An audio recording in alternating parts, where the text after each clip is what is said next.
I'll tell you a little bit about my story. It's the story of a certain king who lived the most turbulent life in the empire's history, and his name was Dante Renatus. I was abandoned. For my father, the prince, it was nothing more than a momentary fling with no responsibility whatsoever. My mother, a musician who was his lover, ended things with him and abandoned me, her daughter, in the city before leaving alone. In the end, the people who raised me were beggars, prostitutes, and street children in the city. As a child, I scavenged for food from what people had discarded. As I got a bit older, I stole things from the market, and that's how I tenaciously survived. This went on until I turned 12, when my life took a turning point. A man said, "So you come here every day, if you're so remarkable. Why don't you try holding a sword just once?" The girl heard that and looked bewildered for a moment. Then she shook herself, and only a few discarded items fell out, and she replied, "But I don't have any money." The man smiled. "Ha ha, I already know that." Then he picked up the sword. "Do you know this? If someone tries it once and does well, I'll take you as my apprentice and teach you for free." The little girl held the sword in her hand, constantly thinking about the professor's words. Clearly, the old professor was joking. After the joke, she performed a few moves that left the old professor gaping in astonishment. Then she praised herself. "I'm truly brilliant." The old professor, surprised by her talent, asked, "Little one, have you truly never learned swordsmanship from me?" At that moment, I realized, this life of begging has finally come to an end. He sat down and placed a hand on the girl's shoulder, asking, "What is your name?" The little girl replied, "I don't have a name." Hearing this, he smiled and said, "Then from now on, I will call you Dante. From today, if anyone asks who your master is, just tell them my name." After that day, I became the old professor's adopted daughter. He taught me all the best things. And I was determined to learn to the very end. To say it like that makes it sound like a touching story. But the truth is that every day's training was terrifying, no different from abuse. Yet I didn't run away. I remained steadfast in that training, because compared to the cold and hunger, it was still better here. And so it continued until I was 19 years old. So the old professor died, and of course, all his assets went to his biological son. Not a single penny left for me. That damn old man, I took care of him and did everything for him in his final years. After that day, my goal was money. Somewhere there were posters recruiting participants for a sword fighting competition. The guards there, seeing the commotion, quickly disciplined everyone, telling them to line up. Hey, no pushing over there, sign up." Dante quickly filled in her name on a registration form. Her face was full of determination. I cannot return to a life of begging anymore. In life, money is everything. With my brilliant strategy, I won the prize money in the sword fighting competition. With these hands, I earned and claimed all the prize money. I joined a mercenary troop, participated in wars, and built a wonderful place of justice. Especially after suppressing Crux the evil dragon, I gained fame as a hero. People's voices cheered. "Sir Dante is the best swordsman on the continent. Please give me your autograph. Shake my hand. Marry me. Please work for our merchant guild. Whatever the neighboring guild offers. We'll pay 3 times that. Marry my son. Would you like to inherit our land?" "What, you don't like my son because he's ugly? It's just a way to make a living.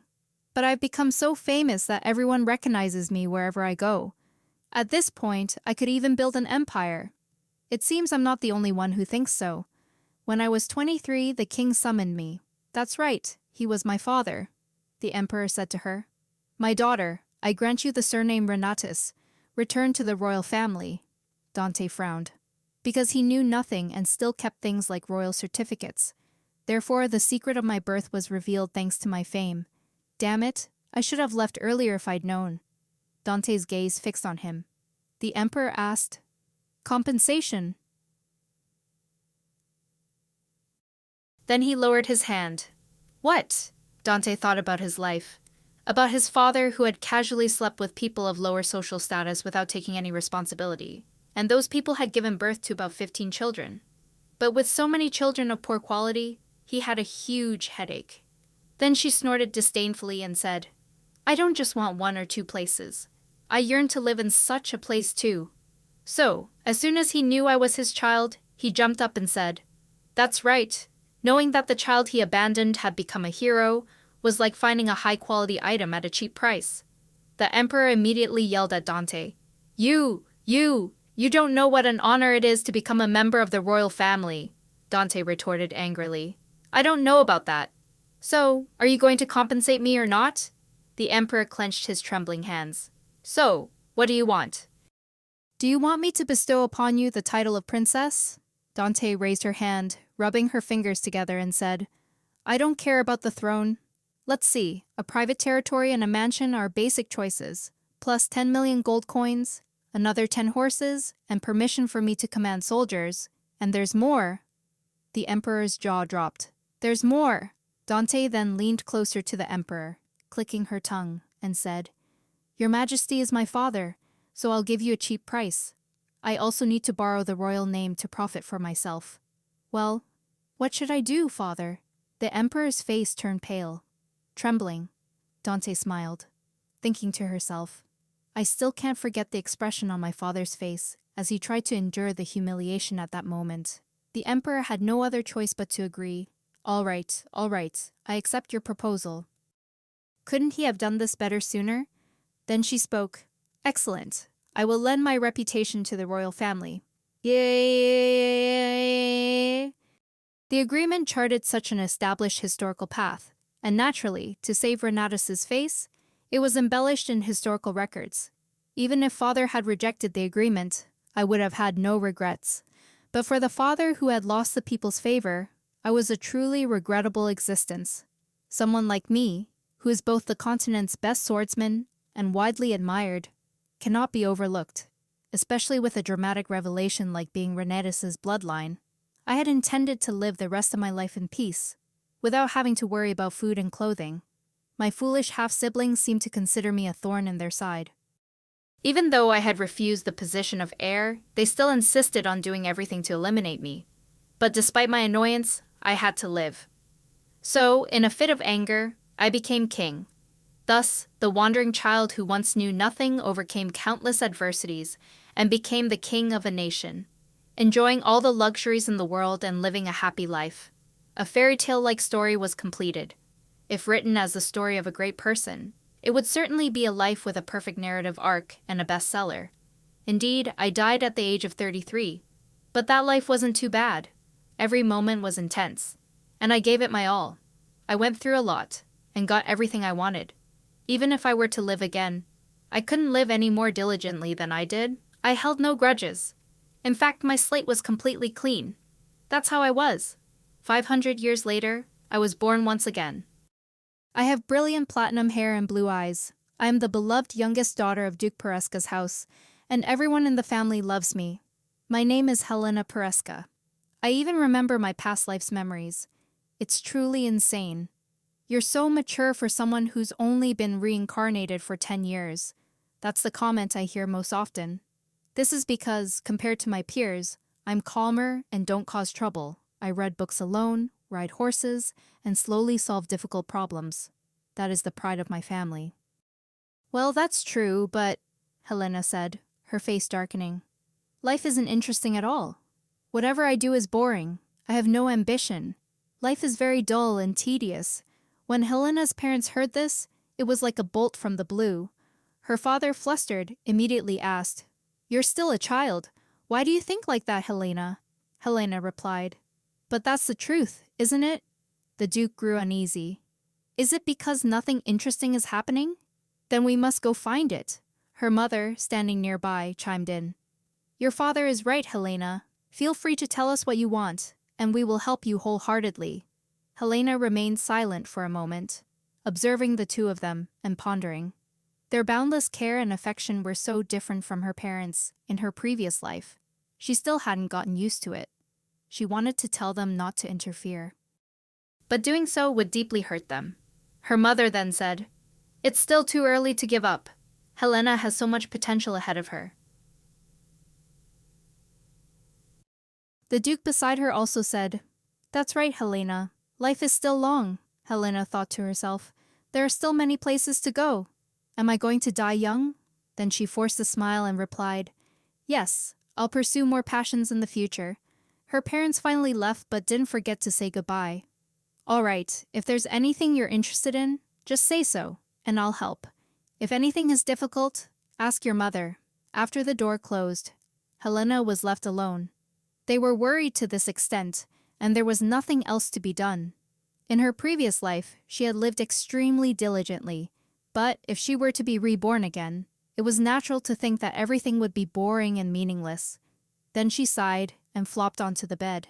She really couldn't understand this situation. Why was she reborn? On the second day, one afternoon. So you're looking for fun now? This boy's name was Leonard Pereska, 13 years old. Helena replied.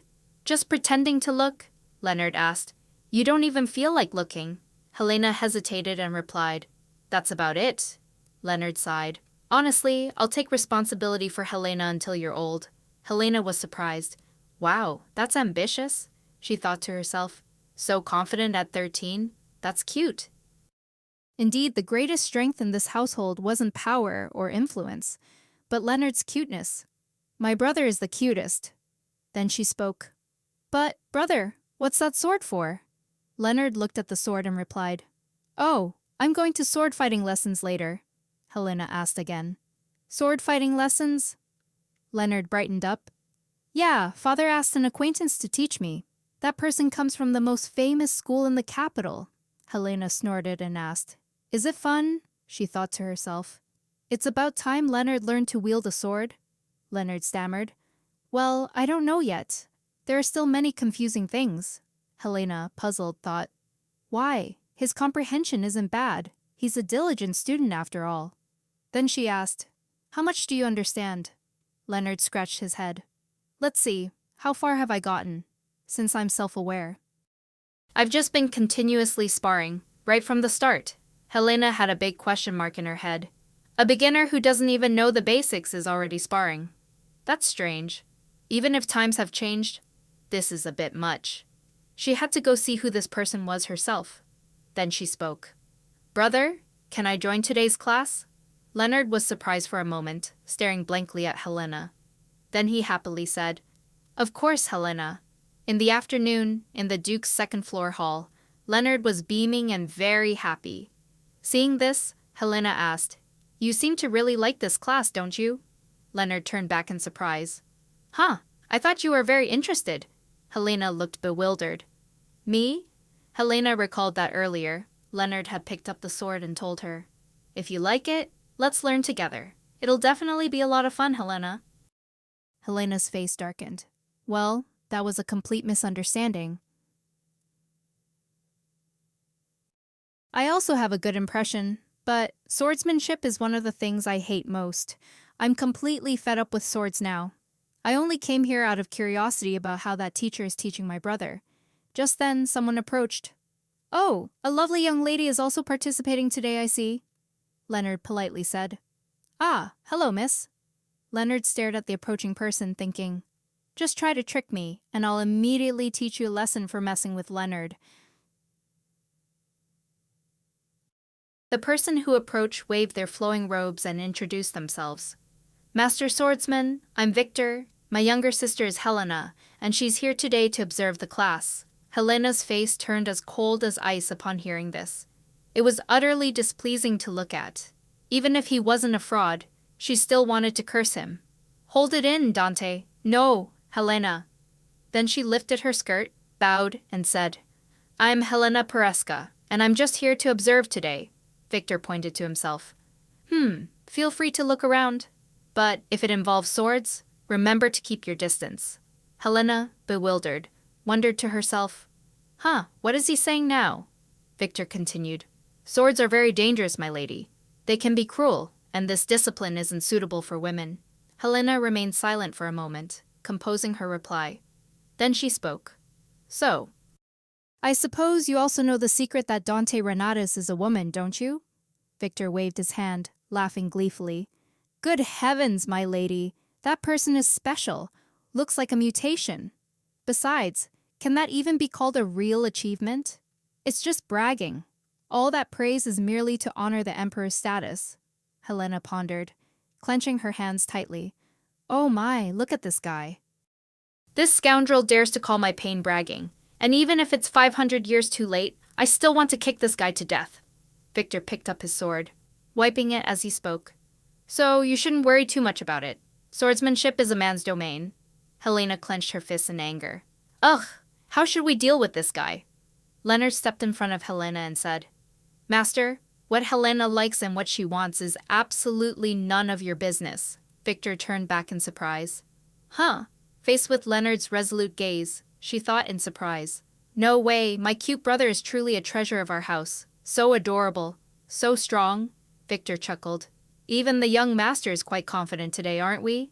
Did you suddenly find courage because your sister is watching? Then he pointed his sword at Leonard. He said with a provocative laugh, If you want to refute me, then defeat me, just once. Leonard's face flushed, which only excited Victor further. Come on, stop chattering and let's start learning. The road ahead is long. You can't just fool around like this. Helena let out a sigh. Wow, that's just speechless. What kind of master says something like that to a beginner? And not just anyone. He dared to insult the brother who promised to protect me until I'm old. I can't let this slide. Helena's eyes were filled with murderous intent. That rude bastard. He needs a lesson, doesn't he? During the duel, he trampled on Leonard's pride. That teacher continuously winning, Leonard was hit, fell with a thud, and cried out. Victor was extremely satisfied and cheerful. Come on, get up, young Duke. Did you trip over your own feet and fall? The young lady is watching, you know. Leonard wiped away his sweat and tried to stand up. Helena's eyes looked as if she wanted to devour Victor whole. She thought, That teacher, you're toying with Leonard in the palm of your hand, aren't you? At first glance, one might think he was an excellent teacher, teaching with great enthusiasm. But he couldn't fool me, Victor provoked. Come on, harder. Helena looked at the situation before her, a cold smile playing on her lips, her eyes radiating murderous intent. Come on, let's take a break and then continue. Your Grace seems more tired than I am. Victor was utterly exhausted but tried to pretend he wasn't. Helena quickly realized that this guy's swordsmanship was terrible. Perhaps he had learned swordsmanship somewhere, but his posture was strange, his technique haphazard, and his sword usage full of flaws. Helena muttered, If he went to the battlefield, he would surely die alone. If I had the power, I would teach him a lesson where no one could see. Honestly, why is it someone like him?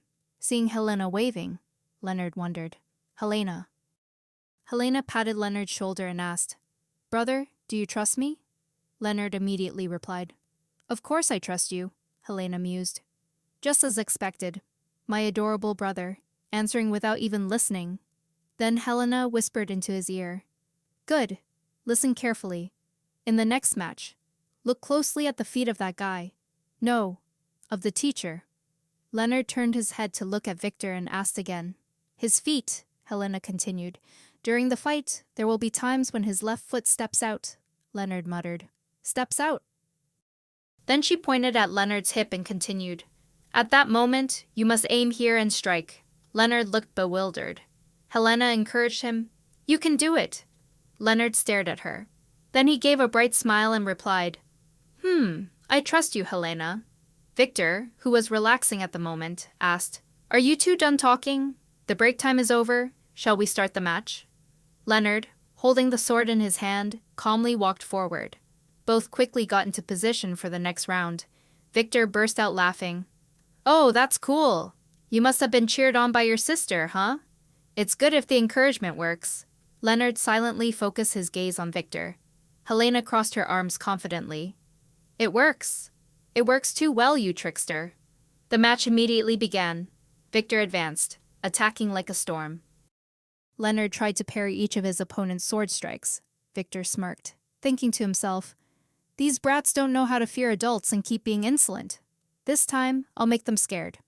Leonard was having an extremely difficult time against the effortless strikes. He frowned. Master is swinging his sword even harder than before. At this rate, I won't even be able to see his feet. Just then, Victor's foot was exposed, and Leonard immediately spotted the opening. Victor lunged, pointing his sword at Leonard. At this very moment, Helena realized. It's here. Moving around like that creates so many openings. There will be many opportunities. Seize the chance to succeed, Leonard. Leonard immediately jumped up and attacked Victor's hip. Helena, who was sitting, also sprang up. He got one. Victor, struck by the blow, screamed incessantly. Leonard panted. Did I really do it? Helena was deeply moved when she saw the result. He managed to do what I taught him in just one try. What is this? This is a really good feeling. Do teachers also feel this way when they see their students? Then she happily walked over. Congratulations, you won. Leonard turned his head. Helena? Victor, refusing to accept defeat, yelled loudly. Don't you dare laugh. That's against the rules. This match doesn't count. I won't accept such a cowardly method. Helena clasped her hands behind her back and said, I know nothing of swordsmanship, and my brother has only just started learning. Even if he resorted to tricks, how much good would it do? Sir, you should just accept this defeat. Victor yelled loudly. I already warned you to stay away, miss. I told you not to interfere in men's affairs. Helena snorted. Is this fellow beyond redemption? Then she took Leonard's sword and said, Brother, can I borrow your sword for a moment? She then pointed the sword directly at Victor's face. You, attack. Victor looked bewildered. What? What was that? Helena took a deep breath. I'll show you why you lost to my brother, so just attack. Victor immediately sprang up. If you get hurt, I won't be responsible, miss. As Victor flailed about like a monkey, Helena thought, this cannot be overlooked. He's excited to win against a 10-year-old, a weakling. Just then, Victor charged forward to attack. Helena parried the blow and said, Watch closely, brother. If you block this move directly, your hand will hurt. Leonard stared intently at the match, surprised. Helena swung her sword over Victor's, causing him to stumble, Helena thought. You underestimate me just because I'm a child, and you're trying to defeat me with that mediocre energy. Dream on. Then she spoke, rotating her arm to allow the sword to pass, and attacked the opening as her opponent lost balance. A smile bloomed on Helena's face as her sword whizzed, quickly striking Victor's hip once more. Victor clutched his stomach in pain, stumbling, as Helena stepped forward and kicked him, sending him sprawling onto the ground. Helena thought, this guy just wants to show off to beginners and has no intention of properly teaching swordsmanship. He deceives his students, his brother, and only seeks to assert dominance by humiliating others. Victor lay on the ground, groaning miserably. Helena scoffed. It's so easy. Just a flick of the wrist. Victor sat up, angrily shouting. What? Helena, with determination in her heart, thought. Whether in my past life or this one, those who harm my people, I will eliminate every single one. Then Helena, as if transforming into a friendly beauty queen, said, It might sound a bit rude, but you're not suited for swordsmanship. Don't touch dangerous things like this anymore. Why don't you learn embroidery instead? What do you think? Victor was stunned. What did you say? Helena tossed her sword into the air, making Victor flinch. The sword slowly fell. Helena turned away, coldly saying, You're fired. Then the sword landed on Victor's large, great-brained head, and everything was over. Then she turned to her brother and said, Brother, don't worry. From now on, I'll be the one to teach you swordsmanship. It seemed Helena had made up her mind. Dante Renatus, no, Helena Peresca, who had just turned 10 this year, had finally found what she wanted to do in this life. Not long after, hadn't the two of them said that if there was anything they wanted to do, they should just say it? I want to teach my brother swordsmanship. I informed my current parents of this good news. Of course, my parents' reaction was unbelievably grim. A week passed. A week later, in Duke Peresca's library, the Duke, holding a book in his hand, called out, Helena? Helena immediately replied, Yes, father, he said. Actually, during the past period, I sent people to investigate the teacher you dismissed. That teacher had been sent back several times due to poor performance at school, and furthermore, even the acquaintance who recommended him apologized to me several times, he said disappointedly. I trusted the reputation and history of the school he graduated from, and did not check his qualifications. Helena spoke up. Seriously, I knew it. Knew it right away. That fraud, it wasn't very surprising. It's true. Perez Ka is not a family without prestige. So my father completely trusted the acquaintance's recommendation for that teacher. It's unbelievable that a mere 10-year-old girl like me could win against him. Of course. It's because it's me that I could do it. That's why I said I should be the one to teach swordsmanship to my brother, Helena said with a smile. It's fortunate that I dismissed him early. If he had learned more basics from that person, he might have only picked up bad habits. The Duke, with a thoughtful gaze, said, Helena, of course I know you're not a child who talks nonsense. However, according to common knowledge, Helena interjected, that I will teach others swordsmanship that I've never learned. Isn't that untrustworthy and quite unreasonable? The Duke immediately replied, Yes, that's exactly it. Even so, you haven't shown any ambition at all. It's been a long time since you wanted to do something. So I intend to make a proposal. Helena, puzzled, asked him again. A proposal? He replied. Next week, a guest will arrive at our domain, someone similar to Leonard. Can you teach your brother enough to compete with that Leonard? Helena smiled and asked back. So that my brother can win against the guest, she secretly thought. If it's about her lovely brother's inherent talent, then nothing is impossible. As soon as she thought that, she soon realized that this was not a proposal, but a provocation. The Duke's next words startled her. Prince Caesar will be staying at our mansion next summer. Helena, prove your worth? Helena's face darkened. It seemed she realized this was not a favorable deal. She replied, Yes, telling me to defeat the prince. This was the first time since her birth that such an absurd task had been presented. The prince had attended the succession class, thus studying at the royal palace, and naturally had been educated in swordsmanship, so his abilities were considerable. The training time and current environment were also vastly different. One was a prince, while the other had only just begun. She didn't know if he trusted her too much, or if he wanted her to fail and give up without regret. Time flew by quickly. Leonard turned and called out, Helena, Helena, can you see what color the prince's eyes are? Helena replied, No, he's too far away, so I can't see clearly. Why?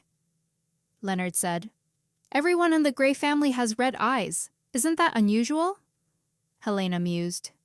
Red eyes, is that so?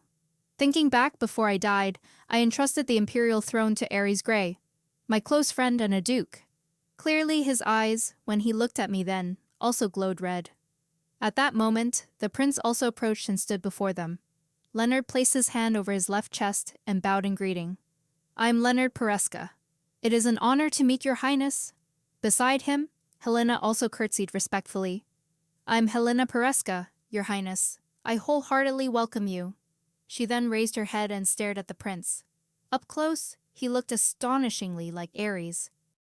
And it made sense. As a descendant, resemblance was natural. The prince turned away without a word. Just a verbal greeting is fine, the prince said. The two siblings froze. His personality was truly arrogant, they thought.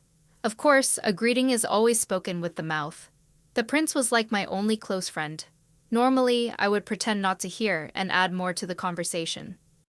Helena immediately said, So, how would your royal highness like to be greeted, prince?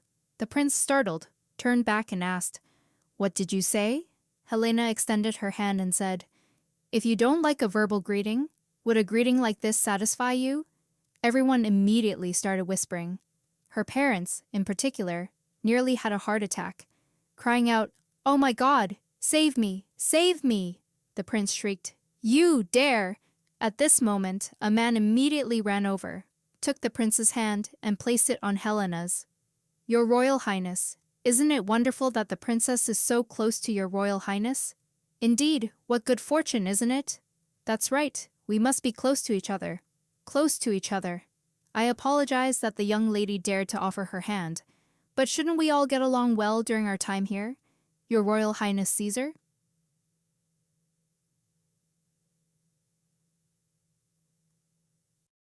The prince immediately turned his face away and clicked his tongue, muttering, What?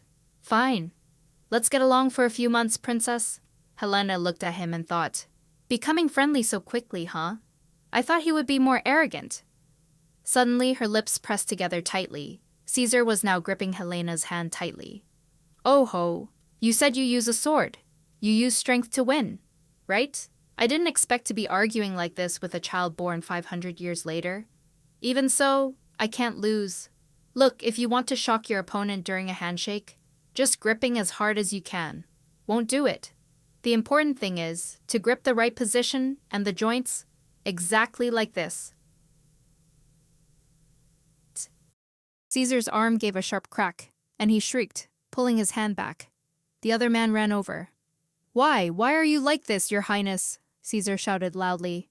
Oh no, it's nothing at all, he asked, puzzled. Huh, but you just screamed, Caesar snapped again. Be quiet, it's nothing serious. Then Caesar turned away. Let's go. His attendant followed behind. Oh dear, yes, Your Highness.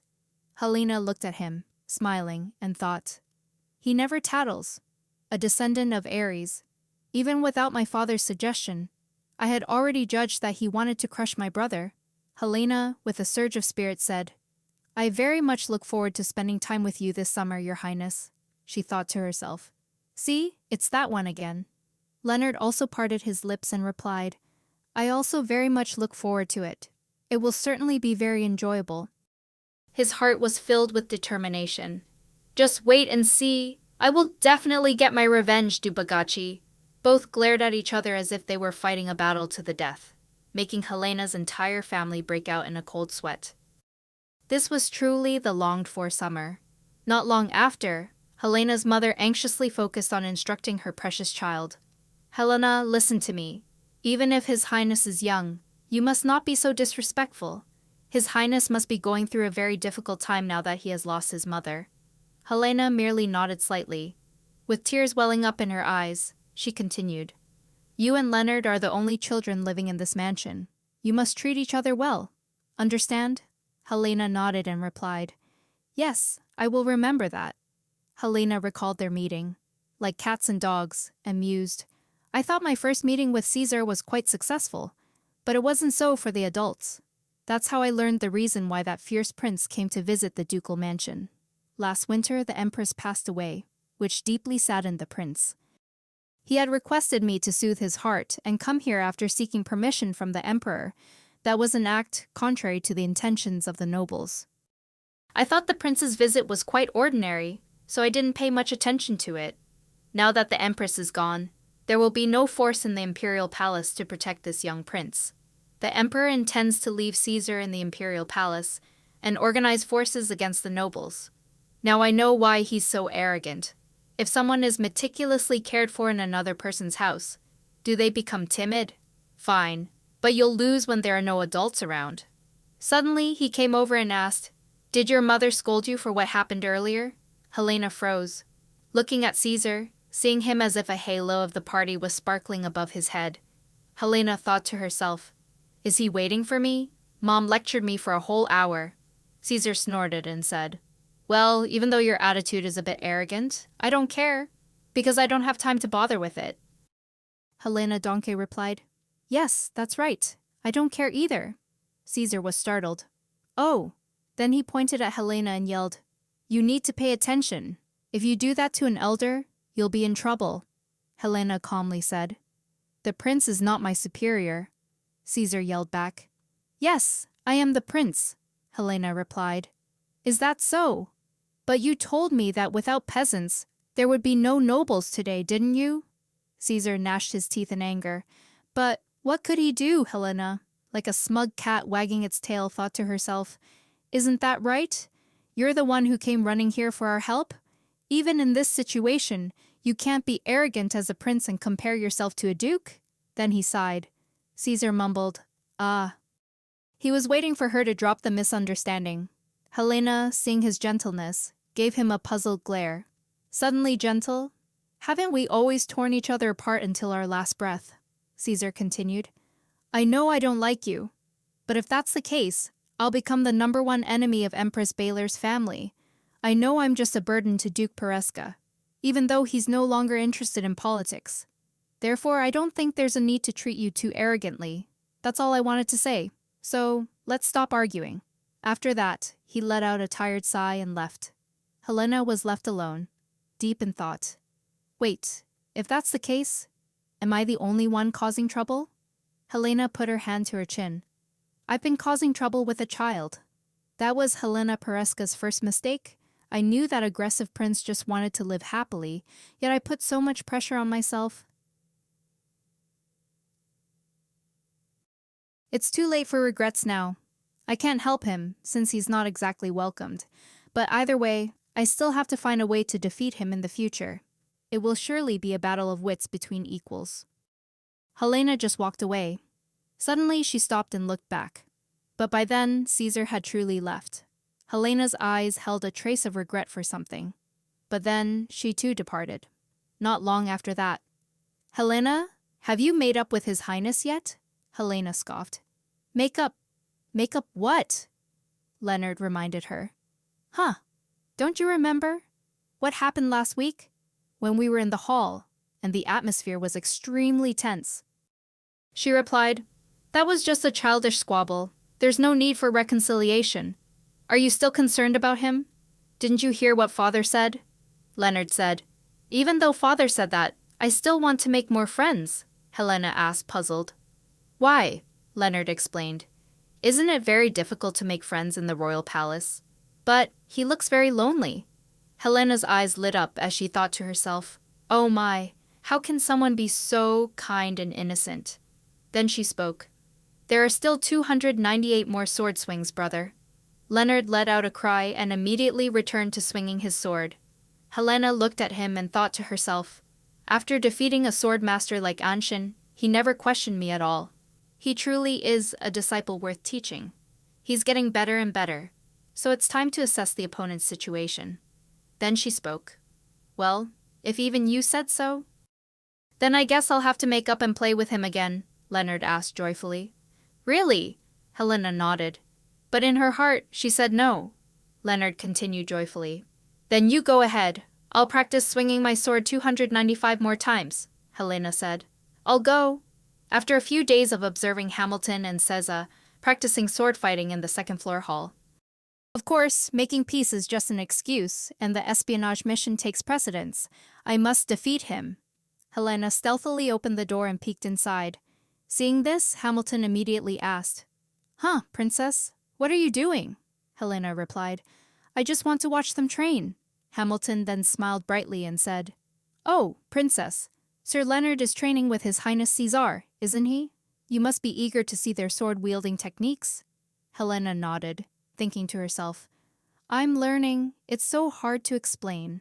Hamilton turned and asked, Your Highness, do you permit it? Caesar looked out and said, Do as you please. Hamilton's eyes welled up. Is that really true? Helena nodded, thinking to herself, With that unpredictable personality, he would definitely permit it, but it seems he's gradually getting better. Anyway, I'll have a chance to find his weaknesses. I'll show him exactly what his skills are, Hamilton shouted. Begin! The perfect sword strokes of both men flashed past her face, the sound of their two swords clashing continuously, striking each other and then springing apart. Caesar was incredibly focused, and despite being smaller, he was in no way inferior to Leonard. Helena was utterly surprised. What is this? It's too good! It's truly surprising how much more focused he is compared to when he was little. And his speed is faster too. If Leonard is a diligent person, then this is... Her hand gripped her dress tightly. Innate talent. It's just like me. I can't even compare Leonard to him. This is truly not simple. Meanwhile, on Leonard's side, he was continuously swinging his sword. 198, 199, 200. With his current strength, Leonard shouldn't be able to do that. This is a big deal. A very big deal. Not long after, Your Highness seems to be in a good mood today. I'll rest for a bit, and then continue. Caesar also put away his sword. At this moment, Helena walked over and offered him a handkerchief. Indeed, your abilities are truly remarkable. I've been observing you very closely, Your Majesty. Caesar took the handkerchief and asked, Does that mean you've observed me before? Helena said nothing, only smiled and thought to herself, After observing him, I realize this child has no weaknesses at all. If that's the case, then, her eyes sparkling, she spoke. If you're not tired, would you mind sparring with me? Helena mused. I just need to confront him directly and find his weakness. Caesar was startled by this. What? Young Hamilton, standing behind him, also looked bewildered. Huh? Caesar exclaimed. No. I heard you haven't been studying swordsmanship for very long. What if you get hurt? Helena replied indifferently. Swordsmanship, by its very nature, requires learning how to get hurt. Caesar tried to persuade her. I'm not exaggerating, but if you get injured, we'll be in big trouble with the Duke. Hamilton was restless with worry. Oh, right, you can't learn anything by fighting an opponent with such a skill disparity, Helena thought to herself. Thank you for worrying about me, but I must find Caesar's weakness by any means necessary. Then she spoke aloud. It seems you're not too keen on this confrontation, are you? Caesar clutched his head. The problem isn't a lack of interest, Helena asked. So, shall we make a bet? The loser will grant the winner's wish. Hamilton, standing nearby, immediately advised. Refuse, your majesty. Caesar smiled and asked in return, Any wish? Helena was triumphant, thinking, That's right, he's fallen into the trap. She replied, Anything. Caesar asked again. Even if it means no more complications later, Helena gave a knowing glance, signaling her agreement. Everything was ready. Hamilton, with tears welling in his eyes, would be the referee for this match. Then, be careful not to get hurt. Caesar's gaze became incredibly focused. Helena was equally undistracted, for this was a battle to uncover a weakness, so she had to attack as much as possible. Well then, let's begin. As soon as the shout rang out, both charged at each other. The first target was the hard-to-defend flank. Thinking this, she immediately aimed for Caesar's hip. However, Caesar quickly lifted his leg to dodge. Caesar parried this attack, knocking Helena's sword away. He then immediately countered with an attack of his own. Helena was surprised. This kid's defense was fast, and his counterattack was even faster.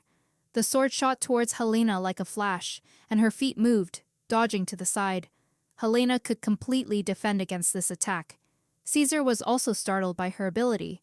Helena quickly returned with a blow that knocked Caesar's sword away. Both quickly retreated like lightning. Caesar smiled and asked, You? You're not a beginner, are you? Helena replied, It doesn't matter. I won't lose. Caesar, excited, said, Losing isn't in my nature. With that, he lunged forward, and Helena charged at the same time as him. The two swords clashed, creating clanging sounds. Helena broke into a sweat, thinking to herself, As expected, a child's strength isn't enough. I thought Leonard's physical strength had gotten much better recently. Helena swung her sword at his hip, but he still managed to evade, Helena thought. Despite my intentional attack on a vulnerable spot, he defended remarkably well. To confront that nature, one can only employ practical skills that can never be taught in a classroom.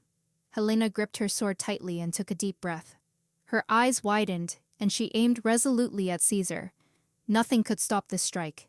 If I attack like this, victory is certain. Immediately, the sword stopped in front of Caesar. Caesar was drenched in sweat. With no time to think, Caesar instantly raised his arm to block the strike. Helena stopped short. Danger. That's too dangerous. This kid, why would he block with his hand? From behind his arm.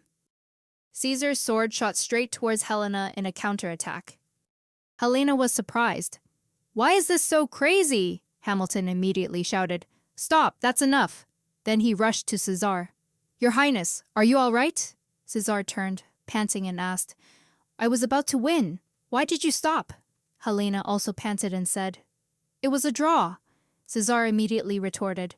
If Hamilton hadn't interfered, I would have won. Helena let out a breath.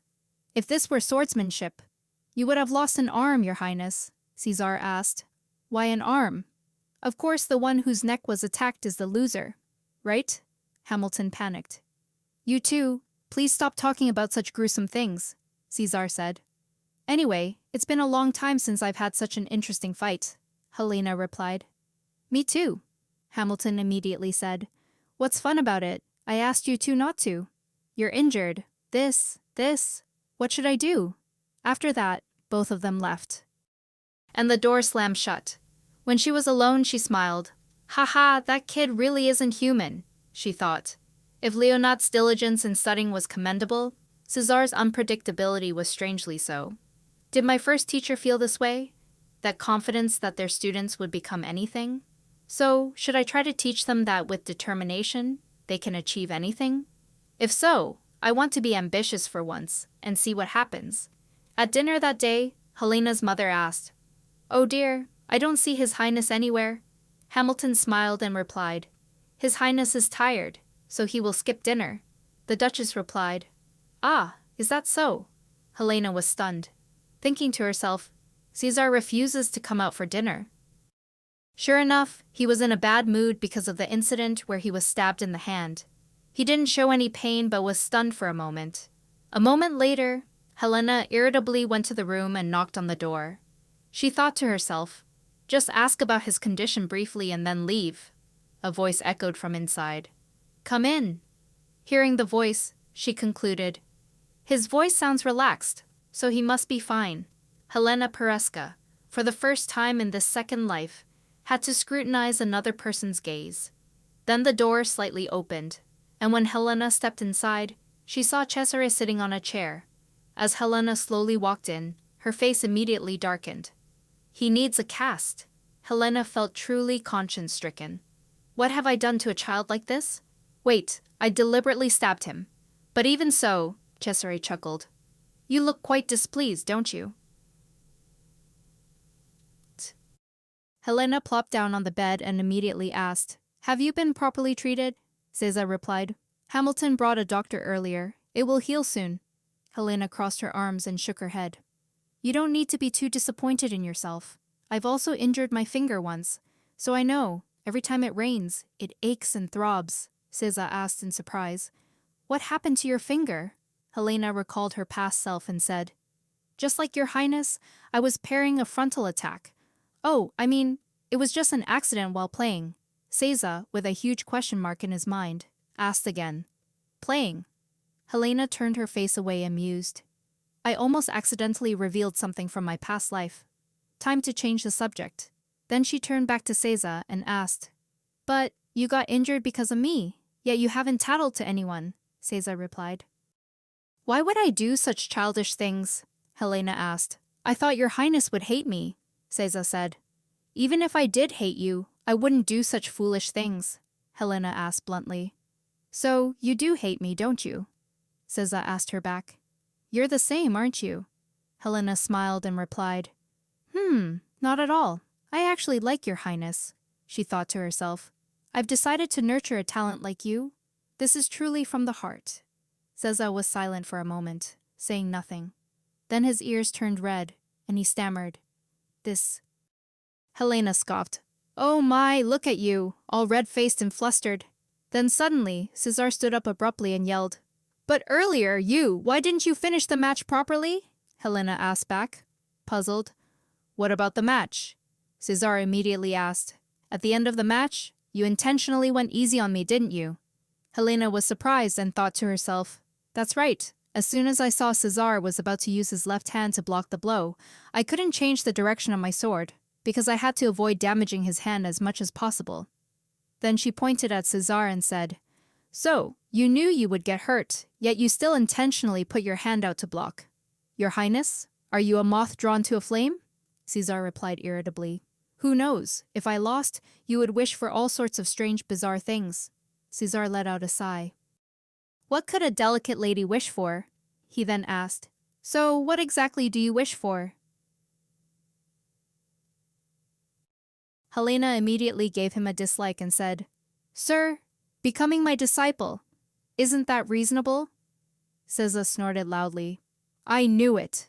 A prince of a kingdom becoming the disciple of a noble lady."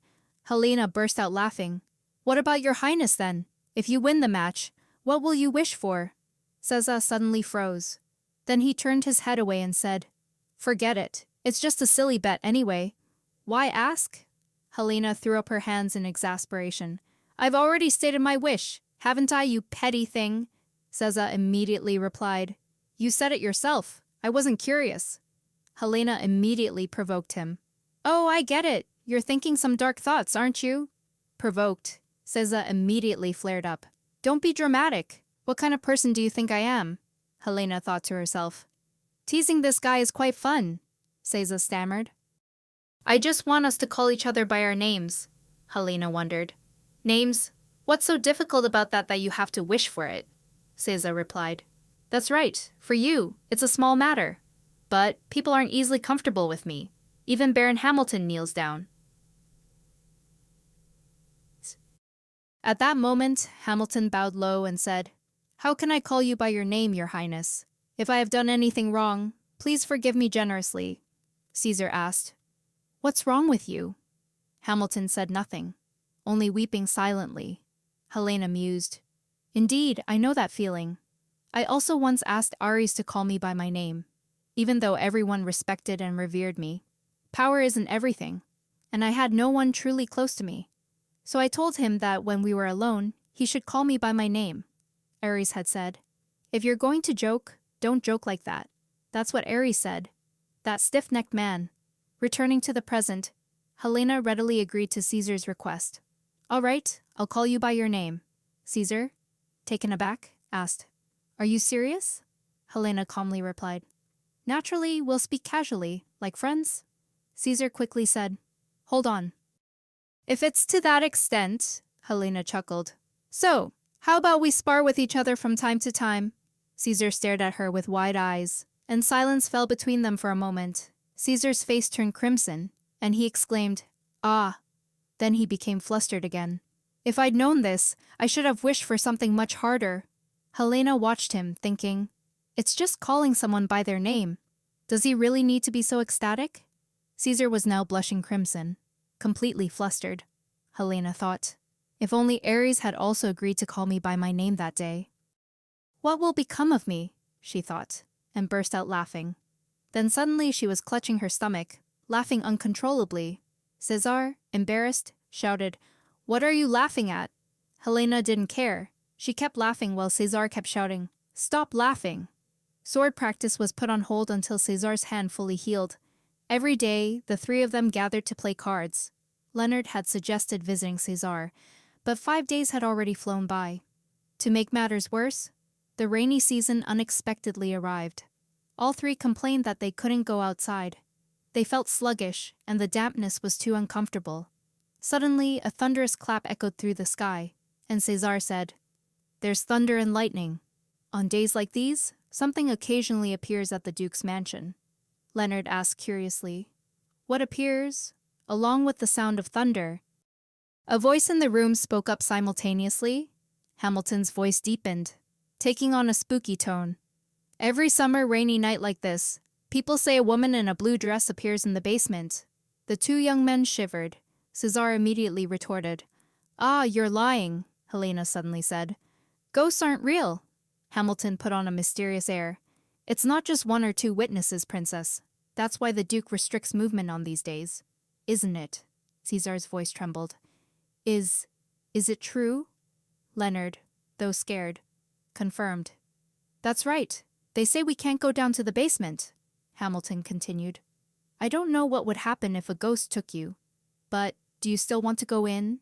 Helena mused. Can't you see the corner of his mouth curling up? Hamilton flashed a devilish smile. Be careful, just one moment of carelessness.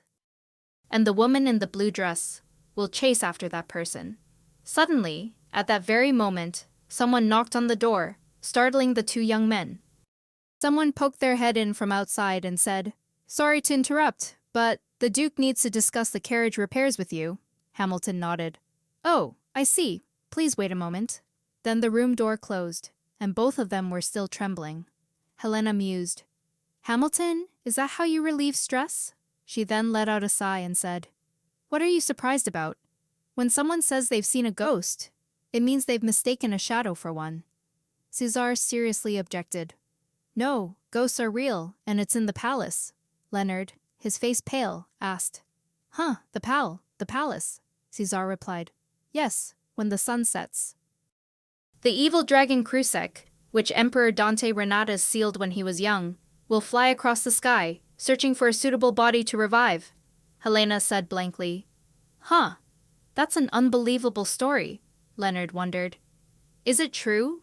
Helena thought to herself. Why would it fly there? All of them will be burned along with their bodies.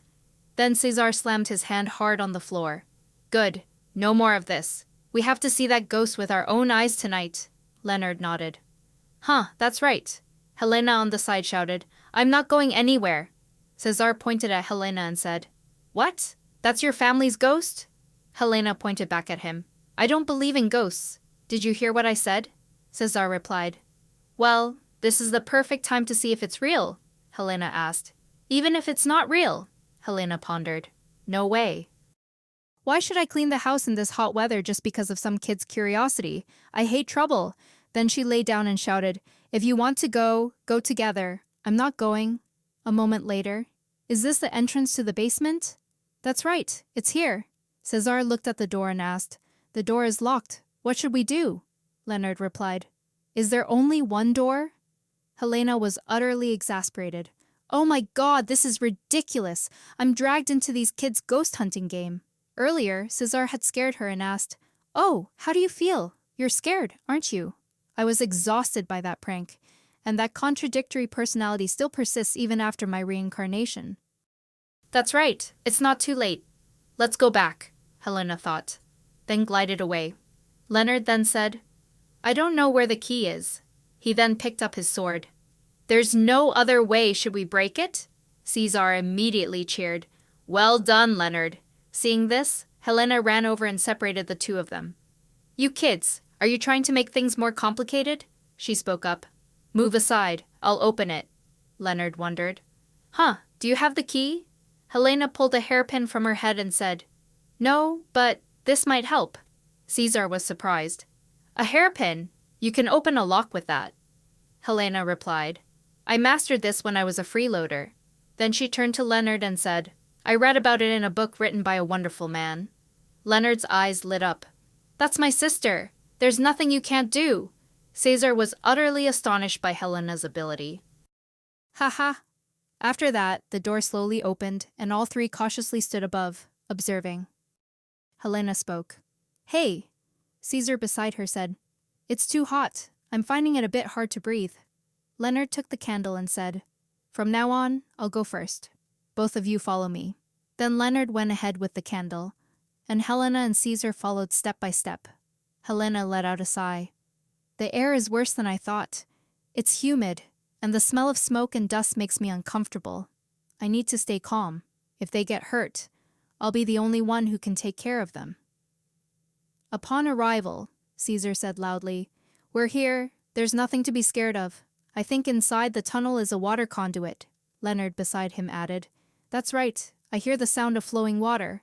By the way, there's nothing but the sound of flowing water. Your Highness? Cesar replied. Indeed, Helena glared at the two of them. See, I told you there were no ghosts. Suddenly something made Helena shiver.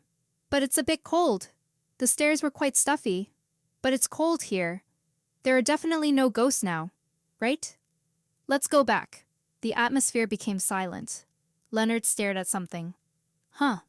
Suddenly, a faint silhouette appeared from behind the iron door. Leonard's face darkened, his voice trembling. Ah, wait, what is that letter? The two young men startled and screamed loudly. Oh my God! Helena was stunned. It seemed she had discovered something. What? A person? Leonard and Cesar, terrified, pulled Helena away. It's a ghost, Helena said. No, wait. Helena's eyes showed resignation. What are these two doing? Thank you for protecting me even when you're scared. Quickly, the three of them returned to the mansion. Their voices echoed everywhere. There's a ghost. The ghost has appeared. The Duke, hearing the commotion, also groggily sat up. We're going to be cursed. Hearing the screams, everyone opened their doors. Because of this, they were discovered to have snuck into the basement. The next morning, the whole group was punished. Helena was confused. Huh? Why me? Leonard was trembling with fear, saying he didn't believe in Mama. Cesar, who was nearby, glared. Ugh, don't say another word. It's truly terrifying. Helena was speechless with these two, asking, No, could it be a mirage? Cesar tilted his head. A mirage. Doesn't that only appear in deserts? Helena explained. If the temperature difference in the air is too distinct, you can see a mirage even if you're not in a desert. That basement is a suitable environment for such a phenomenon, isn't it? Leonard's face darkened. He was still in a state of panic. Is that so? I hope so too. Suddenly, Caesar froze, realizing something. He immediately said, Helena, you missed a detail. Helena, puzzled, asked again. Huh, Caesar said. A mirage is a form of reflection in the air caused by light refraction, Helena continued. It's like a portrait. Caesar, sweating, retorted, No, it's not. There are no portraits in the basement. There's nothing to reflect. Helena's face also darkened, and goosebumps appeared on her arms. Suddenly, a loud sound echoed, startling all three of them into screaming. I've encountered a ghost in this second life, holding the hands of two trembling children. I apologize to the spirits who had to spend the night in the rain. Suddenly, a voice spoke up. Oh, you mean a ghost? Those are tiles built to prevent water overflow. Mosaic tiles divided into two colors, white and blue. Everyone in the Duke's mansion knows this already. Don't the three of you? Caesar immediately asked. It's not a ghost. Hamilton laughed and replied, Wow, did all three of you really think it was a ghost? You three are truly adorable, ha ha ha. Now you all have some beautiful memories. So the three of us had a dark history. After that, we became closer. We promised each other to keep this memory a secret. Later, whenever people talked about our friendship, I always remembered this day. No one has ever spoken about this day. Never. Absolutely not once. When Cesar's left arm had almost healed, the Haji festival began in Alpentus, where the Duke was. With the sunlight shining on his face, Caesar asked, You've been to a festival before, haven't you? What did you think? Helena immediately shooed him away. Don't interrupt my lesson. Go somewhere else. Caesar immediately interjected. Oh, how selfish. You don't want to go to the festival either. Helena turned away, crossing her arms, and replied, I guess so. Caesar immediately asked, Huh, why? Helena closed her eyes tightly and replied, Only 3 types of people like festivals, children, pickpockets, or pickpockets who target children. Caesar flared up, pointing at Helena and yelling, You're a child too. You're the youngest of the 3 of us. Leonard, standing nearby, chuckled and said, Alpentus is a rural area, so even a festival wouldn't have much to see. Your Highness, Caesar leaned his head back and said, However, I'm curious about what commoners' festivals are like, as I've never seen one. Hearing this, Helena thought, Well, that's quite an insensitive remark, Caesar continued. Hamilton isn't allowed to go out alone either. Leonard immediately raised his hand and said, If the 3 of us say we're going, they'll let us go, won't they? Caesar pointed at him. That's Leonard for you. We're on the same page. Helena put her hands on her hips and said, Wow, count me out. It's too much trouble. Caesar immediately asked, What's bothering you? Helena immediately replied, Aside from teaching my brother swordsmanship, I find everything else troublesome. Caesar asked, Are you a teacher, poor Leonard? Leonard, full of confidence and hope, said, That's not true, Your Highness. Our Helena is an excellent teacher. Helena immediately looked smug. See, my brother can't lie. Caesar was speechless. These 2 siblings, honestly. Helena immediately waved her hand and declared loudly, Anyway, I'm not going to the festival, not even if a knife is held to my throat. Absolutely not going. Do you understand? Both stared at her. Helena also felt a real headache from this. A little later at a shop, the shop owner said, Come on, take a look, take a look. Caesar looked at the goods and said, Your abilities are quite good, aren't they? The shop owner smiled. Oh my, really? Helena felt like she was about to explode. Why am I being dragged into this again? I hate that I'm getting used to this. Then, feeling lonely, Helena spoke up. Why did you suddenly drag me here and then abandon me, you guys? Caesar laughed and asked, Why abandon you? If we go out, Hamilton will follow. As soon as he finished speaking, Caesar pulled her and ran off. Seeing the tired servants running after them, Helena said, Wow, how can your mind only turn to evil?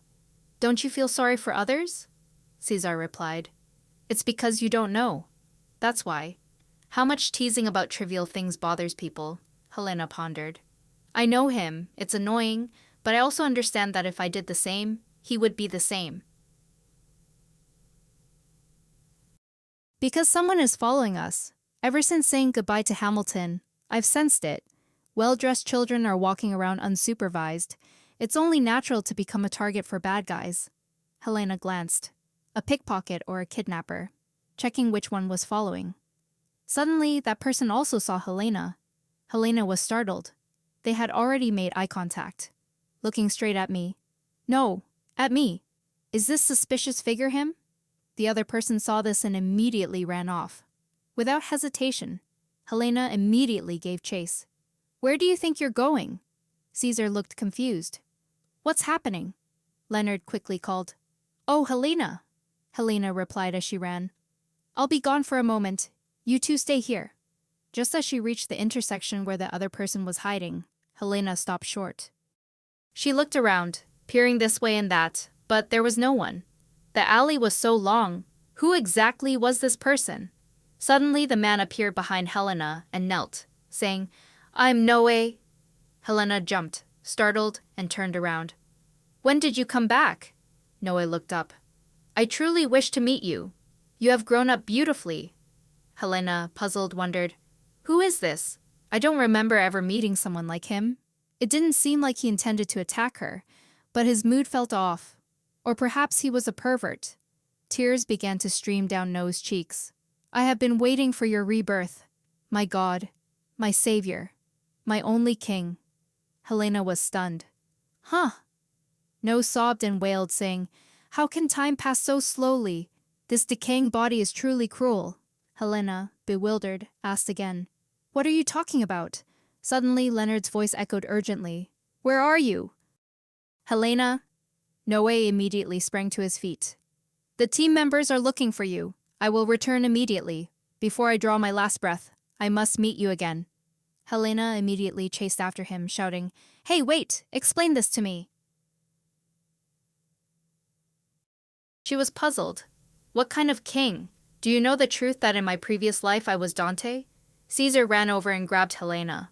What are you doing, Helena? It's too dangerous. Helena looked towards Noe again. Let go, Caesar. I have something to say to him. But when she turned back, no one was there anymore. Helena froze. What happened? He disappeared again in an instant. Caesar immediately asked, Who was that man just now? What did you say to him? Helena replied, I didn't do anything. Caesar yelled, Didn't do anything. That's not how it looked at all. Caesar was still holding her hand tightly at this moment. Helena turned back and said through gritted teeth, Really, it's true. I just gave him directions because he asked. She was puzzled, thinking to herself, I know you're worried about me, but why are you so angry? Caesar asked. He was asking for directions. Helena pondered. Is that excuse too unreasonable? Then she spoke. First, let go of my hand and then talk. It hurts too much. Hearing that, Caesar also released her hand. Leonard walked over and asked worriedly, Helena, did nothing really happen? You didn't hear those unpleasant words, did you? Helena rubbed her arm and replied, Yeah, I'm really fine. Leonard said, Let's rest here for a bit. Helena replied, Okay. She thought to herself, Is that guy from earlier still around here? No, that won't do. It's better if we join the Hamilton faction, Helena asked. Whenever she was abandoned, how was she supposed to find the Viscount? Not knowing where he was, Caesar replied, Where the carriage stopped, at times like these, he always waits where we're running. She mused. So it wasn't just once or twice like this. No wonder he was so adept. Leonard took Helena's hand and said, Then we will return, Your Highness. Helena also turned away. No, I'll go with you. If you're alone, you'll probably just argue. Helena pointed and asked, Don't be like that. How about you go back with him? Leonard looked bewildered. She thought to herself. If that Noe guy is still around here now, I want to talk to him a bit more while I'm alone. Caesar immediately frowned and asked, If you wait alone and a stranger gives you cookies, are you going to follow them? Helena also grumbled irritably. I said I was asking for directions. Caesar had no other choice, then ran off. All right, wait here. It's not far. I'll run and be back quickly. Leonard felt a pang of guilt. It's like we're sending the prince to run errands. Then he anxiously rubbed Helena's head and asked again, Helena, nothing really happened, right? Helena firmly replied, Really? He showed no harmful intentions at all. Then Leonard immediately pulled her into a hug. If you say so, then it's so. But I was so worried. I didn't know what would happen, because I forced you to come out. Thank goodness. Helena looked at him and thought to herself, Leonard is like an angel. Indeed, my brother is the cutest and kindest person. Even though he's the same age, he's still much better than that person who gets angry when things don't go their way. Then she returned his embrace with a warm hug. Thank you, brother. That's right. Whether he's a king or whatever, it's all just a lie. He's not a king or anything. He's just a madman. Look, you can't feel that premonition of someone following anymore, right? Suddenly, Helena flinched. The premonition was gone. If he's wandering around with the intention of approaching me, now is the perfect time to do it, because there isn't a single person around me. If the premonition disappeared after Caesar left me, then she immediately let go of Leonard and shouted, Caesar! Caesar is in danger, brother! Just thinking about it for a moment, it seemed obvious, and I was reassured. The princess is still nothing, and the prince, though he has lost influence, is still the #1 heir. Who among them would he target? Leonard fidgeted. Helena, I don't see His Highness anywhere. Helena immediately made an assessment. He must have been dragged to a brothel, because that place doesn't operate during the day, making it easier to hold people captive. Leonard panicked. Ha, a brothel. Do you think His Highness was kidnapped by someone? Helena immediately shot back. This isn't just a normal thought. This is certain. So, bring the Viscount here, and I'll go to the brothel right now. Leonard worried. What? That's too dangerous, Helena, Helena said. If Caesar isn't dragged to a brothel, he'll quickly be moved somewhere else. Leonard panicked. If that was the case, he'd rather go there himself. Helena immediately stopped him. No, because you're faster than me. It's better if you bring the Viscount here. Leonard hesitated. But Helena immediately got into a ready stance. Brother, have I ever talked nonsense? Leonard had no other choice. All right, then promise me you won't do anything dangerous, Helena. Helena ran to a familiar landscape, looking around. Don't worry, brother. There's no one who wouldn't want to get involved in dangerous things like I am now. If anything happens to Caesar here, our family will be ruined. I must carefully and calmly check Caesar's residence and wait for the Viscount. If he's not safe, I won't let it rest. Suddenly, a loud noise attracted Helena's attention. Did the sound come from the alley on the left? Is it this building? The front door is dangerous. So I'll have to use the back door. Helena immediately ran to the back door. She took out her hairpin to unlock it, and the door quickly opened. Stabbing him with a knife is the fastest and easiest way. What? Are you stupid? If we do that, it'll be obvious he was assassinated. There's someone in that room. Helena moved closer to listen to the words echoing from inside. I told you we have to make it look like an accident. Then let's throw him into the river. Oh, the river water has risen a lot after the rainy season ended, the brown-haired youth said, crossing his arms. It just needs to look like he was swept away while playing in the water. The person next to him, resting his hand on his hip, said, Oh, that's a good idea. Helena peeked through the door, looking inside. There's Caesar. Phew, he's still safe and sound. Disguising murder as an accident isn't a normal kidnapping. I don't know who is behind this, but if they plan to throw him into the river, I'll act at night. Until Hamilton arrives, I have free time. So waiting like this is fine. Caesar angrily shouted loudly, You scoundrels! If you lay a hand on me recklessly, all of you will not escape death. The angry brunette smashed things everywhere. Is this kid still not coming to his senses? Shut up. You still haven't grasped the situation, have you? As expected, this isn't good. He keeps yelling loudly. It would be insane if he survived being thrown into the river and escaped. Kill him now. Helena's eyes were pensive. It's no longer safe now. I'm glad my intuition led me to your location. At this rate, we can't wait until Hamilton arrives, the two kidnappers conferred. How should we kill this kid? Strangle him? No, that will leave fingerprints. Helena stealthily ran off, luring one person out and dealing with the remaining one. Cesar? She then immediately picked up a nearby chair. Good. Perfect. Helena raised the chair high and threw it at the two men. The two kidnappers heard the commotion and immediately looked over. What's that? What's that sound? The black-haired man ran off, chasing Helena. I'll check it out and be right back. You keep an eye on things here. The other man turned back inside. Tisk, what's going on now? Helena picked up a wooden leg from the broken chair. Due to the height difference, it was difficult to strike a weak point immediately. Hit the knee first. Immediately, a blow to the kidnapper's knee made him stumble, then collapsed to the floor. He immediately turned around and yelled, Ugh! Someone's here! Caesar's eyes were wide with surprise, a few tears still lingering. Helena quickly took down one of them. Caesar, teary-eyed, called out, Helena, how did you… Helena immediately ran over and grabbed him. Get up! We have to get out before the other one comes. The other man ran in at that moment. No, what are you doing? Helena yelled loudly. Run the other way, I've opened the back door, so just run past him. Caesar replied. Got it. The kidnapper immediately chased after them. Aren't you going to stop? Even if caught by a dragon, if you keep your wits about you, you can escape. Just getting out of here will make it much easier to avoid them. We just need to get out of here. As soon as the door opened, someone was standing in front of it, making Helena mistake him for her brother. But contrary to her thoughts, a towering man stood blocking the doorway. Helena immediately stepped back, worried. Another one? The newcomer immediately asked. What's all this? The other guy yelled, Hey, catch them! He immediately drew his sword. You're trying to escape. That won't do. Helena gripped the piece of wood tightly in her hand. The kidnapper immediately swung his sword.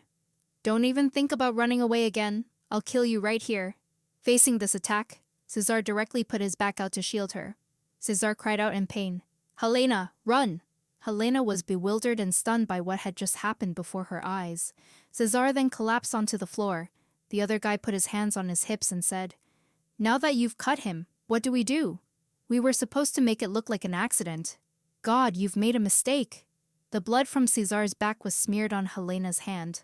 Her eyes immediately became furious and filled with murderous intent. The kidnapper grabbed Helena's hair and yelled, Damn it! Everything has failed! What are you? Where did you come from? Helena immediately threw him down and struck a powerful blow to his arm, causing him to scream in pain. My arm! My arm! What was that? Helena was calmer than ever now, her voice deepening. I want to live a peaceful life in this world. You have ruined everything. You die with me. A moment later, Helena had finished cleaning up. I tried my best. They couldn't have arrived any faster. It's just that I clean up the trash faster. Hamilton stared, mouth agape. What exactly happened here? You're saying you dealt with all of them by yourself. Unbelievable, lady. What exactly are you? Helena wiped the blood from her face. She sighed. Just a genius. After this kidnapping, I was sick for 3 days.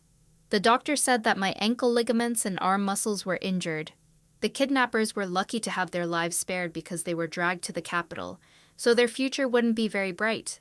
They would have to pay the price for touching royal blood, or be killed by the person behind it, to silence them. That day was truly very troublesome and exhausting. Even so, Caesar didn't die. He's alive, which isn't bad. Nevertheless, I still couldn't escape the fate of being lectured by my father. 2 days after making a full recovery.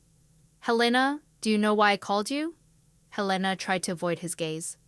Helena, in a playful tone, said, Because I safely rescued His Highness, to praise me, right? The Duke glared at her. Helena, worried, said, It wasn't exactly safe. So it's not something to be praised for. It seems I don't have a talent for joking. The Duke sighed. Helena, I'm worried because I know you're not an ordinary child. Helena immediately said. Am I too outstanding? Capable of defeating my brother and contending for the ducal inheritance? The Duke asked. Surprised? You don't have such ambitions, do you? Helena pondered. Her father indeed knew exactly.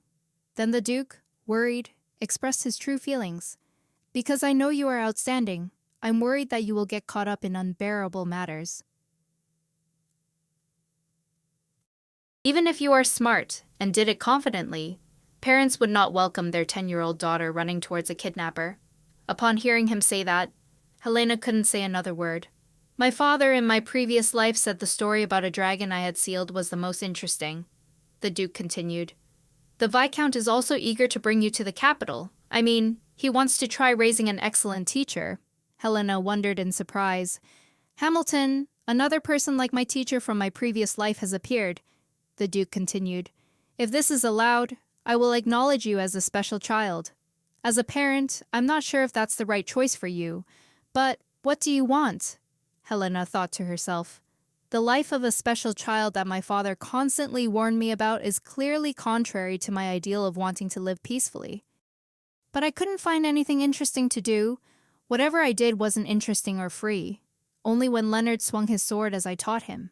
Could I feel joy in my second life? Helena stammered. I want to teach Leonard swordsmanship. The Duke smiled and replied, Yes, I know. Helena, with a determined look on her face, said, I will do what I want. I will not do what I don't want to do. This is how I will live my life. Not long after that, since her father also gave permission, the reason to defeat Caesar had now disappeared. That's not why I've been worried lately. At least it's a good enough reason to visit him naturally. Helena stood in front of the door, raising her arm, but then she stopped, hesitating. Anyway, I feel guilty because Caesar got hurt due to my hesitation. He was tied up. I should have used a stick to untie him. What am I supposed to say in the end? Thank you, sorry, are you okay? No, apologizing to him would be too embarrassing. Helena let out a sigh. All right, let's go back. But she didn't notice Caesar standing next to her. He spoke up, making Helena jump. Where are you going? Helena, startled, immediately frowned and grumbled. What's wrong? Why aren't you sleeping and out here? Caesar opened the door and stepped inside, replying, Because I couldn't sleep. So what are you doing out at this late hour? Helena stammered. Well, Caesar flopped down onto the bed. He covered his body and asked mischievously, Are you planning to do something cunning to me? Helena was stunned. Shut up. Helena sat down next to Caesar and asked, How's the injury? Seeing you move, you must be fine. Caesar closed his eyes but still replied, Although it hurts, it will heal soon. Helena asked, What if it leaves a scar and you can't get married? Caesar was puzzled. What are you suddenly talking about? Helena pouted, shaking her head and said, Since childhood, men must have a cool personality and skin as fair as Ngok Trin. What to do? You're doomed. Caesar got angry. Are you teasing me? Helena continued to tease him. Our Caesar won't be able to get married now. Caesar angrily sat up. Hey, there you go again. You can't get married either. If I can't, then neither can you. Helena shrugged. No need. I've already said my brother will take care of me until I'm an old woman. Caesar suddenly blushed. What? No. It can't be like that. Then he pulled the blanket over himself and turned away. Because of this, I can't get married. You have to take responsibility for me. Helena asked. There will be a lot of trouble. Why would I marry into the royal family? Caesar peeked at Helena and said, Everything seems troublesome to you, doesn't it? How annoying. Helena tried to hold back her laughter so hard she was trembling. Pfft, I really love teasing him. What to do? I want to tease him more. Anyway, there's one thing that's been bothering me until now. He's a patient now, and his face has become worryingly gaunt. Suddenly she called out, Caesar! Can't you sleep? Caesar was silent for a moment, as if he was thinking about something. Then he replied, Well, I'm really scared because I'm afraid to go back to the palace. Everyone wants to kill me. Helena was silent for a moment, looking at him, then comforted him. No, there are also people who want to protect Caesar, like my father, or the Viscount, and Caesar immediately pulled off the blanket wrapped around him. How long do you think they can protect me? I don't want to die. I don't need things like that. I just want to live peacefully. Helena also understood him. That's right, he's only 14. It's only natural for him to be troubled. You're always losing your confidence. I helplessly collapsed before the forces that wanted to eliminate me. Of course, it's terrifying. Then she called, Caesar, even if you give up the throne, Caesar, you won't be safe. Instead of leaving any loose ends, they will kill you without a trace. If you abandon the throne, there will be no one left to protect Caesar. Helena, drawing on her experience from her past life, thought, This story comes from my own experience. I dealt with half-siblings like that. Caesar clutched his head, his face falling. I know, he said. But what am I supposed to do? As someone with experience as an emperor, she said. What's so difficult about it? Caesar is the foremost prince, the primary heir. All you need to do is become emperor, Caesar yelled. That's none of your business. It's not that easy. Helena tried to calm him down. Listen, Caesar, she said. You know that even a mouse can catch a cat, right? Helena gave him a thumbs up and continued. The more you're pushed into a corner, the stronger you must become. If anyone touches you, their life will be over. You have to make that clear to everyone. Caesar stared blankly, saying in disappointment, I can't. I'm not as strong as you. Helena also realized his current predicament. Special people are always lonely.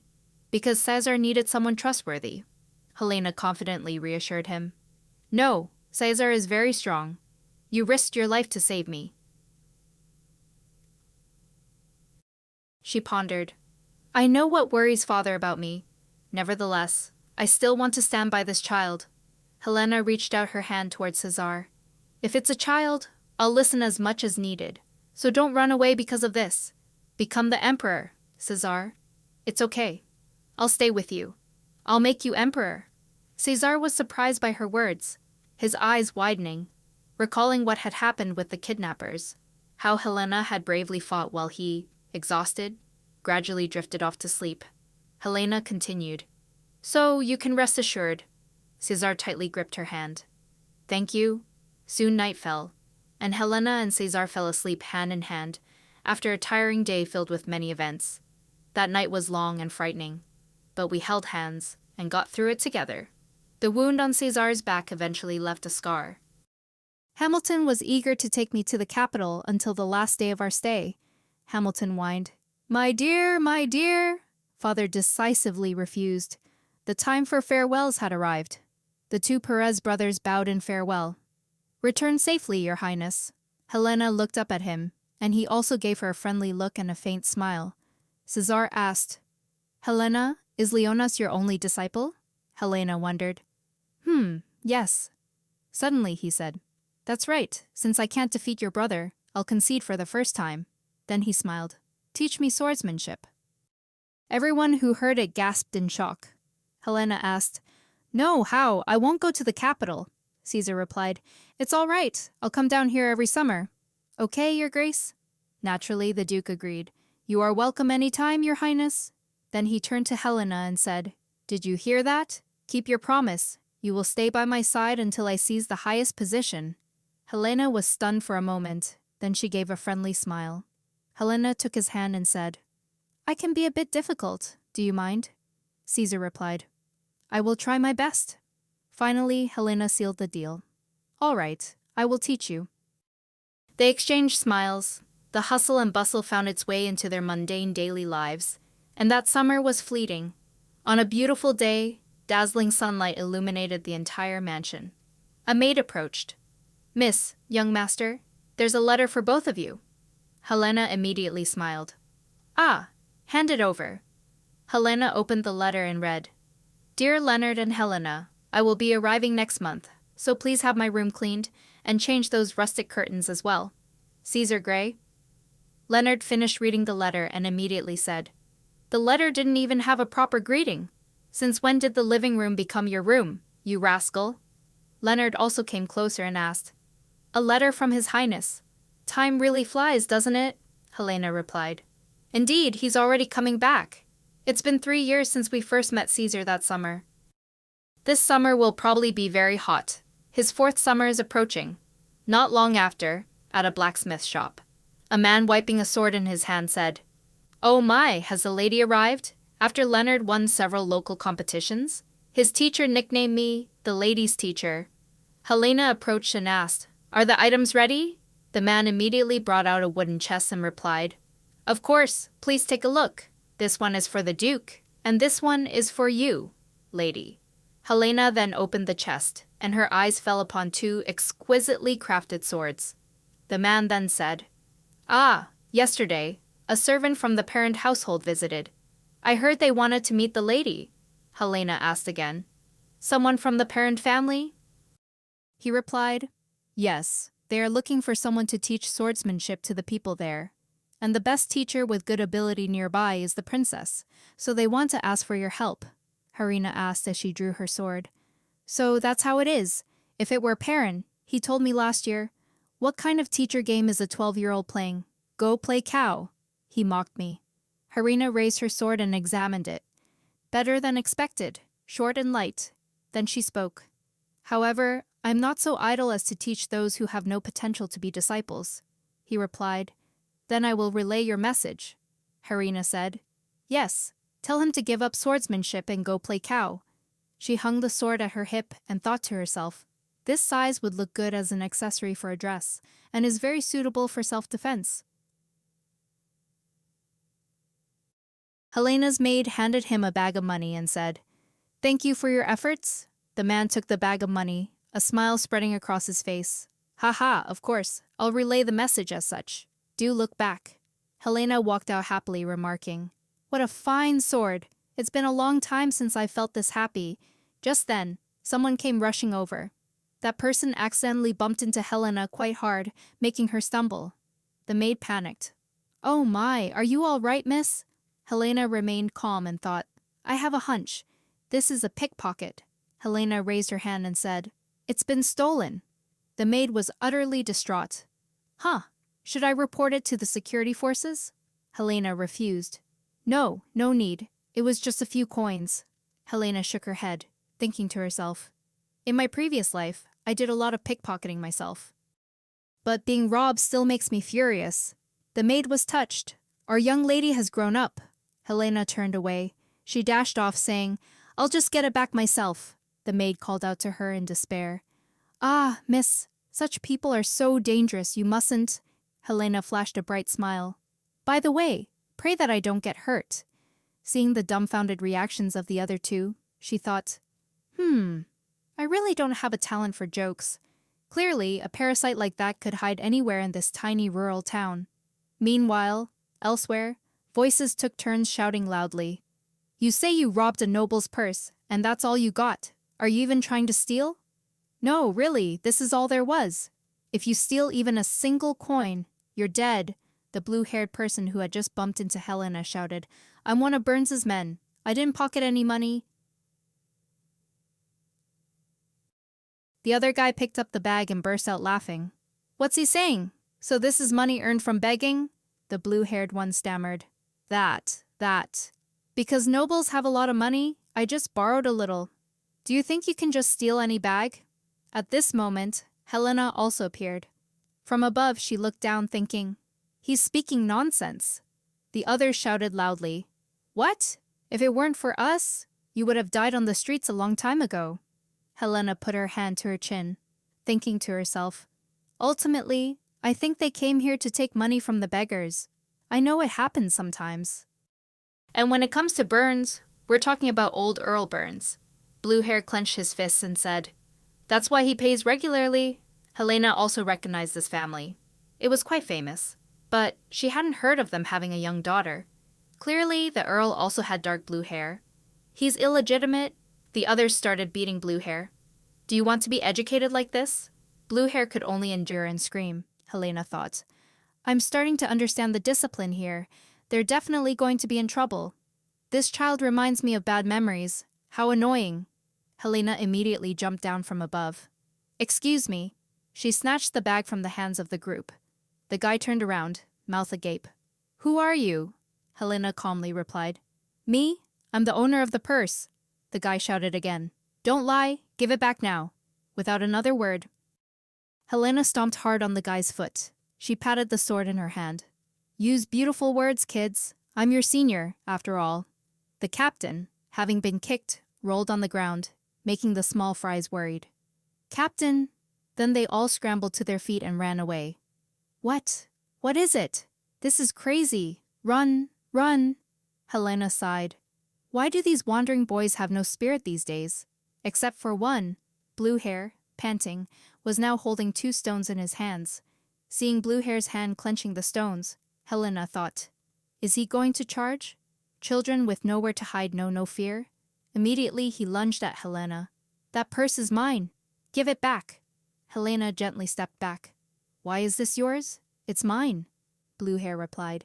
Because I stole it, so now it's mine, Helena mused. What an unreasonable child. Then she held the bag high. All right. How about this? If you can hit me even once, I'll give you all this money. Blue Hair looked bewildered. Really? Helena lifted her head and continued. Instead, if you declare surrender, then you will belong to me. How about it?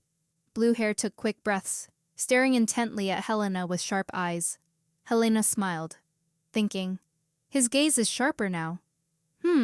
That's more like it. Immediately after, he charged at Helena like a moth to a flame. That won't do. But Helena took the sword in her hand, then she swung it at Blue Hair. Blue Hair flinched and stepped back. This, Helena provoked. What's wrong? Can't you do anything against a beautiful noble lady?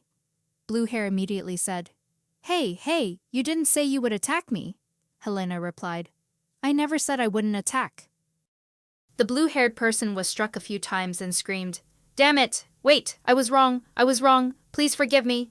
The blue-haired person immediately knelt down, clasping her hands in supplication. I'm sorry for stealing the wallet. I won't steal your things anymore, Helena said. You shouldn't steal anyone's wallet. You're a daughter of the Burns family. The blue-haired person replied tearfully, I'm just a bastard child. I don't even know the Earl's face. Helena held her sword in front of her and asked, What's your name? She replied, I'm Tara. Helena continued to ask, Who named you? Tara replied, According to my deceased mother, the Earl named me before I was born. Helena pointed her sword at Tara and lifted her chin. Helena said, All right, from today, your name is Agat. Agat was stunned. Huh? Helena slung her sword over her shoulder and turned away. Did you forget? If you surrender, you become my subordinate. Agat was overjoyed. Oh, that's right. But why me? Helena also didn't understand why, thinking to herself, That's right. Why is it like this? A long time ago, someone also helped me, perhaps because I once wished to abandon my wandering life. Then she smiled and said, I simply wanted to take you home. And so, Helena gained a new member. Agat smiled and introduced herself. My name is Agat. I'm 12 years old. Agat quickly learned and adapted to everything, which improved the relationships among the servants. It was good that she quickly adapted to the ducal family.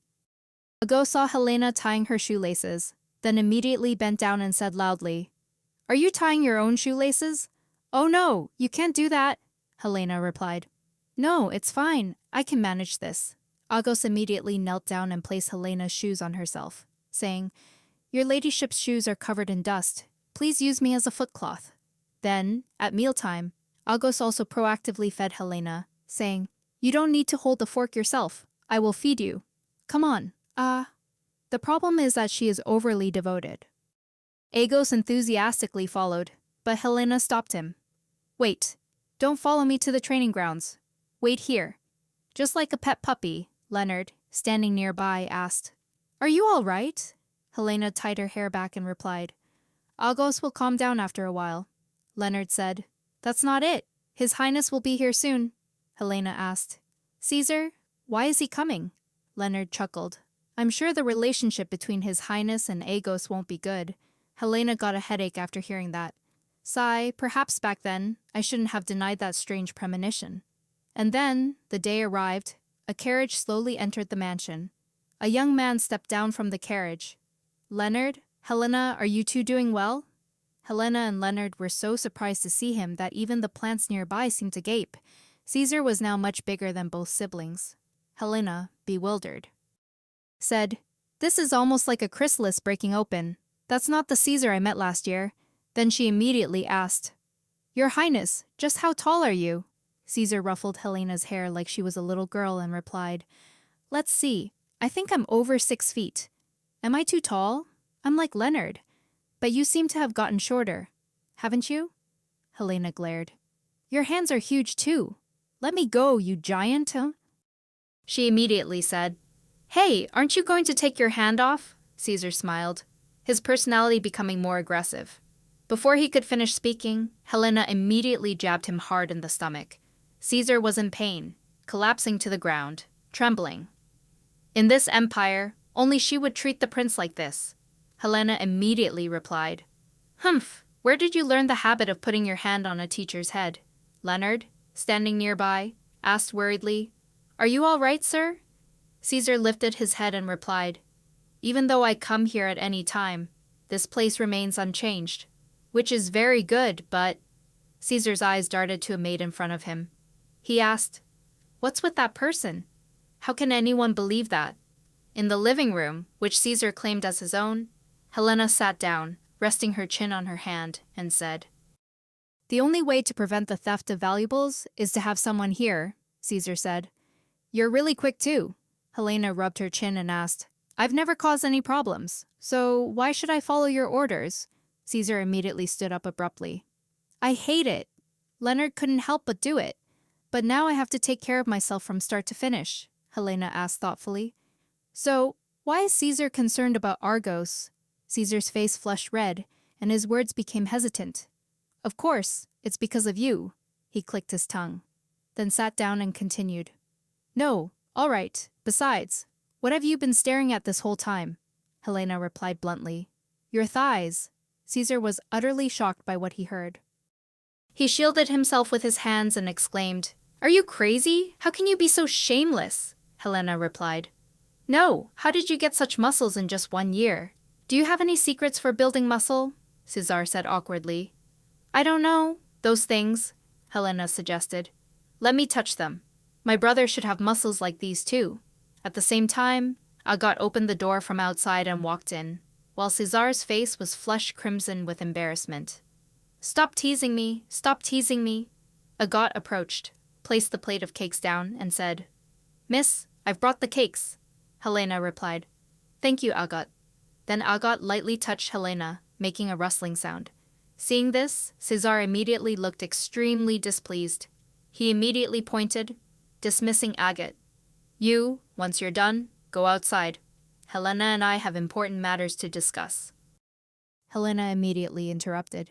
There's nothing, is there? Oh, are you going to show me your thighs? Caesar yelled. I told you to stop making fun of me. Argos, who was nearby, also snorted dismissively and said, Oh heavens, I'm the young lady's servant. My duty is to protect her from scoundrels who want to tempt her with those thighs. Caesar shrieked. You fool! Do you think Helena is the one who needs protection? I'm the one in danger. Argos burst into fake tears, whimpering. Young lady, that person is yelling at me. Helena was utterly exasperated. She said, Don't argue about me, it's too annoying. After that, the two engaged in a silent battle of wills, exchanging boundless, loving glances while Helena was helpless. These two wouldn't even consider stopping. Despite their physical development, their actions remained childish. Then Helena sighed, putting an end to this fight. Stop it and let's go, Argos, Argos politely replied. Yes, young lady. Caesar spoke up. What? Wait. Argos the victor. Stuck out her tongue and laughed, teasing Caesar. Caesar, the loser, could only frown in anger, trembling. He immediately called out to Helena. Helena? Caesar patted his thigh and said, Come on, you can touch my thigh too. Helena was surprised. Helena stepped closer, her eyes searching his face. You're telling the truth, right? Caesar shrugged casually. Of course, we're pretty close, aren't we? The atmosphere suddenly turned awkward. Caesar looked rather pleased with himself, while Agat let out a quiet snort, clearly unconvinced. Helena sighed softly, thinking to herself, I don't remember us being that close. After a brief hesitation, she reached out and lightly touched Caesar's arm, as if trying to confirm something. She froze for a second. Wow, you're really solid. I mean, your muscles are quite firm. Quickly, she pulled her hand back, her face turning slightly red. I didn't expect you to train this seriously. Caesar blinked, confused by her reaction. I just work out normally. Nothing special. Helena turned away in a hurry, clearly flustered. I'm sorry, I think I went a bit too far. Their eyes met. Ah! Caesar flinched. What? What's wrong? Helena broke out in a sweat. I'll stop, Caesar exclaimed. What? You're done with your business and you're just going to abandon me? After that, she hastily ran off. I got called after her. Lady, let's go together. Helena slammed the door shut. Both of you, absolutely do not follow me. Helena left, leaving both of them bewildered, not understanding what was happening. As Helena ran, she thought in confusion. What was that? What was that? Am I embarrassed now? I was squeezing his thigh so passionately. Why was this strange premonition so accurate, Caesar? How did you suddenly become an adult? Then she stopped and yelled loudly. Can you believe it? Today, I might need time to adapt to my rapidly grown student. After that, I avoided Caesar. When Caesar met her, he immediately smiled. Hello, teacher. Helena immediately hid behind her brother, merely raising her hand in response, while Leonard smiled. Good morning, Your Highness. Helena was stunned, unable to make eye contact. A little later at the training ground, Helena, look at my stance. Helena crossed her arms and turned away, awkwardly placing her left foot higher and her right hand into a more correct position. Helena had always avoided him. Even touching him made her uncomfortable. Cesar, puzzled, asked, So, what should I do? Not long after. Absolutely, I didn't mean to do that. As soon as she saw Cesar, she immediately ran away, leaving him bewildered. Ah, Helena, wait a minute. Without another word, Helena slipped away. Her body burning hot, she thought to herself. I am a sword-fighting instructor, and someone who did everything necessary in my previous life. A close boy suddenly developing both internally and externally. This is the most pathetic thing in my second life. That evening, upon returning to her room, Helena flopped down. It's already been several days, Helena Pereska. You're a teacher. You have to look him in the face to teach sword fighting, don't you? Tomorrow, somehow, I have to get back to normal. Suddenly, a knocking sound echoed from outside the window. Helena walked over and flung the window open. What is it? She couldn't ignore this, as in her previous life. Assassins had come looking for her. Cesar, holding some pebbles in his hand, smiled. Helena, it's me. Helena immediately pulled the window shut. I'd rather it be an assassin. Cesar quickly stopped her. Helena, don't go in. I came here to talk to you. Saying this, he gave her an affectionate smile. Helena frowned. That kid. His expression is like an adult's. Immediately after, he leaped up. So, shall I come in? Excuse me for a moment. Helena crossed her arms and admonished him. From next time, please use the main door, Cesar replied. Argos or something is guarding the door, so there's no other way. It's true that right now, Argos is seriously blocking love. Haha, Helena then asked. So what is it that you absolutely must talk about tonight? Caesar sat down on the bed and said, You avoided me during the day, Helena. Did I do something wrong? Helena replied, No. He then asked, Then why are you so cold towards me? Helena paused, thinking to herself. He cares, Helena spoke. It seems I'm always cold towards you, Caesar said. No, it's different. You didn't look into my eyes as if you hated me. Helena scratched her face and said, It's not like that. I'm just a bit embarrassed. While I haven't seen you, you've developed so much that you look like a different person. Caesar let out a short laugh. What? That's not my fault, Helena replied. I just need time to adapt, Caesar. You don't need to worry. Caesar gripped her hand, cutting her off. Helena. I'm actually very insecure. I can only be here for 3 months, and the time I spend away from you is much more than the time I spend by your side. So perhaps one day, you and Leonis will forget me. Helena's eyes widened in surprise. Caesar knew what she needed. This is my fault. Then she went and sat beside him and said, I'm sorry, Caesar. I will absolutely not abandon my disciple. So don't worry. Caesar spoke. Can you swear? Helena took his hand to reassure him. I won't avoid you anymore. I swear by my heart. Helena seemed to have realized her mistake, that she had been too thoughtless. Caesar is my lovely disciple, no matter what he's like. Caesar smiled. All right, that's fine then. Saying that, he flopped down. I've said everything I needed to say. I'm tired. I need to sleep, Helena said from beside him. All right, go rest tomorrow. Caesar lay down on the bed, pulling the blanket over himself, smiling. Yeah, good night. Helena froze stiff. What are you doing? Go back to your room, Caesar said. What's wrong? You used to sleep in my room before, and I'm too tired to go back to my own room. Helena was extremely flustered, thinking to herself, back then we were still young. That's why we could do that. Helena immediately grabbed a pillow and scurried away. I'm fine. You sleep alone, Caesar asked. Where are you going? You swore you wouldn't avoid me. Helena thought to herself. That's one thing, and this is another. What kind of lovely student? I thought he was only growing taller, but his foolishness is growing too. Caesar patted the spot next to him. I'm so sleepy. Hurry up. Helena froze for 5 seconds. Then she put the pillow down and sighed. All right, I don't know anymore. The two lay side by side, Caesar looking at her with a smile. He said, It reminds me so much of the old days, Helena asked back. Is that so? Caesar replied. Yes, you were right beside me then too. If I had known you didn't like it, I shouldn't have grown taller, Helena, a little embarrassed, said. That's such silly talk. At some point, their hands had intertwined. Caesar surprised everyone with his rapid growth. He reassured me with his unchanging naivety. Just as I thought how quickly children grow up, we leaned on each other and fell asleep.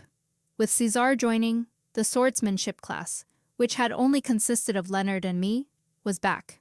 Helena pointed at the two of them and shouted, Don't hesitate when attacking, big brother. Don't just use that one technique, Leonard immediately replied. Yes, ma'am. I also focus on the class, not caring about his feelings.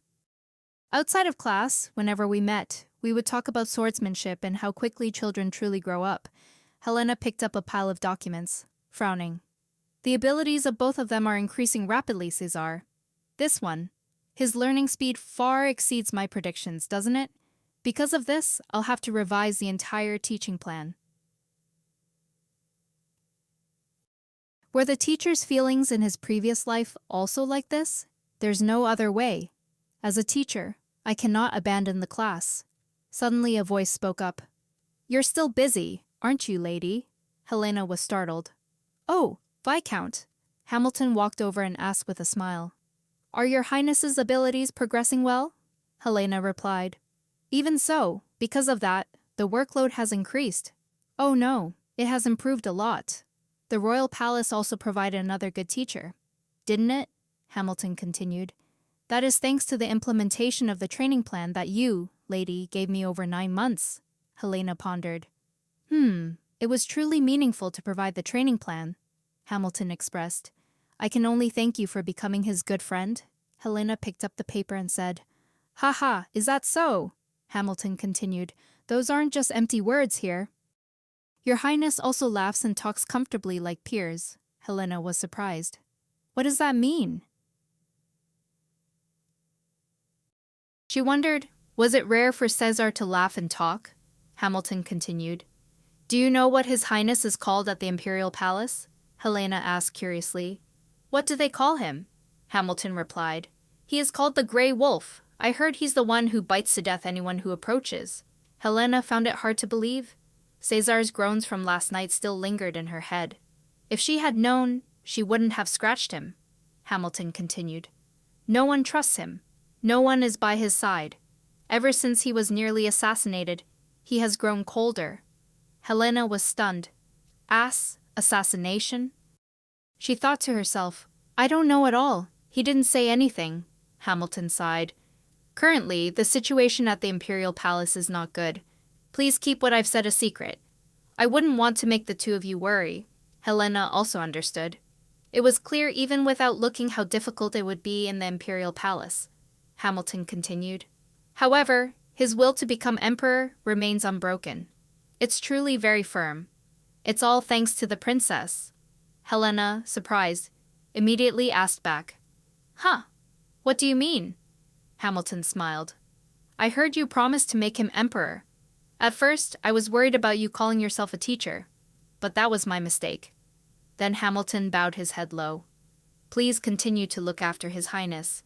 Helena immediately sat up in surprise, thinking to herself, why is he bowing to me like that? After thinking, she also immediately bowed back to Viscount Hamilton. She recalled what she had said to Caesar. Become emperor, Caesar. She regretted, wondering if that promise was too unreasonable. I understand Caesar's hardships, but I don't want to be involved with the royal family anymore. In this life, I just want to live a comfortable life. That won't do. Not long after, Caesar arrived. Helena, why did you call me? What are those swords for? A lesson? Helena, holding two swords, replied, Yes, from today until the day you return, I will conduct a special lesson every night. Caesar asked in surprise. Just me, without Leonis. Helena raised the sword in her hand. I can't teach Leonis. I'll teach you foul and underhanded techniques. With that, she charged forward, leaving Caesar bewildered. What? A direct strike was unleashed, and Caesar screamed in alarm. He frantically said, There's no way I'm starting alone. Helena, with sharp eyes, said, Didn't you hear me? I said I'd teach you foul and underhanded sword techniques. Now I can swing a sword behind your back. Caesar, sweating in confusion, asked, And why do you have two swords? If not, then, Helena, swinging her sword, said, During lessons you should call me teacher. Student. Caesar dodged and yelled, Wait, wait. Helena replied, There's no waiting. Instead of explaining this technique, you should remember it with your body. Helena thought to herself, I wasn't taught this either. I learned it myself during my mercenary days. It's not about confrontation, but about intimidating and suppressing the opponent. Just blocking is enough. Helena unleashed a slash that grazed Caesar's face, followed by another strike that knocked Caesar's sword away. Helena glared. You lost, Caesar, Helena mused. A life I've never lived before. If you turn back in fear, there's only death, Caesar. After that, Helena continued. Again. Caesar bit his lip as each attack clashed, creating clanging sounds that echoed throughout the room. Caesar gritted his teeth and defended. Helena thought in surprise. He really does catch on quickly. After all, he has some talent. Even if he's still being pushed back by my strength. Now, I'm not going to teach you to win solely with swordsmanship. Helena's next blow landed directly on his stomach. Caesar slumped to the ground. Helena pointed her sword at Caesar.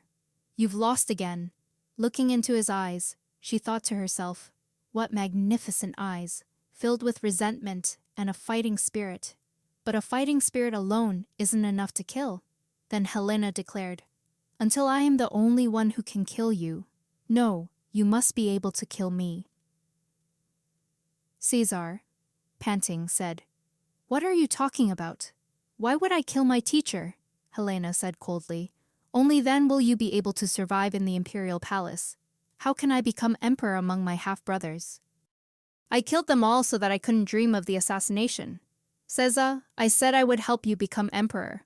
Helena, with determination. I will take responsibility for those words. Caesar picked up the sword, his eyes filled with determination. Again, Helena was pleased. Yes, that's it. Try to endure me, apprentice. The clanging sounds of collision echoed outside. Our special lessons continued throughout the summer. Caesar improved day by day. Meanwhile, although there were no signs of intimacy with Agat, Helena said, Tomorrow I will add more training content. Caesar asked. Here, Helena asked. We're both doing very well, aren't we? Agat, standing nearby, said nothing. She just glared at Caesar. Caesar, not to be outdone, stared back at Agat. The two began another staring contest. Helena thought to herself. Caesar is overtly wary of Agat, seeing Helena run off. Agat immediately followed. Milady, let's go together. As she ran, Agat even turned back and stuck out her tongue to tease him, making him angrily shout, Hey, you! Helena secretly marveled. Agat is not discouraged by the prince. She truly is the child I picked up. Agat followed, smiling. Milady, let me wipe your sweat, Caesar shouted loudly. Hey, stay away from Helena! A moment later. As Agos poured tea for Caesar, he said, I hate that person, Helena asked. Are you talking about Caesar? Agos puffed out his cheeks and glared. Yes, I can see all his dark intentions to monopolize the young lady, Helena mused. You two said the same thing, hating your own kind. On the other side, Caesar also said, I hate her. She's trying to monopolize you. Quickly send her away. Helena took a sip of tea and said, I'll do what I want. I don't need to follow anyone else's wishes. August replied sullenly. I know, but I get jealous when the three of you happily practice swordsmanship together. Helena looked at August and thought to herself, did that really look fun? She recalled the training session. Aim straight. Do you want to die on the battlefield? Keep going. Please, I'm so tired I can't move even a single step, Helena. No, get up now. So that's how it could look. Suddenly she remembered something and said, I wonder if you'd like to learn swordsmanship. August replied awkwardly. Of course I know that's a ridiculous thing to say. Helena put down her teacup and said, Nothing is impossible for me, August. August was overjoyed and excited. Ah, young lady then, Helena continued. All right, if you want to, just come to the swordsmanship school. August was startled. Huh. August immediately knelt down. That's not it. I want to learn swordsmanship from you, young lady. Helena calmly said. That's not possible. I have no intention of taking on any more disciples. Those two are enough. August tearfully pleaded and begged. May I observe beside young Master Leonard? I'll study on my own. I absolutely won't bother you, Helena thought to herself. He looks even sadder than when I hit him. That's right, when César returns, Leonard will need a rival. The difference in ability between Leonard and me is too great. If I teach August well, we can expect synergy. Then she sighed and said, All right, let's do this. August was incredibly moved, tears welling up in his eyes. Helena continued, All right, I'll teach you swordsmanship while César is away. Instead, if she couldn't catch up to Leonard within a year, she would go to the Sword Academy. August, beaming with joy, said, Yes, believe me, milady, I will work hard with determination. Helena was too tired at this point. She crossed her arms and said, No preparations are needed, she thought to herself. Won't this just lead to the establishment of a sword academy? That was the moment I recalled my father's words that I would be drawn into things I couldn't stand. After that, the relationship between Agoth and Caesar remained the same. I taught Caesar throughout the summer. No matter where he went, he wouldn't be assassinated. To this extent, my role and responsibilities had been fulfilled. It was a bit troublesome, but a relief. Once again, at the end of summer, Caesar returned to the imperial capital. Everyone in the household also came out to see him off. Helena sighed. I was careless, and I ended up working hard again. Agoth smiled. I'll come back and help her have some fun, Helena replied. That's Agoth for you. You must have finished raising all the monsters, so you have nothing to worry about. While comfortably training my juniors, I was enjoying a free life with my brother in Agoth. But after 5 months, all my plans fell apart. That winter, I'm sorry to say, arrived without warning. I am Rose Evelyn, Leonard asked, bewildered. What's going on with us? It seems like this is the first time I've met her. Rose spoke. His Royal Highness Caesar sent me. First, Rose held out a letter. He sent this letter to the two of you. Originally, Viscount Notch was supposed to come, but His Royal Highness said that if he sent someone familiar, the lady would run away, so he sent me here. Helena took the letter and thought to herself, if I had known the sender was Caesar, I wouldn't have come out to see it. This person came to meet us because they thought we already knew about the invitation to Caesar's crown prince enthronement ceremony, which had been sent to the ducal house a few days prior, Helena said, knitting. The crown prince enthronement this winter. It's usually done in the new year. Leonard appeared out of nowhere. His Royal Highness said he wants the enthronement party to be held together with his birthday party. It seems he personally went to request it from His Majesty, Helena asked in surprise. Birthday? Is Caesar's birthday in winter? Leonard replied. That's why His Royal Highness's middle name is Winter, Helena. He'd cry if he heard you say that. Helena raised a finger and said, We're still young after all. It's fine if we don't attend such a big event. Leonard smiled. Haha, isn't it more like you find it troublesome and don't want to go? Helena replied. Exactly. We'll just laze around all day in this empty mansion with no adults around. Agoth immediately seized the opportunity.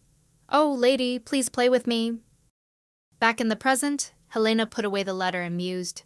That's right, of course I won't go. If it's a prince's coronation, I don't know, but a prince's coronation would surely be in that distant capital, wouldn't it? One can't predict, she then said. I'm afraid it's not yet time for me to make my debut in high society, so I won't be attending, Rose said. If the young lady says so, then I hope you will examine the princess's invitation more closely. Helena looked bewildered. More closely. Helena opened the letter, her face becoming utterly astonished. The contents of the letter were as follows.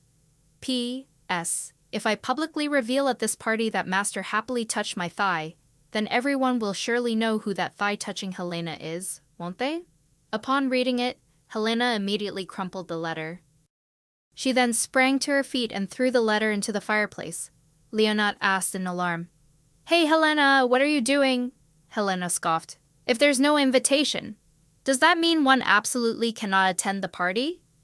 Leonard stared at her blankly.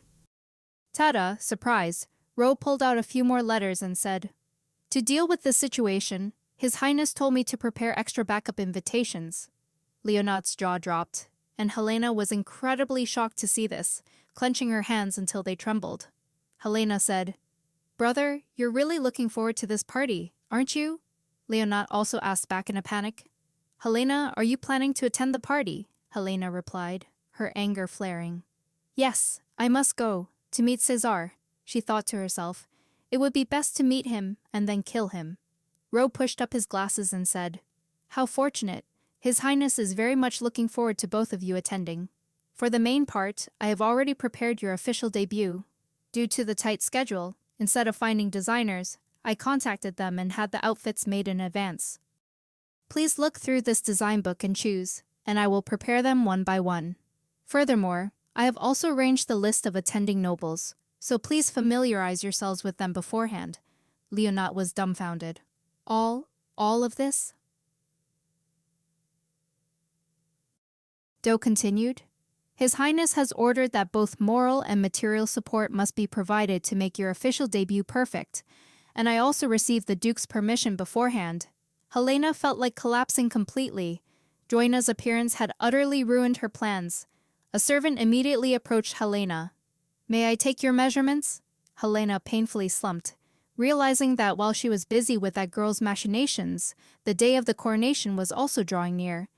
The capital, on the day of the coronation, the Duke, with his wife beside him, said, Leonard, Helena, we will be attending the coronation, so you may return home after the banquet.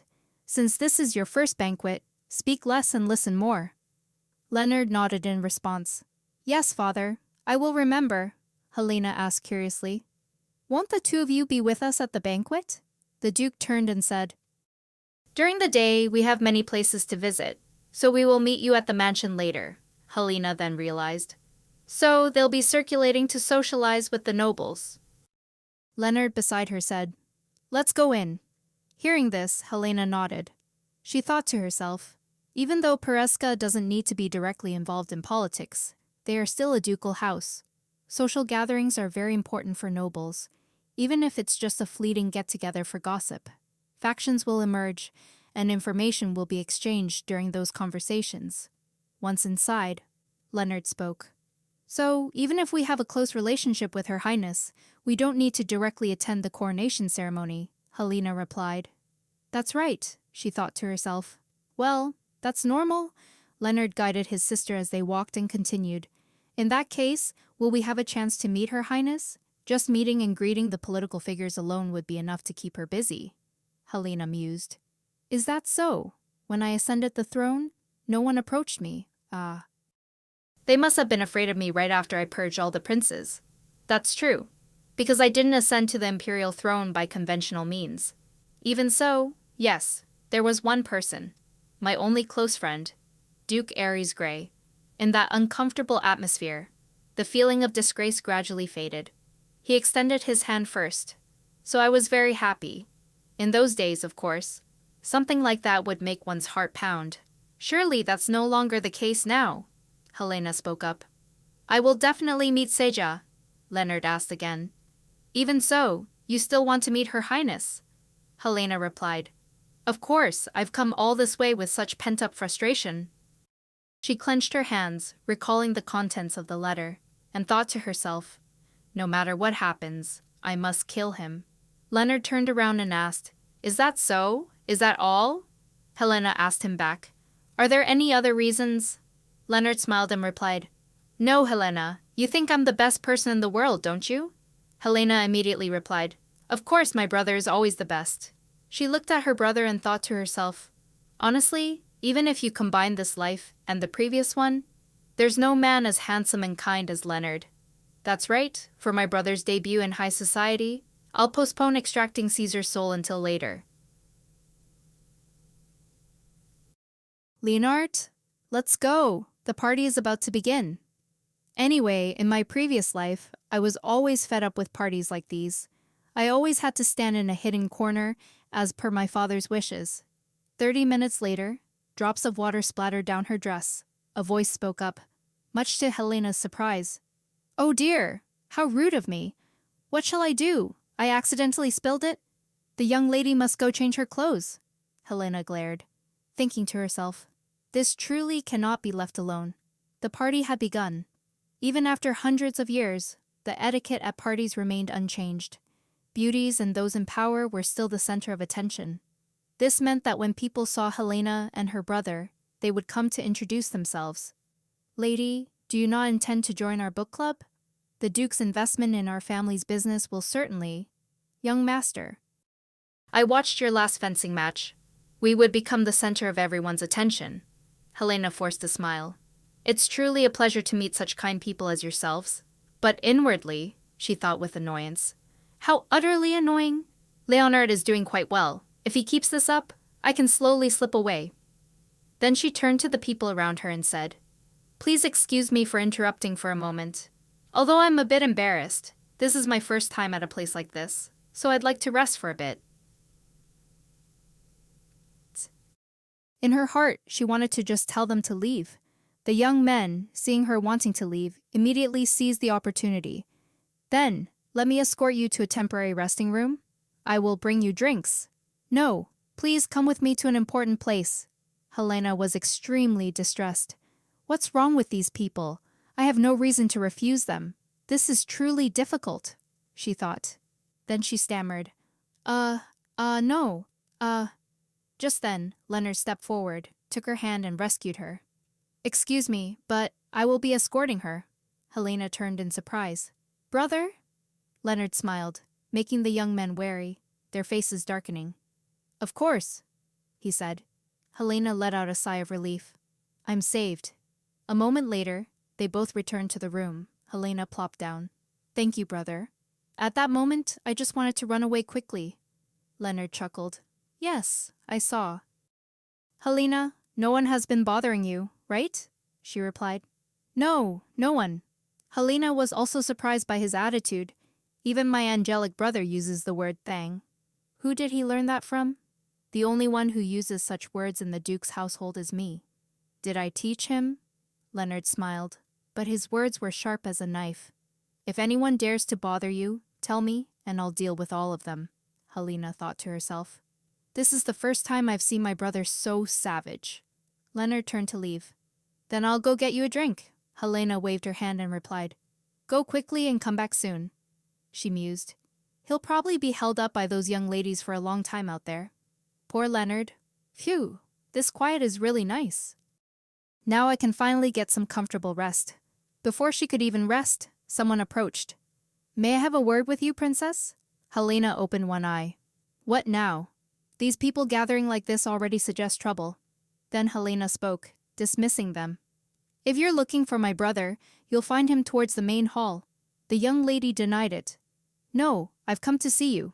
Princess Pereska. My name is Ayulika Brand." Helena immediately realized, thinking to herself, if it's Brand, then it must be a branch of Duke Balor's house, which is also the Empress Consort's family. This family and Grand Prince Caesar had been in conflict for a long time. Caesar had prevented the Empress Consort from becoming Empress, and the Empress Consort had also hindered Caesar's ascension to Crown Prince. The power of both sides was equally matched, and they constantly vied against each other. She wondered what kind of deal they had made. As this year, Caesar had ascended to Crown Prince, there was no way that side would be on good terms with Caesar. Yet here they were, Helena asked, puzzled. "What business do you have with me?" Ulika stepped forward and said, "I've heard rumors that you, princess, are very close with His Royal Highness the Prince." Helena replied. That's right. The whole group suddenly burst into giggles. Oh dear. Then Yulika placed a hand on her chest and said, I'm truly sorry, young lady. I didn't realize I was hearing such an absurd rumor directly from the person involved. Sometimes there are nobles who, after just a brief conversation with his or her highness, immediately boast about their close relationship with them. Helena calmly said, Of course, there are people like that, she thought to herself. Why are these girls trying to make things difficult for me? The whole group chuckled again. Yes, a princess could never be someone like that. That's right. People from the countryside are very simple-minded. They don't know anything. They're as innocent as a blank sheet of paper, Helena thought to herself. No poison or drawn swords. This level is actually quite cute, isn't it? Yulika stepped forward and said, But princess. I'm only saying this because I'm worried. Helena remained calm and asked, What is it? I'm quite willing to listen. Yulika glared, leaned close to Helena's ear and whispered threateningly, It seems you should know who you are. Wearing such a rustic dress and daring to spread rumors like that, don't you know who his/her highness is? With that, she poured a glass of wine over Helena. She exclaimed, feigning distress, Oh dear, how rude of me. What shall I do? It was an accident. The liquid dripped from Helena's dress onto the ground. Yuliana continued, Miss, you must go change your clothes. Luckily I brought a spare dress. I'll lend it to you. Come with me. The others also chimed in. That's right, miss. Please accept Miss Brandy's kind intentions. Helena was furious internally. This truly couldn't be left alone. Clearly, it would be a shabby spare dress, but if she got angry at her, she would be called narrow-minded. Then Helena suddenly stood up and said, It's all right, miss. Your hand is wet. Look, come here and wipe it. Saying this, Helena grabbed the hand holding the wineglass and splashed it onto her face. Don't mess with me. I've lived 2 lives already. The 2 ladies next to them were startled. Lady Brand, what are you doing, your highness? Helena's voice turned cold. Oh my, how rude of me. It was an accident. After all, you are all generous people. I trust that with your great magnanimity, you will understand me. That spare dress should be worn by Lady Brand. It's truly fortunate that there are still spare clothes. Also, I thank you for your advice on the dress. I will certainly tell Her Highness about your brilliant suggestion. Yulika was startled at this moment. What? Helena, with her skirt fluttering, said blithely. This dress was chosen by Her Highness, but to be precise, it was chosen by Rowena, Seza's retainer. The whole group was startled, their mouths agape wider than bowls. Lady Bapinka, Lady Hector, Lady Rumbia. If you want to do bad things, you should at least be smart. Since you've shown such interest in the hospitality of the Duke of Pereska's household, I will certainly make a note of this and inform your respective families. Their faces darkened, looking at their frightened, pale expressions like, This is rather amusing. So, if you'll excuse me, I hope to see you again, Lady Yulissa Brand. Having said that, Helena bowed in farewell. Aren't even things like this just memories of youth? Even so, let's not meet again. Oh, you childish ladies. Yulika gritted her teeth in anger. Helena Pereska, after leaving, diligently wiped away the stains. Water soaked into the towel. But the stains couldn't be wiped off. Helena decisively threw away the towel, thinking, Never mind, I can use this as an excuse to go to the hall. But it seems that Lady Braun has some kind of scheme. The Braun family holds considerable power because of their close ties to the Empress. Furthermore, the Marquisate has deeply entrenched itself in politics, considered a powerful force. Unlike my own family, what would someone from such a family gain by causing trouble with Pereska? Helena recalled Yulika's threat. I heard that you, lady, are very close to His Royal Highness the Prince. Wearing such a rustic dress, how dare you spread such rumors? Don't you know who His Royal Highness is? Could it be that she likes Caesar? If so, she's quite cute, even though her way of showing jealousy isn't cute at all. While she was deep in thought, a voice announced, His Royal Highness Prince Caesar Wintergrey has arrived. Helena heard the commotion and turned around, thinking, Finally, the main character has arrived. I might as well take a look at him while I'm here. Snow was falling again. Helena walked to the window, the wind gently rustling. And though the scenery was already beautiful, Helena was even more so. She opened the window to gaze outside, at a magnificent and majestic castle bathed in soft sunlight. Was this dress rustic or something else? She'd have to try it on to know. In her previous life, she hadn't cared about clothes or jewelry, because before becoming king, she had been fighting on battlefields. Even after ascending the throne, she spent many days wearing armor. But she had no good memories of the imperial city. She didn't know why she was remembering that time. Suddenly, someone approached. "Found you." Helena turned around in surprise. "Cesar, why are you here?" Cesar smiled and replied, "I didn't see Master here, so I asked around and found out you were here." Helena hesitated. "Ah, my clothes are a bit dirty." Caesar said, "Is that so? I thought you were annoyed and trying to avoid me." Helena replied without hesitation. "Of course, that's part of it too." Caesar burst out laughing. "Ha ha, that's Helena for you." Helena asked curiously. "The guest of honor at the party. Is it all right for you to be here?" Caesar replied, "I just came to say hello, so it's fine to be here for a little while." Seeing his trembling demeanor, Helena thought to herself, "I had intended to punish him for that letter when I met him, but seeing his pathetic and tired appearance from having to prepare so many things, all the words I wanted to say just slipped away. Now this feels real. You have safely ascended to the throne of Crown Prince Caesar." Helena immediately grumbled that he was truly arrogant, and even taller than her. Caesar replied, "I've always been taller than you," Helena sighed, "but it's not like I have to look up this much." Caesar chuckled with delight. "Right, it must be annoying to have to look up at your disciple, huh?" Caesar then leaned close to her face. "Is this better?" Helena shyly pushed his face away. "This is too close." Caesar got annoyed and asked, "So, what do you want me to do? Or do you want me to kneel?" Helena immediately agreed. "Oh, that's a good idea. It would be better for me to look down. So you kneel down." Caesar's jaw dropped. "What? I really can't deal with you," he then asked. "Are you satisfied now, Master?" Helena smiled and gave him a thumbs up. "Perfect." Helena gently walked over and covered his eyes with both hands. If anyone saw the crown prince kneeling, they would surely be startled. But I knew if I looked into his eyes, I wouldn't be able to say a word. Then she sent him a wish. "Happy 18th birthday, Caesar. Thank you for being born into this world." Helena's face flushed red, and her hands also turned red. But Caesar still said nothing, making Helena embarrassed. She said, "Say something. I'm dying of embarrassment here." Caesar smiled. "Thank you." Then he took her hand. "Actually, I came to find you because I wanted to hear those words." Helena snorted. "You'd hear more people say things like that out in the hall." Caesar immediately refused. "It only has meaning if I hear it from your own lips." Caesar held her hand. "I was born for Helena." Helena silently pondered. I could feel the earnestness in Caesar's words. I could only silently embrace him. He said he was born for me. What a stubborn and very lonely soul. Thank you for being born into this world, a world that has me, Caesar. After the party, there would be 3 free days. Leonard sat at the dining table and asked her, "Helena, what do you want to do during these 3 days?"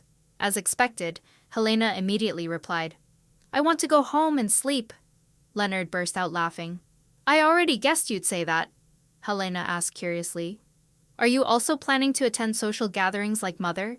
But you've already received so many invitations from the young ladies at the party." Leonard, holding a teacup, replied, "No, I've wanted to do practical training with the Night Order for a while now. So I thought I'd take the opportunity while in the capital to give it a try." Helena exclaimed, "Oh my, what an exemplary student." Truly a commendable brother. If that's the case, the mansion will be empty soon. How wonderful. I'll have to roll around to my heart's content and sleep as much as I want. That evening, indeed, the saying brazenness trumps good looks never failed. Caesar appeared out of nowhere. "Hello, Master. I've come to play with you." Helena's face was as black as thunder.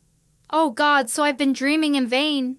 Helena angrily pointed straight at him and yelled, "You, a dignified crown prince, why are you idly sitting here?" Caesar, completely unfazed, said, "It's because I've been so busy these past few days that I haven't been able to sleep. So please excuse my rudeness." Helena snapped. "Then go to sleep." Caesar gestured and said, It's just that today I heard Leonard plans to go on a practical training trip with the Night Order. Helena fumed internally. This guy, he's not even bothering to listen to me anymore. Meanwhile, Caesar calmly continued, then you'll surely be lying around lazily. That's why I personally came all the way here to play with you. Helena promptly showed him the door. Have a good trip, Caesar. Caesar immediately yelled. Hey, Helena, why are you so forceful? You're going too far. Are you planning to only wish me a happy birthday with just words? You thought that playing together would suffice as a birthday gift? Helena froze. A birthday gift? Heavens, so what do you want?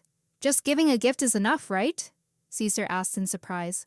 Really, then, could you build me a mansion in the coastal city? A moment later, Your Highness, without us, will you truly be all right? Caesar turned back and replied, I can take care of myself, so you don't need to follow me. Helena's face darkened as she clutched her head. It's turned out like this again. That cunning fellow. Is it really okay for the crown prince to go out like this without attendance? I must have raised him to be too strong. Caesar suddenly grabbed her hand. Let's go, Helena. Helena pulled her hand back. Wait. Why are you holding my hand? Caesar replied. So Helena doesn't run away halfway, Helena grumbled. Don't worry, we've come all this way. Why would I run away now?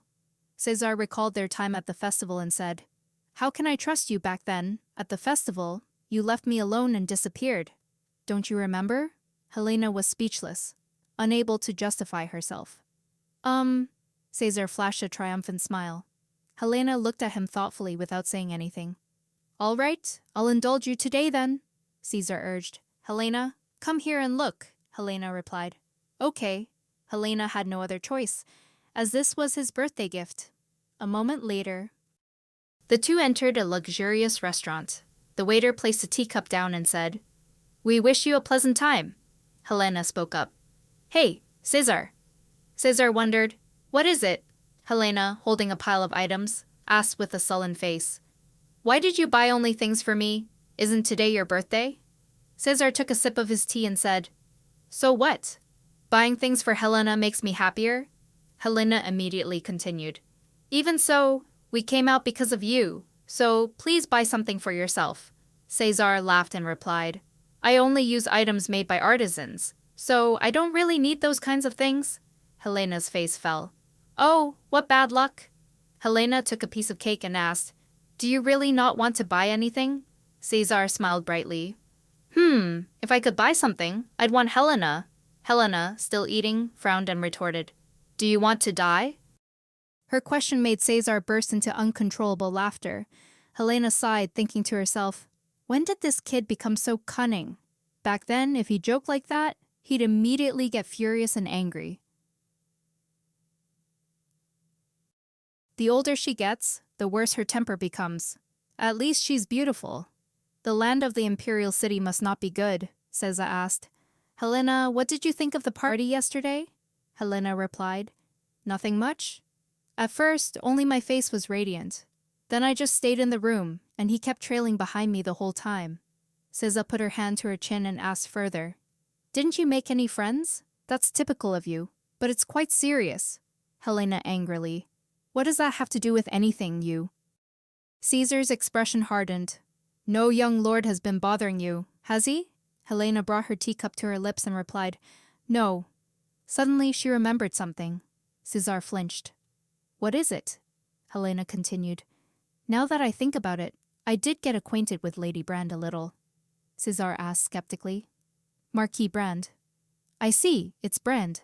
Then Caesar brought a hand to his chin, contemplating something. Helena thought to herself, That's right. Brand is the Empress's family, and I wasn't astute enough to say such useless things. I need to change the subject quickly. Then she looked at the pile of items and said, Oh, I have something for you, Caesar. Caesar looked up. Helena presented a gift box and said, Actually, I intended to give it to you at the party, but I thought it wouldn't compare to the other gifts then, so I'm giving it to you now. Caesar immediately became flustered. What is it? Is it really for me? Really? Can I open it? Helena nodded and replied, "It's just a very small gift, so don't expect too much." Cesar opened the gift box, and inside was a scarf. Cesar's eyes widened as he stared at the item. Then he spoke. "Helena, you really are terrible at knitting. It looks like a rag." Helena immediately rushed forward in anger to snatch it back. "You! Give it back then."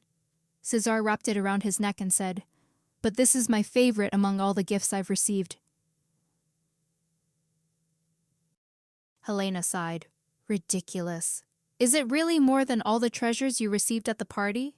Cesar carefully held the shawl. "Those treasures weren't given to me. They were gifts for the royal family. But this one is just for me. This is the best. Thank you."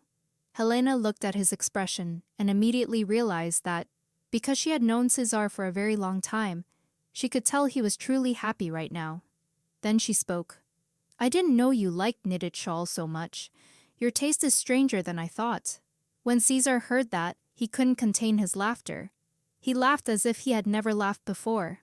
"That's right, I love it. I love it so much I'd trade my life for it," Helena said. "Even if that's the case, don't trade your life for that wool shawl." Cesar still hadn't stopped laughing. "Oh, come on, this is too funny, Helena," Helena asked, puzzled. "What are you laughing at? Honestly, this disciple gets harder to understand the older he gets. One night, I returned home in a carriage. Unlike what the Duke said about the countryside, the capital's night here was dazzlingly beautiful. This place is still as magnificent as ever, 500 years ago. I spent countless nights here, in this city. What is it that makes me feel they are more beautiful? Why is that?" Cesar was sleeping when Helena woke him up. "Hey, Cesar, wake up! We're almost at the palace."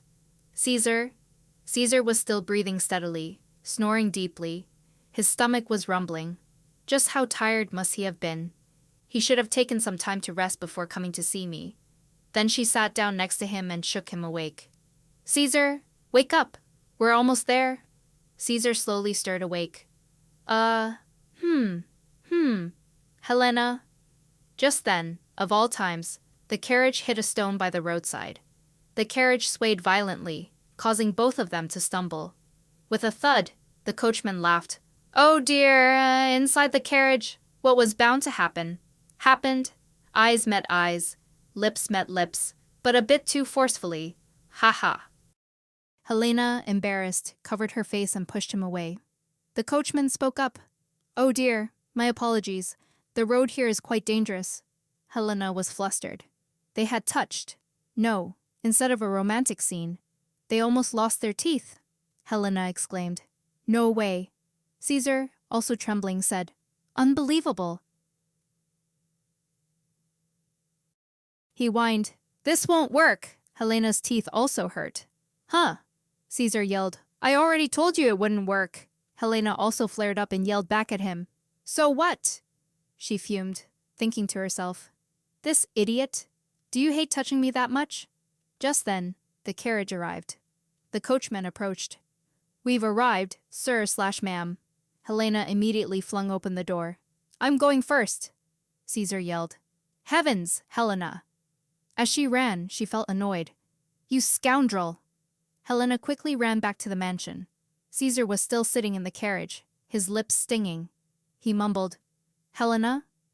Meanwhile, on Helena's side, Leonard saw her lips and asked, "Helena, what happened to your lips? They're swollen." Helena flinched. "Oh, is it too obvious?" she stammered. The carriage shook and I bumped it." "No, I just bit my lip." Leonard looked at her face, worried. Her face was also red. "You're not catching a cold, are you? Should I call a doctor?" Helena's face turned even redder, embarrassed. "Me?" Helena immediately turned her face away. It's nothing. I'll just rest a bit and get better soon. I'll go to bed earlier." Leonard was confused. "Huh, but..." Helena's heart pounded. "I'm sorry for lying to you, big brother. But I can't possibly say that I touched lips with Cesar, because I was angry just now. I need to quickly return to the main headquarters.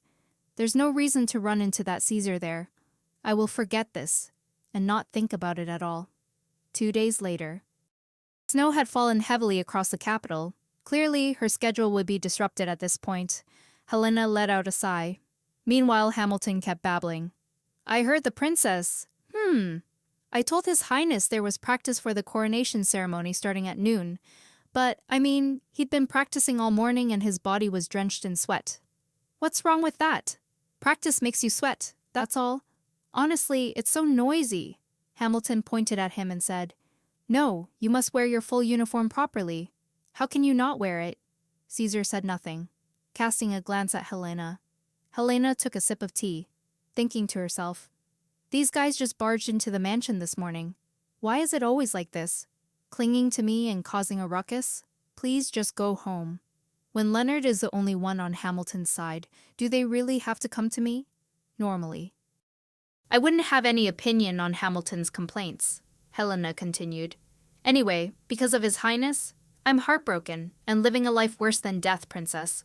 Please say something, Helena's voice replied coldly. Of course, Caesar is a scoundrel.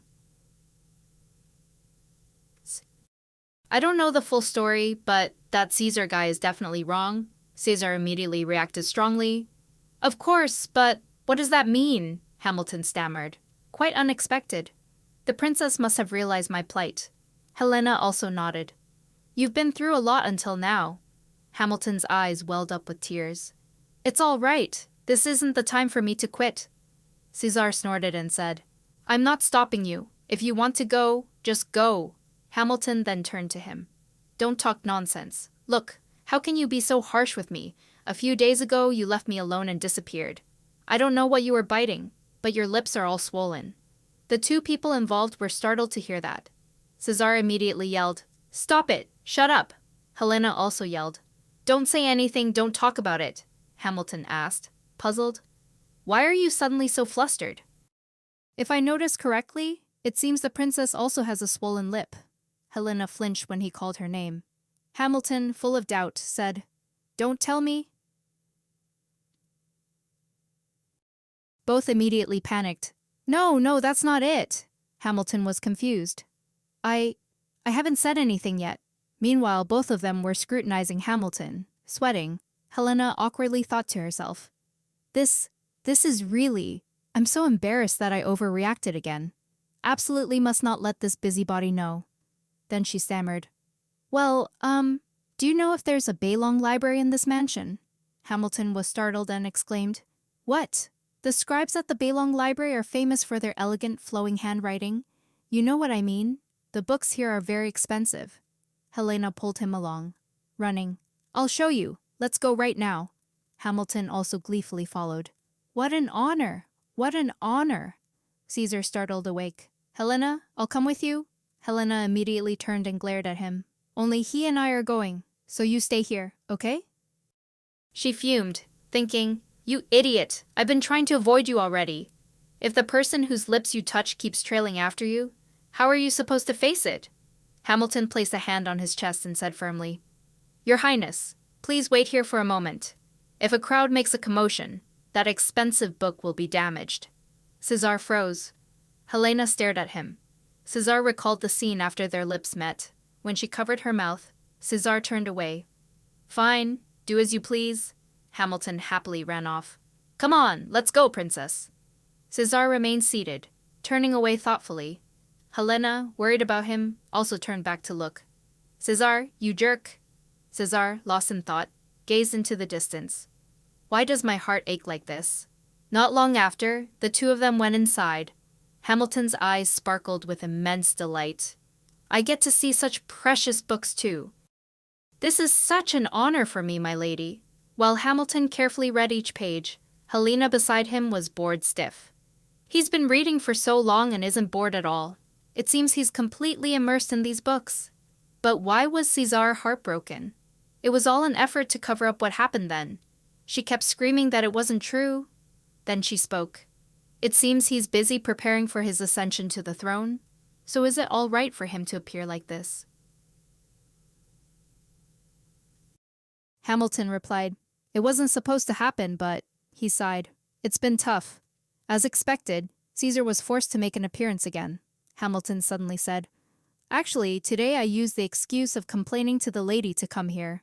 Helena asked in surprise. Huh, you my Lord Viscount? Hamilton continued. His Highness's mind has been restless because of the coronation, making him unable to sleep. I want to help him relax a little. Lady, do you know why they're holding a party before the coronation? Helena pondered and then said, I heard he also intended to attend that party. Hamilton, turning a page in his book, replied, Outwardly, that's the case, but striving for a swift completion is the more accurate way to put it. Helena thought in surprise. They plan to hold the coronation in winter, not on New Year's, even holding the party beforehand. Is it all about securing the timeline? Why is he in such a hurry? She said seriously. The imperial consort is about to be crowned empress. Hamilton also nodded at her words. If the imperial consort becomes empress, Balurga's influence will grow stronger. It won't be Caesar, but the empress's youngest son who will try to claim the position of crown prince. Helena finally understood. So that's it. No wonder my father has been busy with social engagements. Peruska has seriously decided to side with Caesar. The Duke was too far from the capital, making it difficult to access news. Hamilton then continued, If you wish, I can become your source of information. Helena laughed, pointing at herself and asking, You're joking, right? Why me, and not my father or brother? Hamilton shrugged without answering. Seeing this, she thought to herself, So Hamilton always saw her as an adult? Then she asked, puzzled, Why are you telling me this? Hamilton turned another page of his book, grunted, and said, Consider it a repayment for today's valuable books, Princess. Helena fell into contemplation. It was indeed a heavy repayment. It turned out that when hearing about such swift coronation ceremonies, one could simply pretend not to know and be done with it. But if it concerned her disciple, it was different. Then Helena stood up abruptly and left. I'll be going now. When she reached the living room, she opened the door. She saw Caesar resting, living in the largest and most magnificent place in the empire. Yet he could sleep comfortably in this small house. Don't you have anywhere else to sleep besides my house? I said I would make him emperor. Although, more than anyone, I knew exactly what the position of emperor entailed, had I cast too terrifying a curse upon him. If something like that happens, you should tell me. Don't keep it to yourself and pretend nothing happened again. I told you it's fine to be a bit dramatic, or to boast, didn't I? It's not that I don't know he doesn't want to tell me such things. My point is, also think about the delayed guilt, you stubborn one. At that moment, Caesar also woke up and sat upright. Helena, when did you get back? Helena also stood up and replied, Just now, I was going to draw on Caesar's face, but I failed. Caesar reacted strongly. Oh dear, I suppose I can't sleep soundly in front of you. Helena continued, I'm just joking. You can sleep soundly when you're in front of me. Caesar was stunned for a moment. Then he broke into a radiant smile. Yes, I will. They gazed passionately into each other's eyes. Caesar reached for her lips, where the wound was still unhealed. With a tender gaze, Caesar gently touched Helena's face. Then he gave her a kiss that surprised Helena. Something had just transpired very naturally. Caesar gently stroked her hair and asked, Helen, may I kiss you? Helena clutched his sleeve. You're supposed to ask before you do it, of course. Caesar leaned closer to her. We can just do it again, she wondered. Is it appropriate to do this with my disciple? But in these uncertain times, when no one knew where things were headed, out of curiosity, why not try it once? First kisses are all like that. A first kiss can be shared with anyone, as long as there are feelings involved. It wasn't a big deal for him or for me. After the snow stopped, Leonard and I were able to leave the capital as planned. Hamilton and Rowena came to see us off, but Caesar did not appear. While in the car, Leonard's voice rang out. You miss them a lot, don't you? Helena looked bewildered. Huh, he continued. I mean Agate, who couldn't come along because he wasn't allowed to. Helena smiled. Oh, right. Of course I miss them. He must miss them a lot too. 3 summers have passed since Suzza became crown prince. Leonard was at the Knight Order's internship last time. A knight pointed at Leonard and said, That pale young man is here for an internship. Red Knights should look intimidating. The preliminary training is 100 times more intense than usual. How are we going to manage this? Oh, I nearly passed out just now. Leonard wiped his sweat and flashed a brilliant smile. Phew. The Knight Order's training is really tough, I admit. He truly was an exceptional talent. He made the Knight Commander's eyes widen. And thus he was admitted to the Officer Academy. Because of that, they could only meet Leonard once a month. Although Caesar visited the ducal house every summer, he couldn't stay as long as before. The more power one has, the less freedom one possesses. Agat, on the other hand, was so obsessed with swordsmanship that the blisters on his hands didn't have time to heal. Although it was a bit pitiful that he thought swordsmanship was the only way he could connect with me. In reality, he had strived to show that he would never betray and to improve his own abilities. Since then, it was already the 4th summer. Sure enough, Caesar visited the ducal house again, and even brought along a very troublesome item. Helena looked at the paper in her hand and asked, "A fencing tournament organized by the royal family," Sisha continued. "It's an event that happens once every 4 years," Helena asked, puzzled. "Why involve me? Tournaments like this are where nobles showcase their talents, a typical kind of event," Caesar immediately continued. "But the participation rules have changed this year. Originally, only those with knightly titles were eligible to participate, but this year, even non-nobles can join. And since it's organized by the royal family, there will be no restrictions on participation conditions. Surely, many exceptionally skilled individuals will flock to it. It'll be very interesting, Master." Helena put a hand to her chin, pondering. "This is intriguing. Leonard needs some practical combat skills anyway. Truly, the best sister of the year, always worrying about her brother." Leonard, seeing her staring at him, was puzzled. "Haha, is there something on my face?" At this moment, Agat brought a plate of pastries. "I've brought the chocolate tart dessert." Cecia, seeing an opportunity, immediately complained. "Oh dear, why is it chocolate? It's all sweet and not delicious at all." Agat calmly replied, "Ah, that's right. Your Highness doesn't like sweets, do you? I'll prepare egg tarts according to your preference, and of course, I'll only make them once Your Highness leaves the Duke's residence." What a pair! Cecia immediately bristled. This girl, honestly. The two exchanged bullet-like glares. Helena, witnessing this, thought to herself, "These two are really persistent. In this regard, they're quite compatible." Helena spoke up, interrupting their glaring match. "Even non-nobles can participate, so Agat can join too." Argos perked up her ears, feeling incredibly touched. "What?" Helena asked. "Caesar, so you brought this for Argos? You two bicker every day. It seems like a love-hate relationship, huh?" Caesar immediately snapped. "Are you crazy?" "No," Helena continued. "He brought the information because of you. That's really nice, Argos." Argos retorted sharply. "It's not nice at all. Nothing good ever comes from it, except for the young lady." Helena asked curiously. "Argos, aren't you interested in the tournament?" Argos immediately beamed, her eyes shining so brightly they seemed about to pop out. "Actually, I really want to go." Helena smiled. "That's more like it." Argos then turned to Caesar. Stiffly and awkwardly, she uttered each word. Thank you, Your Highness." Caesar scowled back. "So you'll register for the competition, right?" Then he sighed. "In any case, everyone should try participating at least once. It's also a decent place for Master's disciples to test their skills. And I don't like being the only one participating." Leonard chuckled. "Ha, of course. It would be a bit lonely by yourself." Helena took a bite of cake before speaking. "What are you saying? You sound like you're being forced," Caesar said wearily. "Don't you know? The Crown Prince must participate unconditionally," Helena asked curiously. "Oh, really? Since when?" Leonard explained. "After the Grey family passed the throne to Prince Dante, the sword became one of the symbols of the royal family. That's why His Highness didn't just learn swordsmanship early." Helena munched thoughtfully. "Did this tradition come about because I was too outstanding in my previous life? What a terrifying butterfly effect. I only did that to make a living. In any case, this is also an opportunity to see how much the three of them have developed their strength." Helena then concluded. "All right, then the three of you go out there and sweep them all away." And the three of them naturally agreed, flashing very confident smiles.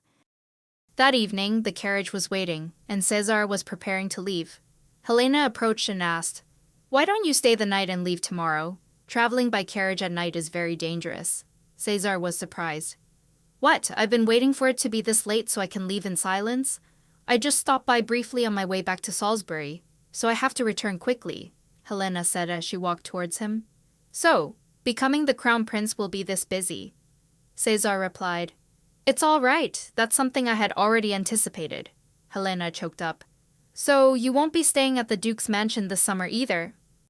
She recalled, pondering that if it were before, this would be the time he would be staying at the Duke's mansion. Cesar looked at her with a smile.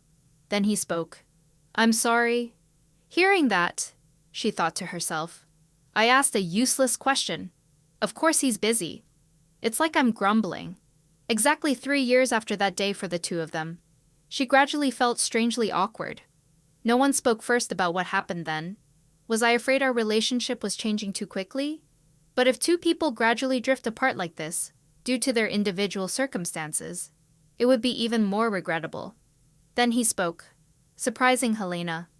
Before, at the party, you mentioned you were close with Lady Brand, right? Have you ever received an invitation to a social gathering from her side? Helena wondered. Marquis Brand? Why do you ask? Cesar replied. I just suddenly thought of it.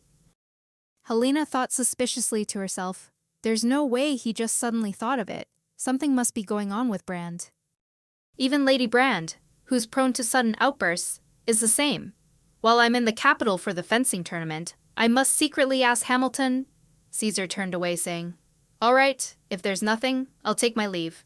With that, Cesar also left, ostensibly to see off the crown prince. But it was eerily quiet here. After hearing that the previous party was hastily organized and the ceremony was performed perfunctorily, I understood why my disciple was being pressured by the Empress. I suppose I was just irritable, fearing he might be mistreated. Before they parted ways, Helena advised him. Cesar, if anyone causes you distress, just tell me any time. Cesar immediately turned back, a bright smile on his face. Helena, I am Helena's disciple. Helena mused. That's true. I did teach him not to be beaten no matter where he went. Then she smiled and replied. That means it's all right for you to be spoiled. Cesar stepped towards her. All right, you mean it's okay to be spoiled, right? Saying this, he pulled her into a hug without hesitation. Helena awkwardly asked, Wait, what are you doing? Cesar replied, You said I'm allowed to be spoiled. To endure hardships, one needs to recharge, you know. Helena was exasperated. He really is a strange one. She patted his back and said, Come on, fill up. Cesar smiled, his eyes crinkling. Thank you, master. Helena also leaned on his shoulder. All right, my disciple. After that, the carriage truly departed. If what you desire is this sincere affection, then I can give you as much as you wish. I will give everything without holding anything back. Come any time, my lovely disciple. 1 month after that day, the three of us headed towards the mansion in the capital to participate in the fencing tournament. Helena's mother and father were overjoyed. You're voluntarily coming to the capital. Our Helena finally has a passion. That's absolutely wonderful. Since you're going anyway, you might as well attend the social gathering. Forget the social gathering. I don't even have a passion. But my parents look so happy. So I'll just let it be. And another person also looked very happy. None other than our Agos. Having just come from the countryside, she gaped at the luxurious and bustling buildings. Helena approached and asked, Agot, do you find the capital city magical? Agot immediately turned and said, Oh yes, I thought I would never get to visit the capital, even if I grew old, so it's truly magical. Lady, look, so many carriages pass by, yet not a single stone on the road is broken. Helena saw this adorable reaction and thought to herself, so that's what she's surprised about. What a cute kid. Agot pointed at the imperial palace and asked, What do you think of that incredibly cool city wall? Who on earth lives in a place like that? Helena thought to herself. It's where you and the Caesar you hate will live. And it's also where I lived 500 years ago. Agot, like a child, pointed here and there, then at the dragon statue and asked, Do you see that dragon statue? It's really big and majestic, isn't it? Helena was surprised. Ugh. That was erected to commemorate my defeat of the evil dragon crews. This girl finds everything so strange. It makes me feel like I'm walking a dog. Agos ran off gleefully, not to mention the tension before the first convention. Seeing her so excited made him a little worried. But Leonard turned to Helena and said, "It seems like you've bought a lot of things for Agos already." Helena laughed and replied, "Honestly, what about you? Every time Agos receives something, she gets so surprised that her eyes almost pop out. And I find that very amusing, that's all." Leonard replied, "Yeah, actually, me too."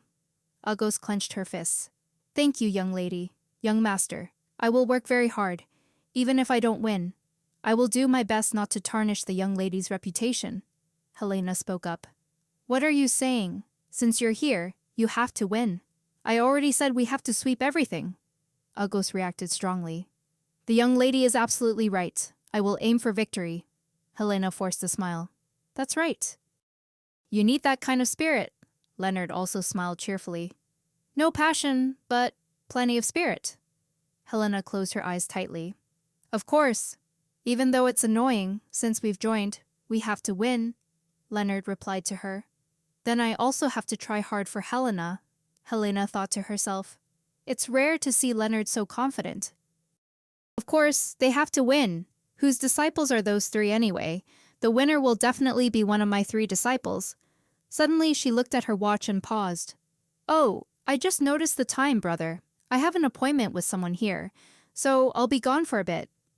Leonard was surprised. "What, an appointment? With whom?" Helena asked curiously. "Why are you so surprised? I'm just going to meet Viscount Hamilton for a bit." Leonard felt it was a bit unusual. He said, "No, that's not it. Normally, Helena would find it bothersome to meet other people." Helena turned her face away. She replied, "That's true. But," she pondered, thinking to herself, "it's true. What's the point of knowing how Brand and Caesar are related?" Then she spoke. "First of all, the carriage has already been called, so it can't be cancelled. I'll go and be right back." A little while later. "Your ladyship, I was very surprised when you wanted to meet me earlier," Helena replied, "because I have something I want to ask." Hamilton was surprised. "Has your ladyship finally decided to use me as an informant?" Helena shook her head and replied, "No, I have absolutely no interest in politics." Hamilton heard this as if struck by lightning. "But why?" Helena thought to herself. "This person really wants to drag me into politics. I can't let my guard down around him." Hamilton cleared his throat to regain his composure and said, "So, what is your ladyship curious about?" Helena replied, "I want to ask if you know much about the Brand family." Hamilton froze upon hearing that. "Huh, what did your ladyship do at the Brand family's residence?" Helena pondered for a moment, observing his attitude. Then she spoke. "You didn't ask me if I knew or didn't know." "But rather what I did," Hamilton forced a smile. "I misspoke," Helena said pointedly. "You're probably not cut out to be an informant." She chuckled and replied, "Ha ha, that's right." "Where should I begin, princess? Do you know that the current empress wants to make her biological son, Prince Jean, the crown prince?" Helena nodded, thinking to herself that deduced would be more accurate than knew. Hamilton continued to explain. "Caesar has already become the crown prince, so he won't die an untimely death, and the empress's biological son can no longer become the crown prince. If that's the case, then Prince Jean can only become the crown prince when Caesar ascends the throne. But if Caesar has children, that won't be easy either. The power within the imperial palace has already shifted towards His Royal Highness, the crown prince. If things continue this way, it will be even harder for the empress to make Jean the crown prince. Therefore, the empress will want someone to occupy an important position," Helena immediately realized and continued. "And of course, she wants Juliaca Brand to be the crown princess," Hamilton continued. "That has been the case for a very long time," Helena thought to herself.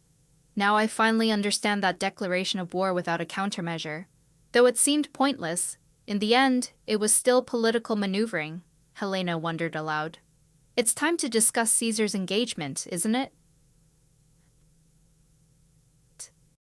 Hamilton was surprised. The princess was calmer than I expected. Helena picked up her wineglass and replied, "It's not that surprising, really. Because I'm quite quick when it comes to royal engagements, she thought to herself. Even though I would remain unmarried until my death, Hamilton suddenly made a proposal. If your highness desires the position of crown princess, we have enough doctors to assist your highness. What are your highness's thoughts? Helena calmly took a sip of wine and replied, I don't want it. Hamilton's jaw dropped. Huh. But what? But you could become empress later? Helena let out a sigh. The reason is that being empress is also a hassle. Hamilton flinched. Did you call that a bother? It's all the same and you don't even like this. Helena shook her head, thinking to herself, I used to be a king, so why should I be a king's wife again? It's such a bother. Hamilton fell into a deep pit of despair. That's right, she's just that kind of person, Helena mused. We're in the middle of discussing the engagement. What was César thinking? Kissing me like that? Helena frowned. It's time to officially begin discussions about the crown princess. After that, Hamilton bid farewell to Helena, and she also left. Sitting in the carriage, she couldn't stop thinking. No matter who becomes César's wife, even if it's just for attention, it will be hard for us to get along from now on. It seems I feel a touch of bitterness. Finally, the fencing tournament arrived. The atmosphere was incredibly lively. The announcer called out, The 16 contestants who passed yesterday's preliminary round will soon begin. Everyone, please take your seats. The ladies' seats are on this side. Helena looked around. It was organized by the royal family, and she no longer cared about the skill level of the competitors. The stands were completely packed. Should I sit on the first floor as instructed? Compared to sitting on the terrace, the view is clearer here. As soon as Helena sat down, another person also sat down. Helena turned, wondering, who comes to watch a fencing match dressed so gracefully? What a small world. Ulika was the one who had sat next to her. Seeing Helena, Ulika was startled and panicked. Huh. Ulika immediately turned and ran off. I'll sit somewhere else. Helena grabbed her arm. Oh, Lady Ulika Brand, is something bothering you that you have to change seats? Then Helena pulled Ulika down onto the seat with a thud.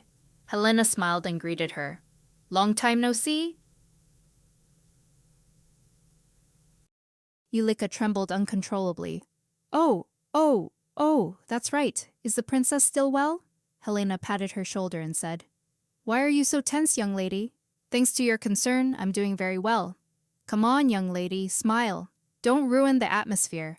People will misunderstand that we have a bad relationship. Helena saw Ulika like that and thought to herself, This young lady's spirit is too weak. Does she intend to enter the royal family and contend like this? It's obvious without even looking. Ulika's face was as dark as the bottom of a pot, forcing a smile. Ha ha ha. Helena smiled and asked, Right. Ulika also forced a smile. Ah ha ha, that's right. Helena smiled and thought to herself, These foolish youngsters are quite cute, because foolishness is also a disease. Ulika kept using her fan to cover her face. The bell signaled the start of the final match of the Grand Sword Tournament. The atmosphere was incredibly lively. The nobles had taken their seats, and the swordsmen had begun to duel. It was very intense and exciting for the nobility, but regardless, everyone's jaws dropped. Where did that female swordsman come from? She looks very young, and is both fast and incredibly sharp. Helena recalled when Agos was little, how she had wanted to learn swordsmanship to protect the young lady. Agos, who was determined to learn swordsmanship for real combat, had demonstrated her excellent efforts throughout that time. It would be a pity if Agos were eliminated, but after this competition, she would surely gain more admiration. Helena clapped to cheer her on, and seeing her beloved young lady cheering for her, Agos was overjoyed. This time, everyone was talking about Leonard. Is that the son of Duke Pereska? It's said that he is a prodigy and has already won previous competitions. Now he's aiming for officer school, isn't he? Indeed, his future is very promising. Leonard's match began immediately, but it seemed quite swift as his opponent was defeated, declaring, I give up. Even Helena was surprised. Unable to believe it, in just 2 moves, the announcement echoed. Leonard Pereska wins. Leonard smiled brightly and extended his hand to his opponent. You fought very well. Helena looked at this scene and remarked, Love letters from young ladies will pile up in his house, just you wait. And only one person remained, Crown Prince Caesar Wintergrey. Victorious, everyone was abuzz. He didn't even use his other hand. He fights in his own way, which is why he's so daring and cool. Indeed, he's a grey wolf, just as rumored. His killing intent truly sends shivers down my spine. Where on earth did he learn such a wicked sword style? Helena remained silent, thinking to herself, it's a pity, but I taught him that. What do these people truly think swordsmanship is? A sword is a weapon meant for killing. Killing intent is only natural. Leonard Pereska wins. The final match will begin now. Leonard Pereska and His Royal Highness, Crown Prince Caesar Wintergrey. Both contestants, please get ready. The match begins. Both immediately charged at each other. Helena thought to herself, regardless of who wins, it will still be my disciple's victory. She said with delight, His Highness's swordplay is very beautiful and elegant, isn't it, Miss Bran? Miss Ulika was surprised. Huh. Helena continued to comment on the match. The overwhelming skill was terrifying, but the flower of a swordsman, the charm of the sword, is when it stands on the boundary between life and death, isn't it? Only then did Ulika pay attention. Well, if the lady says so, then it must be true, Helena continued. You should know under which sword the weak are being protected. Hearing this, the two people behind them flinched. Ulika hesitantly asked, So, the main point is that His Highness is amazing, right? Helena was speechless. She didn't understand a single word she said, and yet she wanted to have a battle of wits with her. How could a child like this become a crown princess? I'm not bored enough to worry about someone else's daughter.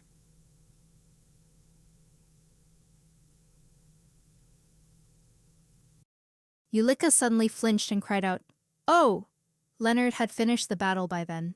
He was panting but still smiling. There was a winner, and that was His Royal Highness Crown Prince Caesar Wintergrey.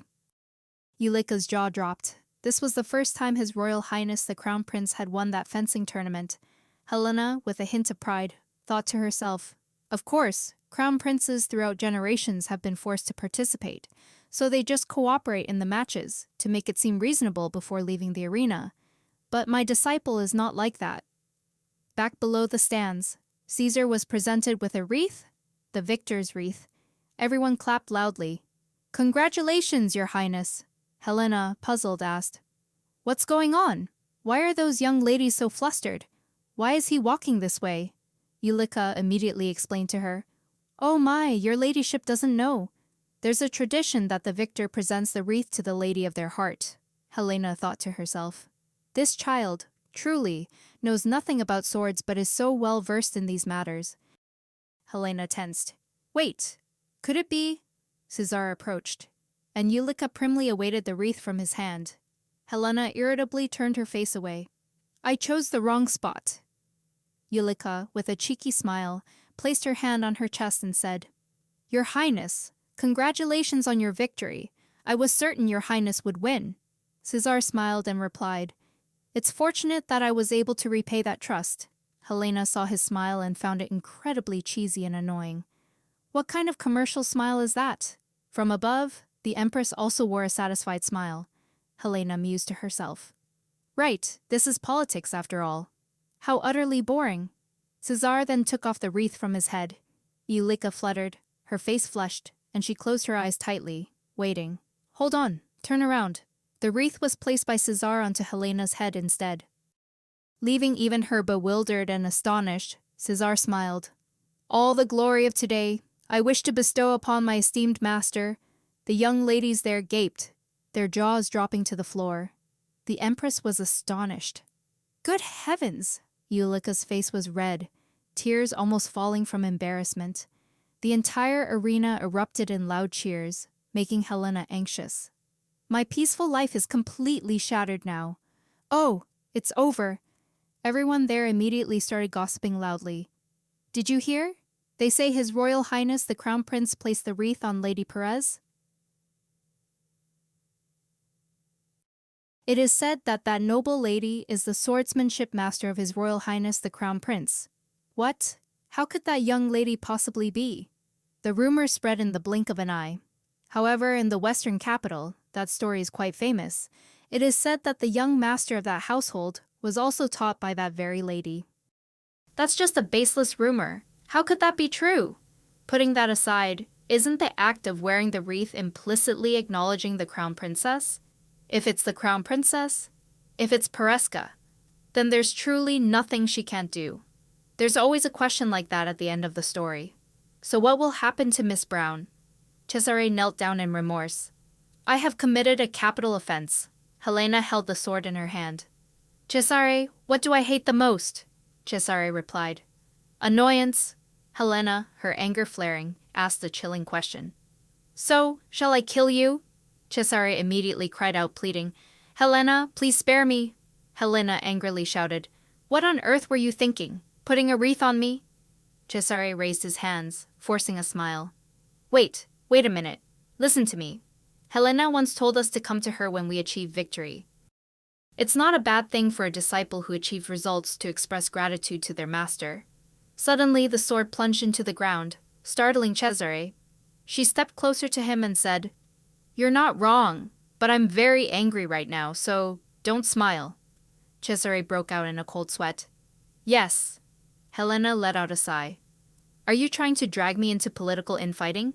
Cesare immediately replied.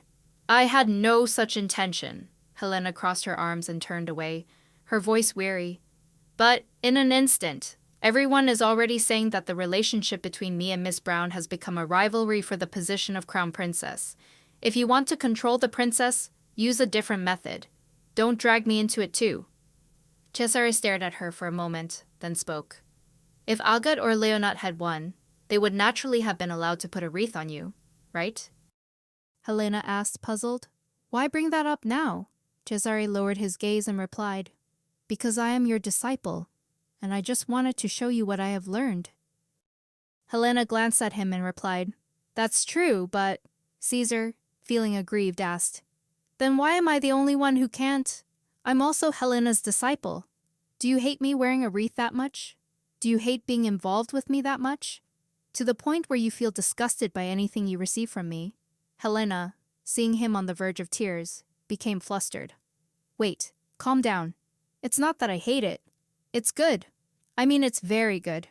I was very touched to receive that wreath. Caesar jumped up and shouted, Lies! Heartbreaking lies! Helena, not to be outdone, clenched her fists and retorted, I'm not lying. Caesar then asked, Is it true that Master feels proud when I win? Helena immediately replied, Of course it is. I nurture the next generation precisely to feel that sense of pride. Helena, flustered internally, thought, Please don't cry. I'm really not good at comforting crying children, Caesar declared boldly. If that's the case, then of course you must praise and reward this disciple generously, right? Helena rubbed her aching head. Of course, oh dear.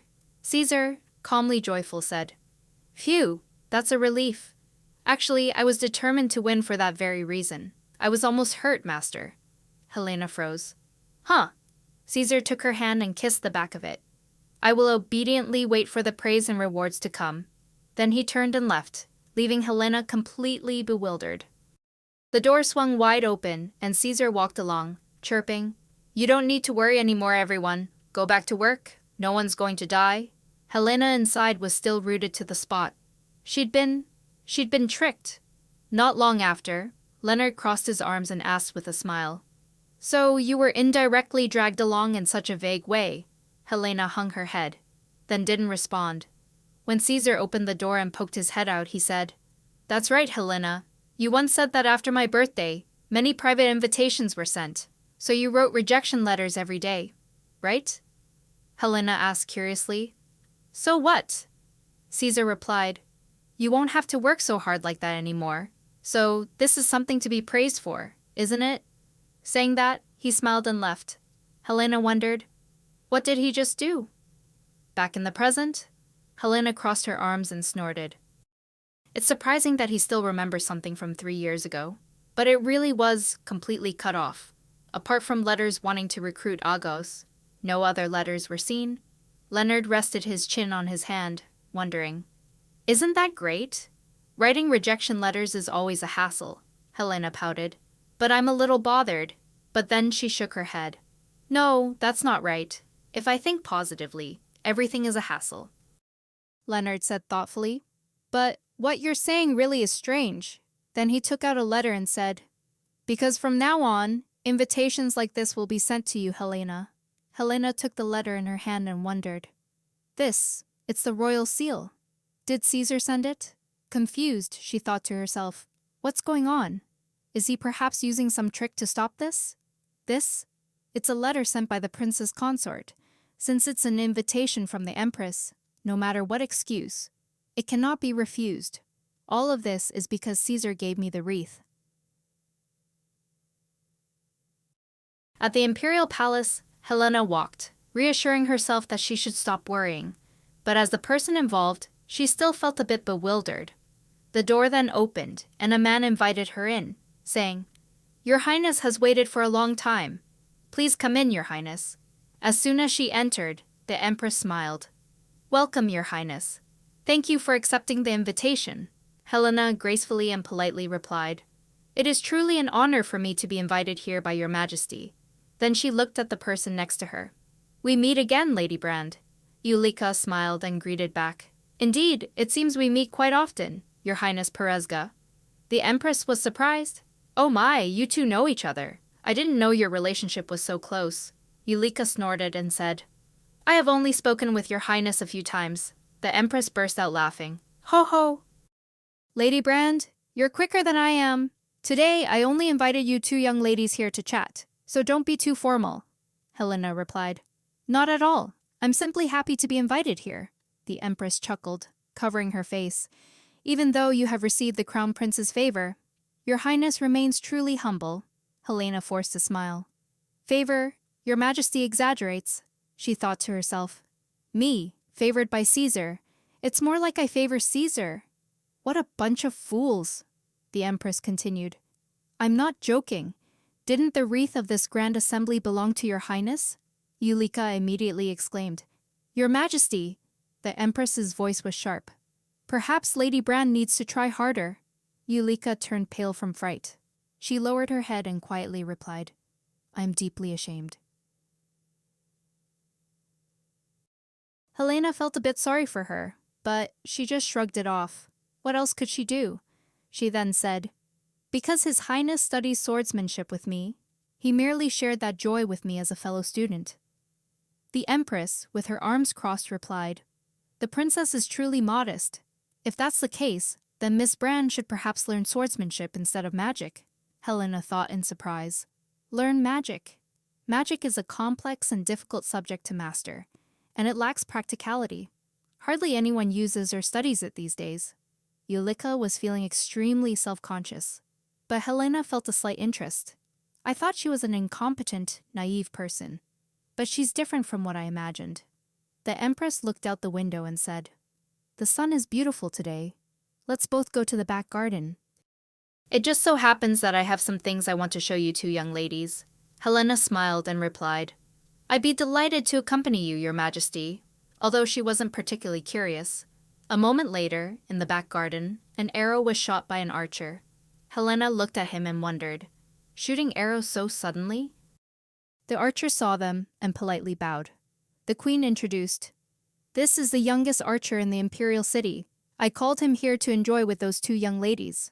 Helena was stunned and thought to herself, What? Is this the queen's hobby? It seems this is also the first time Lady Brand has known about this. Then the queen continued, I heard that the princess knows how to use a sword. Is that right? So surely the princess is also knowledgeable about bows and arrows, aren't you? Helena was stunned and replied, As for bows and arrows, I tried holding one a little when I was young. That's all there was to it.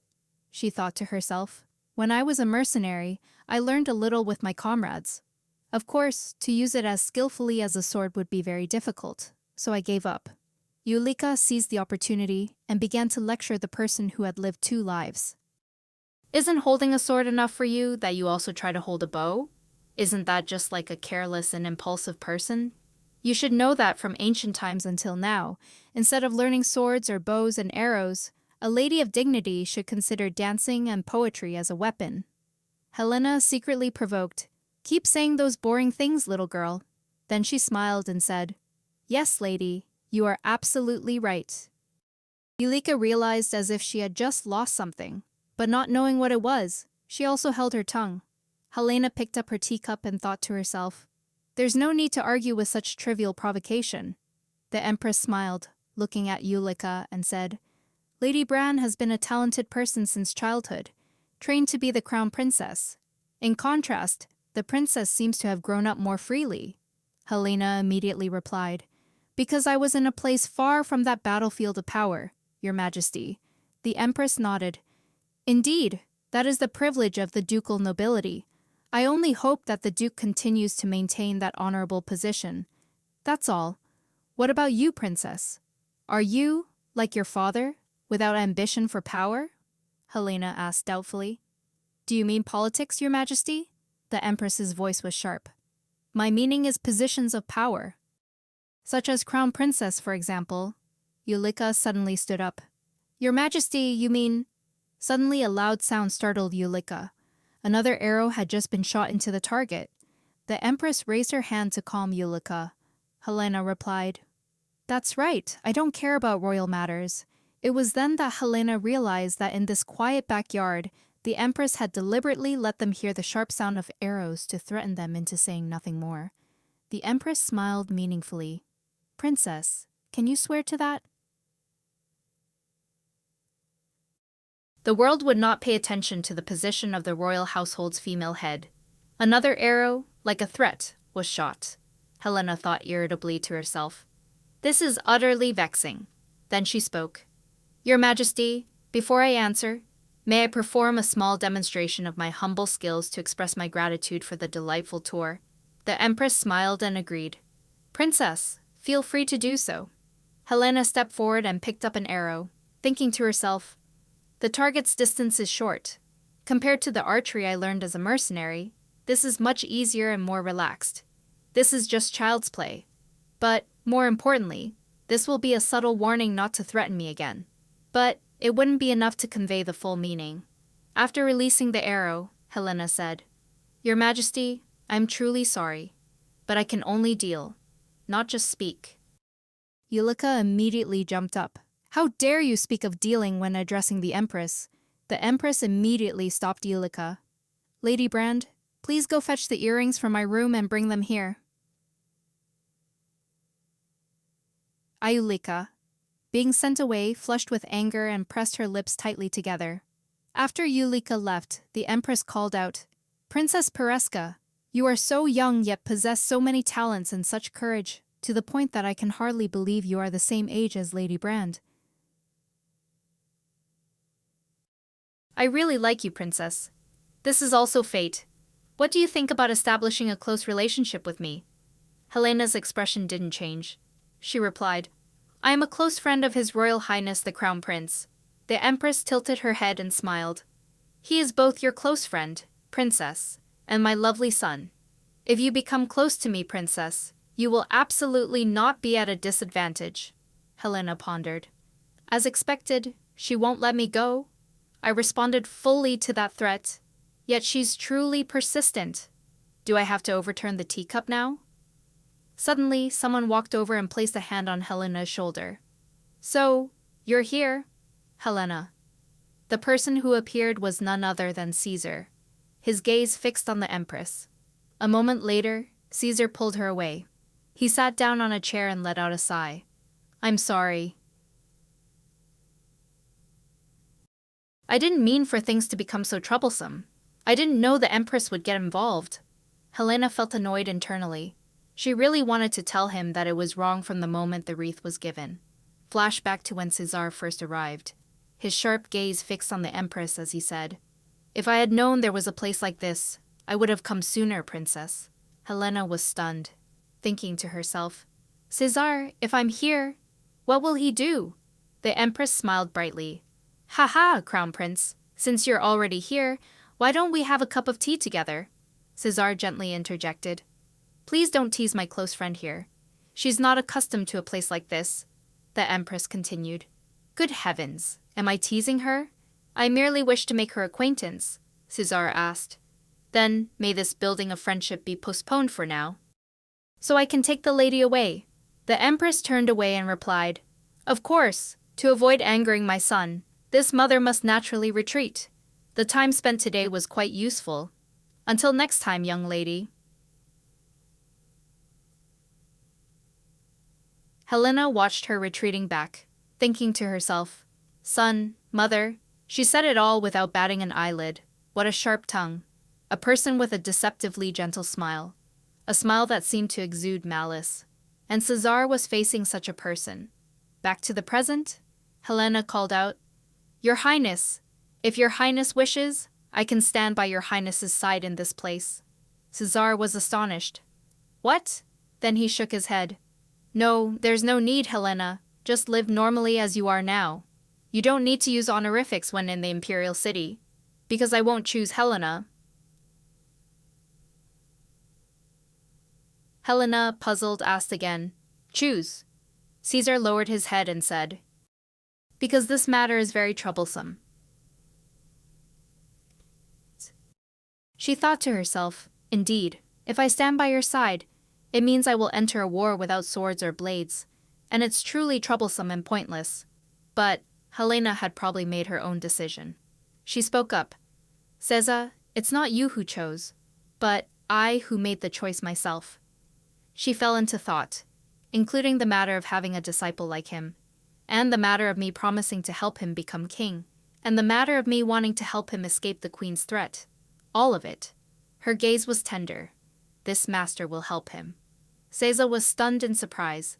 His face flushed red. Then he covered his face again. Helena looked at him and thought to herself, "He seems very grateful for my resolve. I get it, kid." Not long after that, "Am I very late?" Helena, sitting at the table, replied, "No, it's just that I arrived early." Hamilton walked over and sat down in a chair. "You came to see me before returning to the Duke's territory. What an honor for me," Helena said. "I'll be back here soon." Hamilton was a little surprised. "What, do you still have business in the capital?" Helena asked. "It's quite normal for noble ladies to frequent the central social hub, isn't it?" Hamilton set down a teacup and said, "That's true, but aren't princesses a bit different from everyone else?" Helena said. "You don't have to beat around the bush. I know you're implying I'm lazy." Hamilton chuckled awkwardly. "Ha ha, so I've been found out. Putting that aside, what can I do for you?" Helena said seriously. "Viscount, you once offered to be my informant. I want to ask if that agreement is still valid." Hamilton, who was holding a teacup, froze.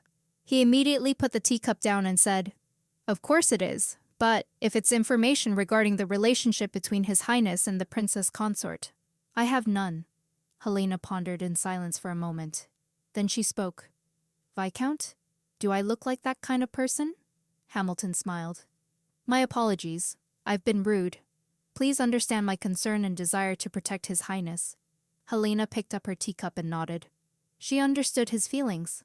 Helena said, "I know, and I trust you on that, Viscount. Although whenever Caesar visits the Duke's mansion, we children often joke that someone like Hamilton, who's always by our side, is stiff and uninteresting, but we know he is the most trustworthy person." Hamilton asked, "What information do you want to know about?"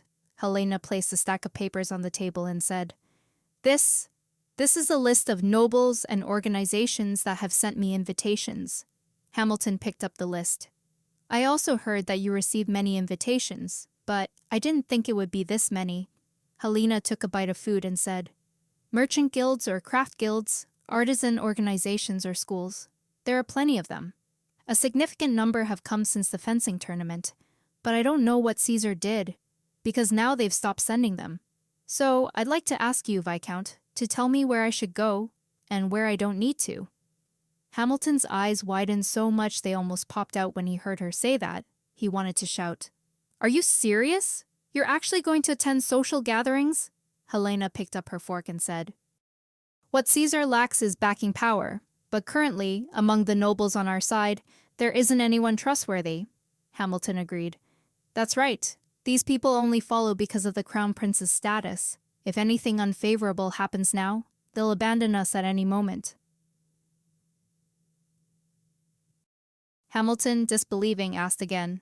But are you telling the truth? Is that really true? Helena, chewing noisily, said. Are you that disbelieving? To the point of being surprised twice over? Hamilton asked. Don't you think that's a big deal? Helena replied. That's true. Such actions have already occurred recently. Hamilton continued. Setting those other matters aside, if your Highness intervenes, His Highness will certainly object. Helena immediately frowned and asked, Why does my decision need Caesar's permission? Hamilton nodded. That's not what I meant. It's just that later, you'll have to explain to His Highness that I did try to dissuade you. Helena also nodded. You're very honest. Then please handle it for me within 3 days, Hamilton said confidently. Just leave it to me. I'll return it within the next 2 days. Or, if your Highness were to become the crown princess just like that, I would have nothing more to wish for. Helena took a sip of tea. My parents don't even wish for that. So why are you, Viscount, so concerned? Helena then asked, Doesn't your Highness desire that? For women, that is the highest position? Helena asked. If a woman doesn't become someone's wife, can she not have power? Hamilton flinched. Ach, I didn't mean it that way. Helena narrowed her eyes. I'm not trying to interrogate you. Then she looked out the window, realizing that even in a big city like this, there were street children. Hamilton also followed her gaze. They're everywhere. Helena put down her teacup. King Dante also came from being a street child, didn't he? Among the street children now, is there any child who dreams of ruling a country? Hamilton smiled and said, Basically, King Dante is special, isn't he? I don't know. But it seems he was different from us in his very blood. Helena gave a faint smile. That's true. Someone who can even seal a dragon might indeed be like that. Hamilton suddenly remembered. Speaking of which, I've heard recently that a strange cult worshipping dragons has appeared. Helena paused. Worshipping dragons, Hamilton explained.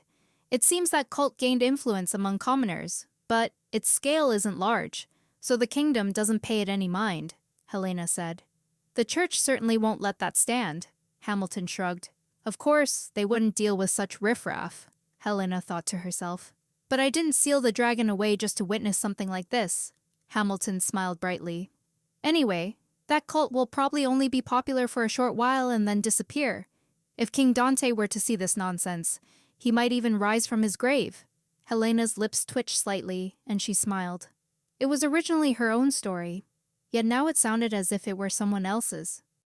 Helena crossed her arms and laughed loudly. That must be it. Perhaps I'll gradually drift away from Dante's life and start adapting to Helena's life. A life completely opposite to Dante's. A life where I don't need to be strong and tough. I don't know why I feel lonely and sad, but I know for sure that a lot of trouble will come later. Somewhere, a grotesque smile bloomed. Afterwards, Leonard and his father, who were visiting the capital, also received the notification. I had done a lot to calm them down recently. Even though dinner was a complete mess, her father and brother took turns saying, If you need anything, just tell me. That's right, Helena. If you have any difficulties, I'll help you too. If Mother had been with them, it would have been utter chaos. Moreover, exactly 2 days later, Hamilton provided a list of various nobles and organizations. Classifying them as enemies and allies, he then directly sought out potential guests and invited them to the party. Because everything happened so quickly, there was nothing particularly noteworthy, except for one small thing. I built more connections. The following summer, at Duke Perezga's mansion, Agos came with a stack of letters and said, Lady, good morning to you. Today, invitations have also arrived. Helena, lying on her bed, flipped through each one. They finally arrived. Invitations to Ulika's birthday, or rather, her coming-of-age party, Agos asked. Are you not planning to go? Helena replied. Of course I have to go. There are many rumors saying that Lady Brand and I are allies, and if I refuse, everyone will say I'm selfish. She thought to herself, moreover, since it was Bronte's party, the families on their side would also attend. This was a great opportunity to get close and observe them. Now, all she needed was reinforcements, right? On the day of the party, Helena sighed. Although she had said she needed reinforcements, it would have been great if her brother had skipped school and come along. When she called, Leonard had said, Sorry, Helena, I have a school commitment that day. Hamilton forced a smile and asked, Does your ladyship dislike me that much? Helena replied, The Viscount's age is almost double mine. Hamilton, flustered, immediately clarified, It's not to that extent, she thought to herself. That's what she meant to say. But today, Hamilton was a suitable companion. Hamilton was now both Caesar's assistant and her companion. Although it wouldn't be as effective as Caesar coming directly, it would send a message that she and the crown prince had a close relationship. The atmosphere was incredibly crowded and noisy. Helena exclaimed, The number of people who came is truly... No, it's quite a lot. It was even more splendid than the crown prince's coronation. If it was too extravagant, the emperor would no longer pay attention. But the emperor had also married the princess consort because he wanted Balor's power. At this point, he would probably approve. She knew why Yulika had picked a fight about her dress. It was because it was completely opposite to someone as rustic as herself. While she was pondering, Hamilton spoke up. Lady Bronte is over there. Let's go greet her. Helena snapped back to reality, having been so lost in thought that she completely forgot.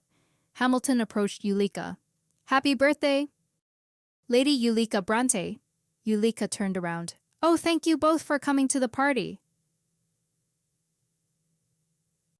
Especially, Lady Pereska must be very tired from traveling all the way from the countryside to get here. Helena heard Yulika's implication that her home was in the countryside, suggesting difficult roads, and she was extremely annoyed. Helena wasn't one to be outdone. A few rough patches were nothing compared to a journey to a distant place like the border. Honestly, though it's not much, our ducal household has prepared a birthday gift for the young lady. Yulika burst out laughing. Oh my, thank you so much. Could it be pumpkins harvested this season? The other young ladies present burst into giggles upon hearing this. Oh dear, the young lady is truly something, Helena thought irritably to herself. This bunch? I'm trying my best not to stab you all. Then she spoke up. Miss Bronte, pumpkins are only harvested in autumn. Yulika froze upon hearing this. Yulika fired back. Indeed, living in the countryside, you must be quite knowledgeable, aren't you? Helena replied. That's common knowledge, for heaven's sake. You truly didn't know, miss. Yulika stammered. Huh, oh, no, This time it was Hamilton's turn. Lady, you'd better apologize. Poking fun at someone else's knowledge is impolite. Helena played along dramatically.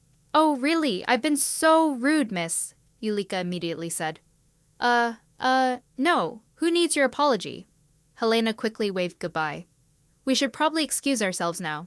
So, thank you once again, miss, for inviting us to the party. Yulika called after her. Wait, Helena thought to herself. Ending this verbal sparring quickly is the best course of action. After leaving, Helena chuckled. Ha, Lady Bronte getting all flustered and confused is truly amusing. Hamilton replied. She really isn't all that pleasant. Helena nodded in agreement. Indeed, the Viscount is helping me, isn't he?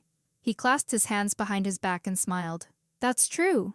Having a good relationship with your highness must be for some reason? Helena immediately asked. Was that an insult just now? Not long after, Helena sat alone on a chair.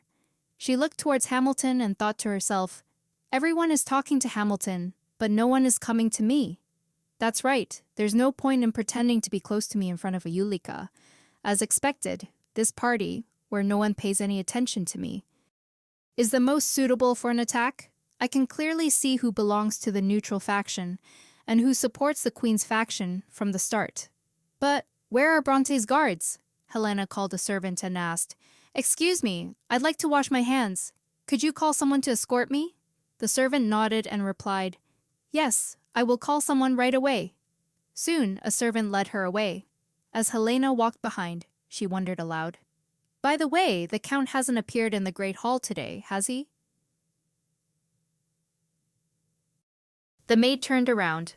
Ah, the master is smoking, Helena thought to herself. He can't stay in the smoking room all day.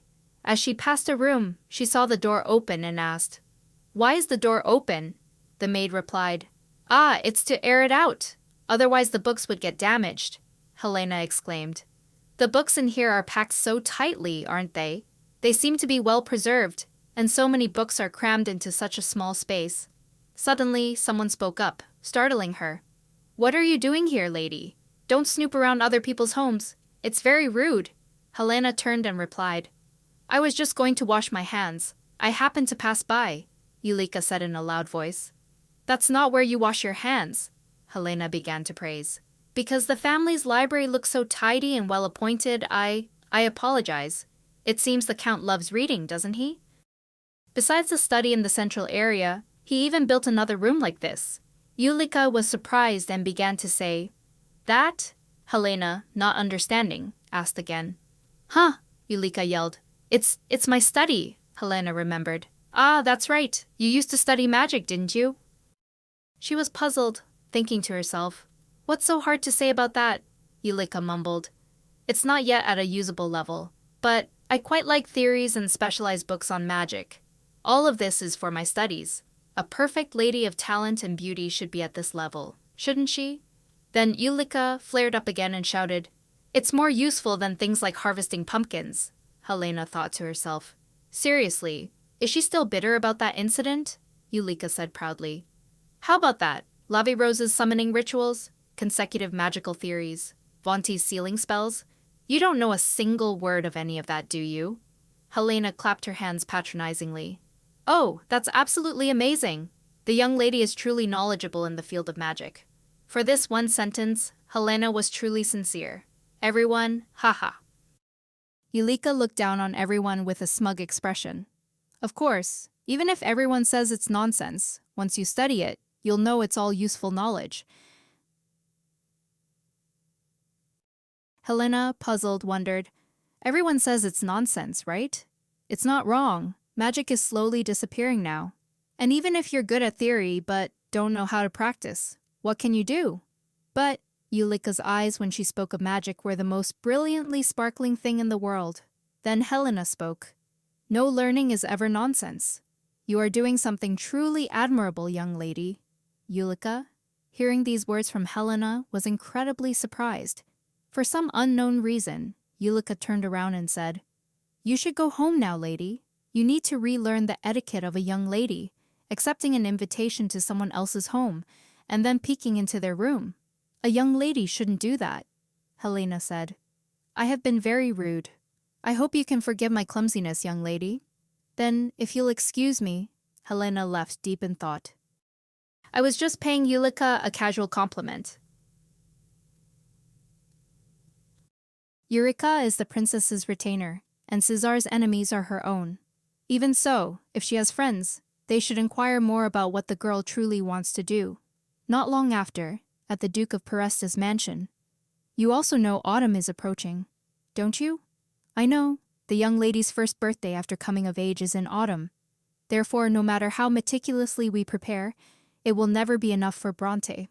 All right, remember to prepare very carefully. Remember to use all the silver spoons and plates, and continuously serve food. There must be no shortage of food, Agat replied. Yes, madam. Everyone simultaneously looked at Helena, wondering if they should redecorate the garden. They probably also need to tell the young lady that another pond should be dug. Helena stepped forward and said, You don't need to go to such trouble arranging my birthday.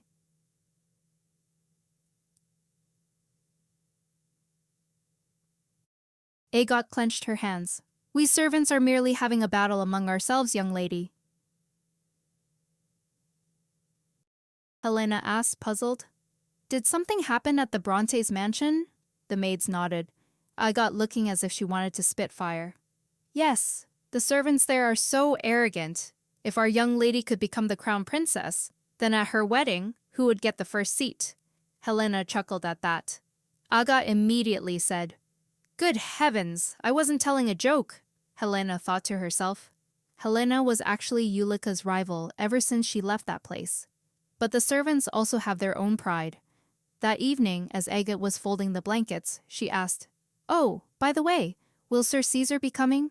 He didn't come to Miss Bronte's party before, Helena replied. No, he probably won't come to my party, Agat pouted. Yes, but how could he? Helena chuckled. Calm down, Agat. The rival is the crown prince, so I didn't send him an invitation, she thought to herself. Of course. Bereska always sides with the crown prince, and Caesar's power isn't stable yet, so at this time it's even more important to be careful. Caesar also knows this, so he surely wouldn't dare to anger the princess consort. Therefore, he will definitely know how to behave in this matter. Agat sighed. He might just cry. He'll probably be very upset about not receiving an invitation to your 22nd birthday. 7 days before the party, Helena and her brother embraced. Helena, brother, is everything all right at the academy? You said you had a lot of work, Leonard replied. I'm on leave now, so don't worry. Your birthday is already here. Then they hugged each other tightly again. You truly are my brother. Leonard replied. You're the only one I love, Helena. Helena wondered. It seems my brother has grown taller, hasn't he? Leonard replied. Yeah, probably almost as tall as His Highness now. Helena exclaimed. Wow, how can you still grow taller after turning 20? I guess I can't grow any taller anymore. Leonard bent down close to her and said, Helena, you don't need to grow any bigger. You're perfect just the way you are. Helena was extremely annoyed. Yes, she thought to herself. But before my coming-of-age birthday, I'm a bit embarrassed that I'm even shorter than my own disciple. Leonard looked at the pile of gifts in front of him and asked, Are these all your gifts, Helena? That's more than I expected. Helena replied. Yes, she thought to herself. These are all the gifts from Beresca's and Caesar's people, and... Leonardo encouraged her. You're going to be very busy soon. You'll see? Keep it up, Helena. Yes. Birthday gifts had already arrived, from clothes to jewelry, all meticulously prepared. As the guest of honor, I had to make sure everything was absolutely perfect. The day before the party, Agat held 2 knives in her hands and said, Oh my, I'm glad I didn't miss today. Helena continued with praise. You did very well. Thank you for coming to help me practice sword fighting lately. I've been a bit busy with my birthday party. Agat smiled. It's nothing, my lady. But I'm afraid, my lady. Could you spare an hour for me today? Helena immediately turned and asked. Now. Agat immediately nodded.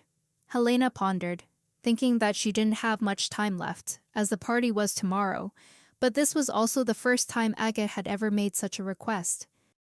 Then she tilted her head and agreed. An hour should be fine. Agat beamed with joy. Really? That's wonderful. I was planning to take you somewhere during that time, my lady. Helena said. All right, now we need to go change clothes. Agos immediately dashed off. Yes, I will change right away and come to you immediately, Helena wondered. Betsy, do you know why Agos is acting like that? Betsy gently pushed her down onto a chair and said, No, I don't know either. Now I'll prepare your clothes. I'll go right away. Helena didn't understand Agos's behavior. She wondered, why is Agos so excited today? I don't know what Agos will do next. Quickly, Betsy placed a sparkling necklace around her neck, and her hair was beautifully radiant. Helena asked, puzzled. Oh, isn't this a bit much? Betsy smiled delightedly. It has to be beautiful. This is the outfit for today, my lady. Look how lovely you are, Helena said. I know, but I feel like it's strange. Helena was utterly confused. Why is it suddenly like this? Betsy, standing nearby, suddenly burst into tears. Honestly, I don't understand why time passes so quickly. This life, it feels like it just happened yesterday, Helena, flustered, said. Don't. Why? Why are you crying like this? This made Helena even more confused. What's so different between now and then? Betsy turned away, heartbroken, and said, It's because I keep thinking that one day I won't be able to take care of my lady anymore. I'd surely die of sadness then. Helena's head ached. Bessia, even after I grow up, you'll still take care of me, won't you? Bessie replied, crying. Yes, but a person like me often thinks negatively, so I get a little emotional, Helena said. Hey, don't say such cruel things to me. At this moment, Agat had finished changing. She opened the door and said, Milady, it's time to go. Helena turned her head and replied, I'm all ready anyway. Helena then followed the 2 servants out. Upon arrival, Helena pondered, Is this place for servants? Agat gestured towards the door and said, Now, shall I open the door? The door opened, and the male and female servants enthusiastically greeted her. Happy birthday, milady! Congratulations, milady! We just wanted to wish you a happy birthday a little early. Helena was surprised. Huh? A maid asked. You must be very surprised, aren't you, milady? Please calm down. Agat prepared everything. We apologize for surprising you, milady. Everyone wanted to celebrate your birthday, that's why, Helena said in surprise. It's just that I've never had a celebration like this before. The butler brought a gift box and said, We heard that Milady will soon be going to the capital, so everyone is quite sad. This is a birthday gift from all the servants here. Although it's a very small gift, we hope you will accept it. Helena happily took the gift box. Can I open it now? Helena opened the gift box and exclaimed, Wow, but this must be very expensive, right? It must have cost everyone a lot of money, right? The butler replied with a smile. It's all right, we can afford it. I apologize. Perhaps a necklace or a gemstone would have been better. Helena immediately held up the gift and said, No, I really like this gift. Therefore, this is very precious to me. The male and female servants took turns saying, What a relief. Thank you, young lady, for liking it. Helena felt a flutter in her heart. What was this feeling? They always understood her best, giving her the most sincere wishes. It was hoped that the young lady would not forget this gift. Helena replied, No, this is the most precious gift everyone has given me, she thought to herself. It certainly can't compare to any of the expensive gifts piled up in the hall. I've never received a gift like this in my life. At that moment, her heart was set on one place. No matter where she went, she had never felt like any place was truly her home. But this place, this truly was her home, where she could return any time. Helena hugged the gift in her hands, her face radiant with a smile. Thank you all so much. I will definitely come back often. That evening, someone said, Everyone has taken up too much of your time, lady. Good night, Helena replied. It's all right. I had a wonderful time. Good night to you too. Helena held the gift box in her hands, a hint of regret in her heart. It's a pity that. Suddenly something caught her attention. A voice spoke up. You're back. Helena exclaimed in surprise. Caesar? She asked. When did you arrive? Caesar rested his chin on his hand and replied. A few hours ago, I already greeted Leonis. It seems you were having too much fun, so I just sat here and waited. Helena put the gift box down. In the middle of the night, all the way from the capital, Caesar grumbled. Yes, even though I didn't have an invitation, Helena asked curiously. Don't get angry without knowing the reason. Didn't Princess Bronte intervene? Caesar took her hand and pulled her along. It's my only master's birthday. How could I just sit still? Helena followed behind him, thinking, Even so, you could have come to the party tomorrow. Why are you sitting here waiting for me all night like this? Caesar plopped down. No, our meeting today is very important. Do you know what day today is? Helena wondered, puzzled. Why is he suddenly asking that? Is there some schedule today that I missed? Then she replied, Is it my birthday? Caesar smirked. It's already past midnight. Happy birthday, Helena Peresca. I wanted to be the first to wish you a happy birthday. Helena felt a flutter in her heart at his words. It's strange. Yesterday and this morning were no different. But why, when holding this hand, do I feel like I've become an adult? That's why they say there's something that makes people vulnerable. Then she smiled. Thank you, Caesar.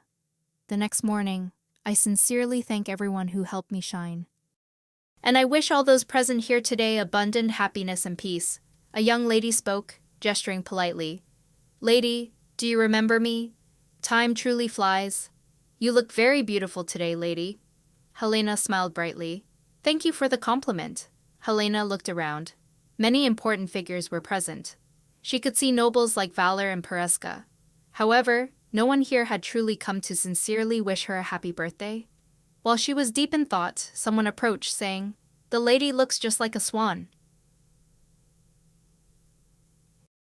Today is truly a joyful day, Helena replied with a smile. It seems your highness has had a good day.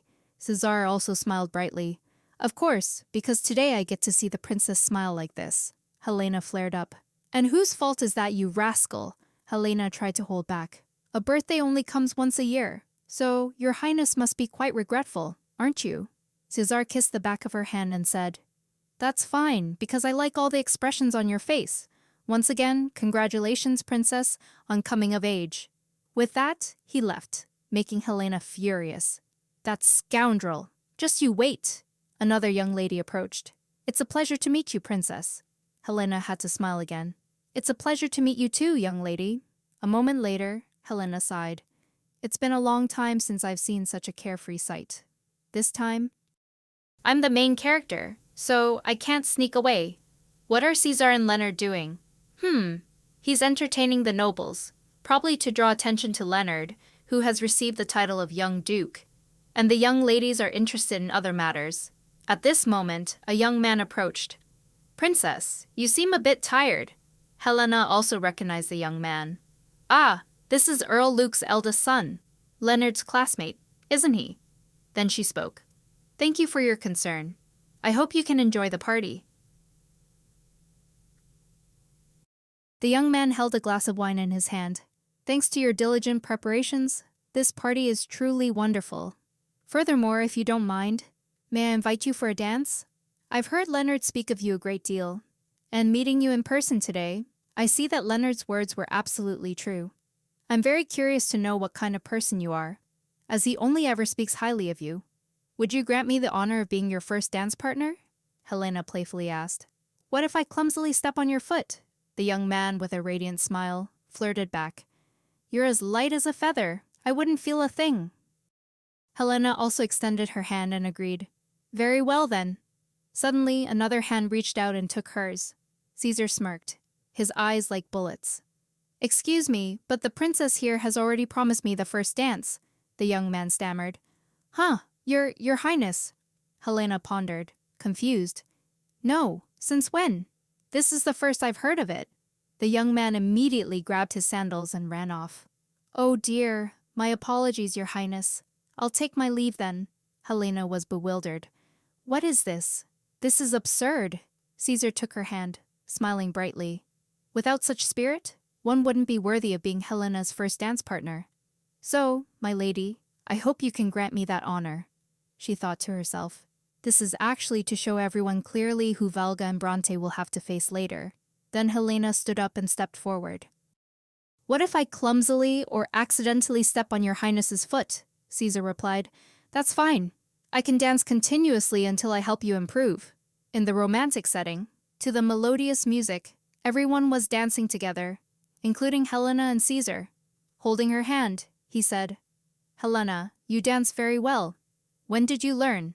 To the melodious music, Helena replied, A long time ago. I learned from a friend, a very long time ago, Caesar asked in surprise. A friend? You have friends, Helena replied. Really, yes, I do. They look like you, but their personality is completely different. Even though I have no talent for dancing, Ares patiently taught me. While everyone else was reluctant to be my dance partner, he didn't say a word, even when I stepped on his feet. My dance partner, Ares. Ares is my dance teacher and my first partner. Suddenly she tripped, and Helena stumbled. I was still lost in thought. But Caesar quickly caught her, even lifting her high into the air. To everyone's astonishment, Caesar asked, You didn't fall, did you, Helena? Helena replied, Thanks, Caesar. After that, they both continued.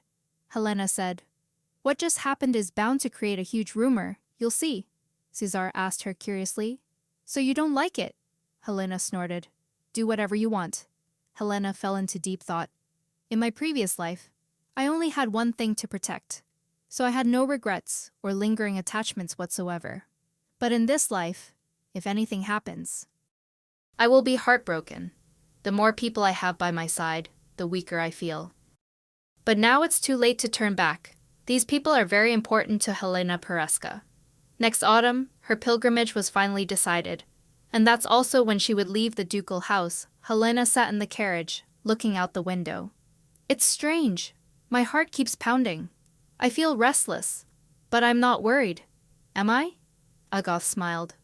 Perhaps it's because you're sad to leave home, my lady. You would surely feel that way when leaving those who are waiting for you. Helena wondered. Someone waiting for me? That's also something Dante Renatus doesn't have. Then Helena rested her chin on her hand and said, Helena Peresca is truly blessed. Agoth chuckled and asked, Why do you speak as if it's someone else's business, my lady? You really are? Right, ha ha ha. Soon after, Helena arrived. A person stepped forward to greet her. "We are honored to welcome you, Lady Helena." Helena asked, puzzled. "Why are you treating me like a stranger?" The young man replied. "Because you will no longer be merely a guest here, my lady. You will become the mistress of this house," Helena continued. "Even so, nothing will change. Hand over all management authority to Kigor. A simple report to me will suffice." The young man immediately obeyed. "Yes, I will do that." As Helena walked inside, she asked, "Oh, right, I want a space large enough for sword training." The young man replied, "I've already prepared to renovate the garden. You also had a look at the place last time you visited, didn't you?" Helena was pleased. "That's good. I like it very much. Then I'll take my time to look over the rest. I have something to attend to now, so I must leave first." The young man then said, "I have something I'd like to report. Lord Leonard said he would be visiting next weekend." Helena nodded. "Oh, is that so?" he continued. "On the same day, His Royal Highness the Prince also." Helena merely uttered an, "Ah," he smiled. "Aren't you pleased that His Highness is coming?" Helena replied, "Because Caesar often brings me trouble." He asked, "So, should we decline his visit?" Helena turned away and said, "After all, a master cannot refuse a disciple who wishes to visit." Not long after, in the palace drawing room. "It's been a long time since I last saw you, Viscount. And Miss Evelyn," Rowena pushed up her glasses and said, "You can just call me Rowena, Princess." Helena presented a stack of papers. "Then let's skip the pleasantries and get straight to the point. I have attended and reviewed the social gatherings based on the list you all provided. There's quite a bit of information about nobles who could be swayed to our side." The Viscount and Rowena immediately picked up the papers to examine them. Rowena adjusted her glasses. "How could such confidential information?" Helena replied. "It's very difficult to silence servants. Just a brief encounter is enough to extract information from them. Agos is still young, so they are also very lax in their vigilance. And these pieces of information leaked from there," Helena mused. She had heard such stories in her previous life as well. Hamilton sighed, holding his head. "To this extent, now it's no longer a mere suggestion. We must act quickly," Helena asked, puzzled. "What suggestion? What do you mean?" Hamilton cleared his throat. "Princess, you should head to the capital regardless. Please become His Highness's sword instructor." Helena hesitated upon hearing his suggestion. Then her face darkened as she said, That sounds like you want to tie me down next to Caesar, so I can't run away." Hamilton was also very troubled. "I have no other choice. It would be a great pity to miss this opportunity, and His Imperial Highness has no objections either.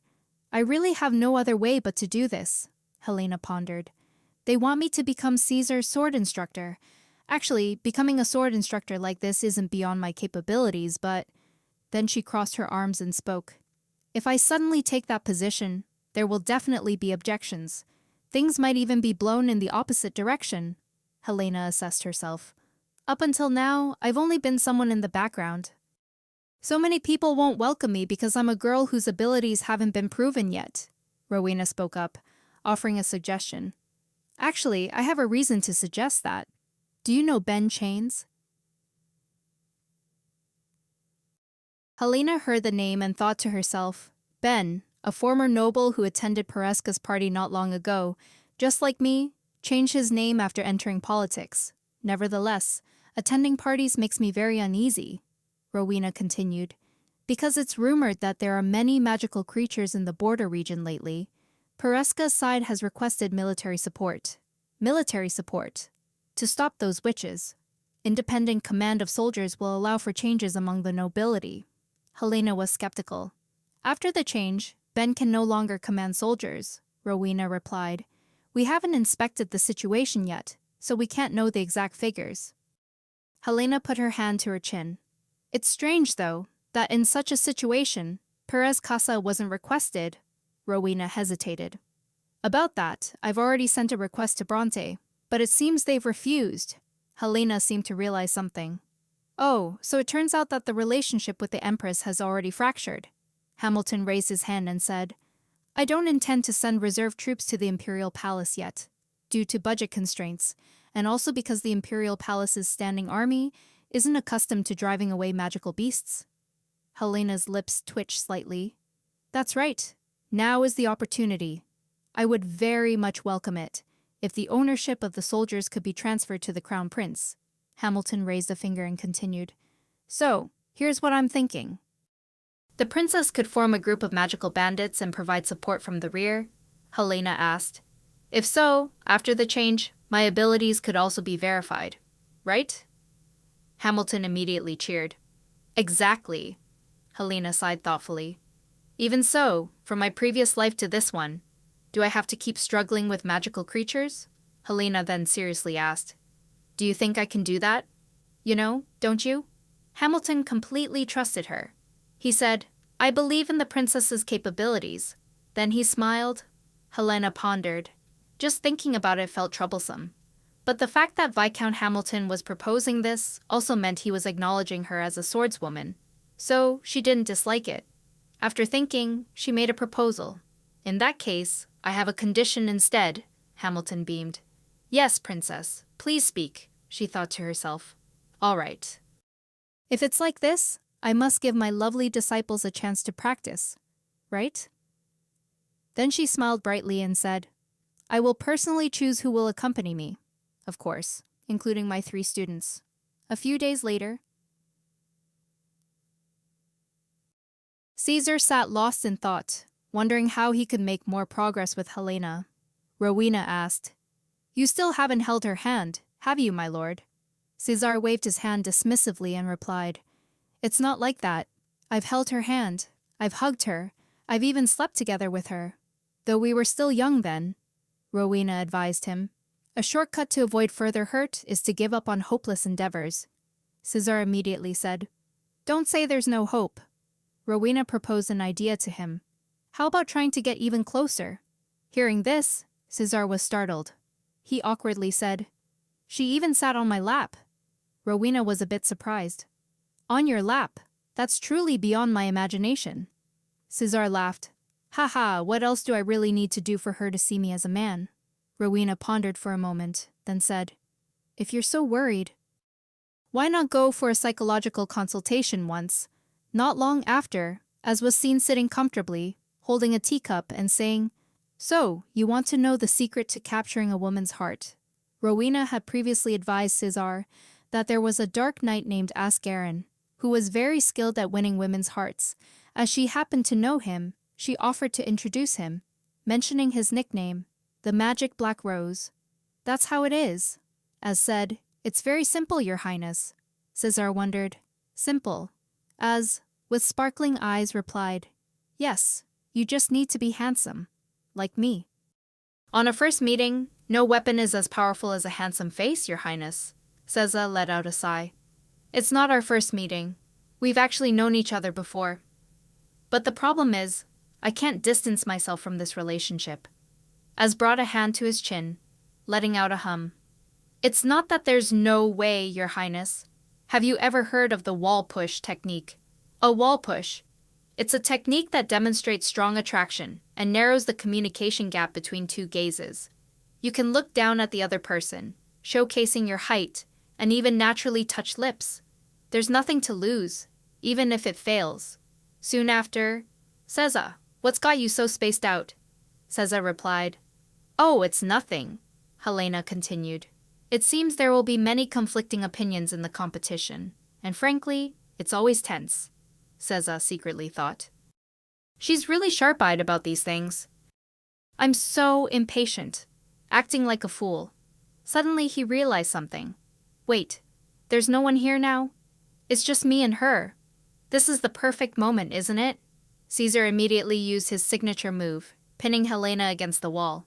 Helena didn't understand what was happening. Wait a minute. But Caesar, at this point, became flustered, looking into her eyes with a deep gaze. A deep gaze. But he didn't know what to do. Helena wondered. What is it, Caesar? Caesar stared at her. Or is it enough to just stare like this? Why is that? No matter who the other person is, smiling and fabricating a lie is truly very simple. Anyone can do it even right after waking up. But nothing is easy when facing Helena. gently lifting her chin like this. Looking straight into her eyes, Helena asked, "Aren't you going to release me?" Caesar froze. Helena recalled her miserable past life. She asked, "Now are you forcing me to look up?" This startled Caesar. "Oh!" Helena immediately pushed him away forcefully. The situation had changed. Helena now pushed him against the wall. She asked, "Is this what you want to do? If you keep joking like that, I'll really get angry." Caesar's face flushed red. "I'm sorry." Every weekend, Leonard would visit the mansion. Leonard smiled. "It's been so long since we gathered like this. I remember how we used to play cards when the three of us were together," Caesar chimed in. "It's a shame, Leonard, but we're too grown up to play cards now." Helena looked over and asked, "So, what do adults play?" Caesar stammered. That thing." Then he took out a bottle of alcohol. Aga immediately asked, "Isn't this alcohol?" Caesar, holding the bottle, replied, "Helena is an adult now, too." "Oh, right, it's not your birthday yet, is it?" "In that case, you can drink juice," Agat immediately said. "I can drink alcohol, too," Helena asked worriedly. "But, Your Highness, is it really okay? This feels a bit mean." Caesar replied, "We're drinking at home. What's the harm?" Hearing that, Helena couldn't say anything more. Then she picked up her glass. "That's right, let's do this." Caesar smiled. "That's Helena for you. So confident," Helena thought to herself. "How much alcohol have I drunk? During my time as a mercenary, I drank every night. It was perfectly reasonable for everyone else to get flustered if the topic of indigenous magical beasts came up. Then all four of them raised their glasses. So, a toast to Helena's coming of age. Helena held the wine glass in her hand, 100% happy. "Finally, I get to drink wine. This is what life is all about." But then Helena fell sideways with a thud. Everyone worriedly shouted, "Helena!" Helena's tears streamed down. "Only half a glass and I'm already down." Dante is a type of alcohol for heavy drinkers, certainly not for Helena. Not long after, Helena slowly opened her eyes. Seeing Caesar, she wondered. "Why is he standing there?" Caesar wondered. "What possessed you to be so reckless?" Helena clutched her head. "What? My head. I must be dying." Caesar put his hand on Helena's face and continued. "All right, I'm sorry. I didn't know the alcohol was that strong. I didn't expect you to pass out after just one glass," Helena replied. "It's been a long time since I drank alcohol. I didn't know either." She felt Caesar's cold hand made her feel more comfortable.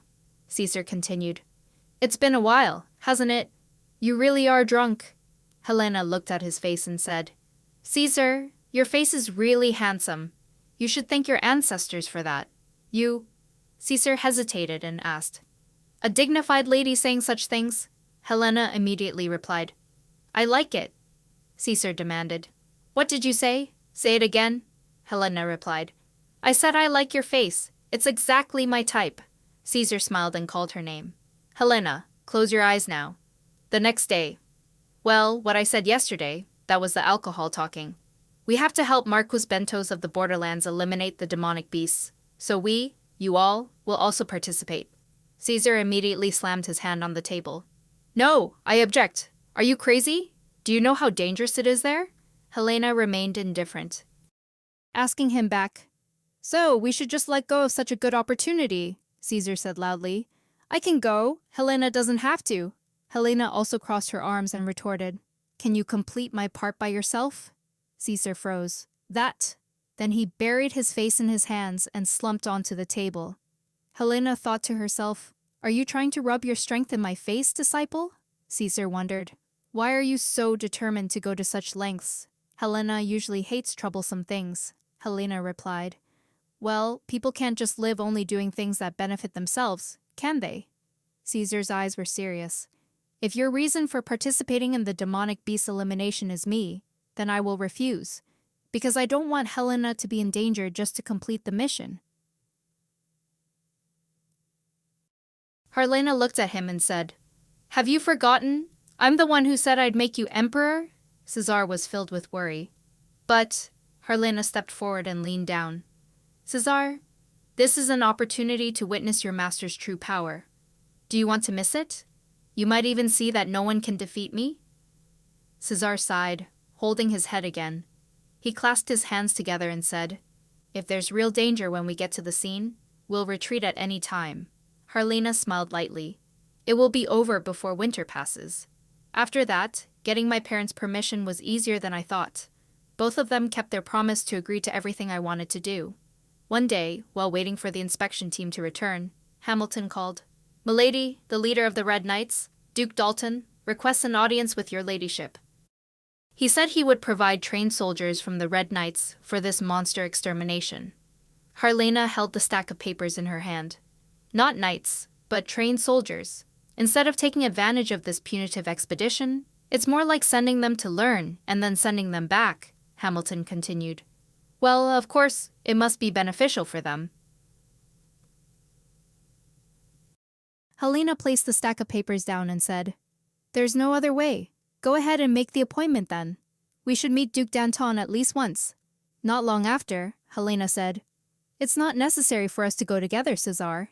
Cesar, who was beside her, replied, "Not necessary. Isn't it obvious that a disciple should accompany their master? Anyway, it seems like today will be quite a day, Helena."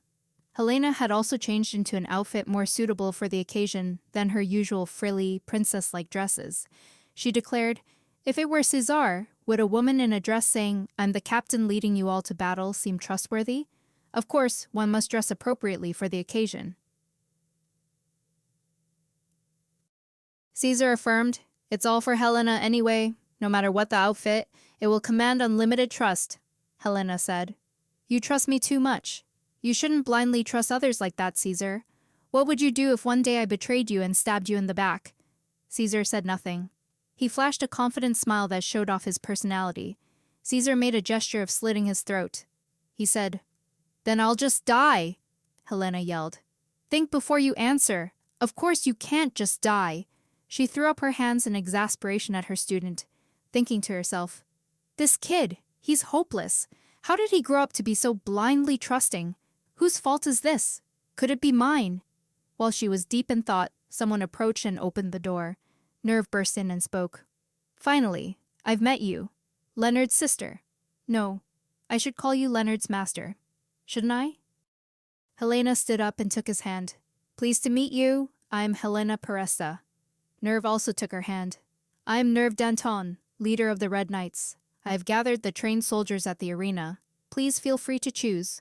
Helena expressed her gratitude. "Thank you for your concern," Helena asked. "Shall we move out now? Will His Highness be coming along?" Caesar immediately stopped her. "Wait, Helena." Helena turned to him, puzzled. "What's wrong?" Then Caesar took the hand that Helena had just used to shake nerves and said, "Disinfect." Helena looked at her hand, bewildered. "Huh, disinfect what?" Then he spoke. "I'm just worried whether those soldiers will obey Helena's orders or not." Helena walked behind, a noble suddenly appearing and then obediently following the orders of a young lady. "Wouldn't that be absurd?" Caesar continued. Regardless, the Red Knights, who adhere to violence, and the White Knights, who adhere to nobility, have long harbored hatred for each other." Nerve smiled. "You'd better prepare." Helena immediately became pensive. "Prepare." Indeed, the people in the Red Knights truly hate the White Knights, those who receive their knighthood through family backing. Their skepticism about her being there isn't unfounded, but which side truly needs to prepare? Only time will tell. Helena stepped out, took down her sword, and introduced herself. "I am Helena Pereska, the captain leading this expedition against the Dongdo Vandalium beasts. Some of you here will join me in this beast subjugation, today in this position." "I will select those who will accompany me," a young man scoffed. He raised his hand and said, "I have a question. Is our mission to protect the young lady?" Helena calmly raised her hand and spoke in a firm voice. Unfortunately, you won't have that opportunity, because I will not accept protection from those weaker than myself." The young man, hearing the indirect jab aimed at him, was so enraged his veins throbbed. "What's wrong?" Helena approached and asked. "Are you perhaps doubting her capabilities simply because the captain is a woman? If that's the case, I will hand over the captaincy of this punitive squad to anyone who can defeat me. Come on, everyone. Feel free to challenge me. Everyone present heard this and started buzzing with discussion, while the young man gnashed his teeth so hard he almost broke them. After that, he immediately stepped forward, holding the sword in his hand and pointing it at Helena. I'm a black Milan-trained soldier, he declared. I won't be punished if I happen to injure the young lady. Will I? Helena smiled and replied. That's quite confident, but that will never happen. The match immediately began, both charging at each other like moths to a flame. Helena unleashed a powerful slash, causing the young man to stagger backward. Swiftly, her sword was placed against the young man's neck amidst the cheers of everyone. Helena turned to the stands and yelled, Next, 1 more, then 2 more, then 3, 4, 5 more. The number quickly reached 30 people, all of whom had to kneel at her feet. Helena turned to the rest of the group and asked, Anyone else? At this point, even the new recruits started to feel intimidated. No more. Then she sheathed her sword and said, I have clearly seen everyone's true strength. The one chosen to be a member of the punitive expedition team. Amidst everyone's anxiety, Helena coldly stated, No one. 3 days later, all the new recruits said in unison, We are truly sorry. Please give us another chance. Helena sat imperiously with her arms crossed on the chair. You all know the selection has already ended, don't you? The new recruits bowed their heads. It was because we were too arrogant. We will strive harder not to be dismissed as nobodies. Please give us a chance to learn, Helena mused. Just as expected, the Red Knights have a very high sense of pride in their own strength. If I had revealed my identity to make them submit, they wouldn't be bowing their heads like this now. Then she spoke. Stand up, all of you. I'm telling you now. My training will absolutely not be easy. The new recruits immediately said in unison. We are ready, Helena threatened. I'm warning you now. I will not be lenient. I will severely punish anyone who disobeys my orders or challenges my authority. Remember that. The whole group solemnly shouted, Understood. Quickly, they began their training under Helena's instruction. Nov approached and asked, Is the training going well? Helena turned and asked with a questioning look. Duke Dalton, what brings you here? Nov looked towards the others and said, I've come to deliver news about the inspection team returning from Vandalium, Helena continued. In that case, it seems it's time for the expedition. Soon, Helena was seated in a carriage, and she asked, Has Cesar ever been to Vandalium? Cesar replied, I went on an inspection once a few years ago. Back then, the magic beasts weren't this boisterous. Leonard added, That's what I mean. It's truly strange. I heard that besides Vandalium, there are quite a lot of magic beasts lurking all the way to the border regions, causing immense damage. Helena thought to herself, the damage must be significant. In the past, there were so many magic beasts that those who held titles in the border regions played a very important role. But now, with magic beasts rarely appearing, only the titles remain, while their roles have vanished. That's why they can't cope with the magic beasts. Sarah put a hand to her chin and said, Come to think of it, recently, small-type magic beasts have been appearing quite regularly. But before that, their numbers suddenly dropped. There's something very strange going on here. Leonard added, there's a rumor that the decrease in the number of magical beasts is due to dragons. Helena was surprised. Dragons, Leonard replied. The time dragons went extinct coincided with the time the magical beasts decreased. Helena felt confused. That's truly strange. Could it be that dragons and magic are related? Cesar put a hand to his chin and smiled lightly. Whether they're related or not, as long as dragons don't reappear, that's fine. Hunting dragons for humans nowadays is an utterly absurd idea. Helena also smiled cheerfully. Surely dead dragons won't resurrect, right? Not long after, they dismounted from the carriage. Nov spoke up. Lady, bringing a maid on this hunt, isn't it a bit dangerous? Helena replied. A maid, Agos. You'll soon understand why she's accompanying us. A knight suddenly shouted, There are footprints here. They're the footprints of black demon hounds. They've appeared around here since ancient times. Helena looked at the footprints and said, Judging by the footprints, there are many of them. It will be dangerous. Hamilton laughed and said, Ha ha, even so, it's all right because they won't appear this early. Nov also approached. It's hard to say. From what I see, they aren't far from here. The dew has fallen, and yet the footprints haven't faded, so they must have been left only after dawn. In that case, we should stop here today and return, Helena asked again. Now, what's the point if we've only just tracked down the footprints? Nov said worriedly. But with our current numbers, we can't deal with a large number of black demon hounds. And if large magical beasts also appear, suddenly something appeared and caught his attention. A black demon hound appeared. And everyone shouted, "It's a black demon hound!" A black demon hound charged towards Helena. "Lady, danger!" At that very moment, a horizontal sword slash struck down the black demon hound.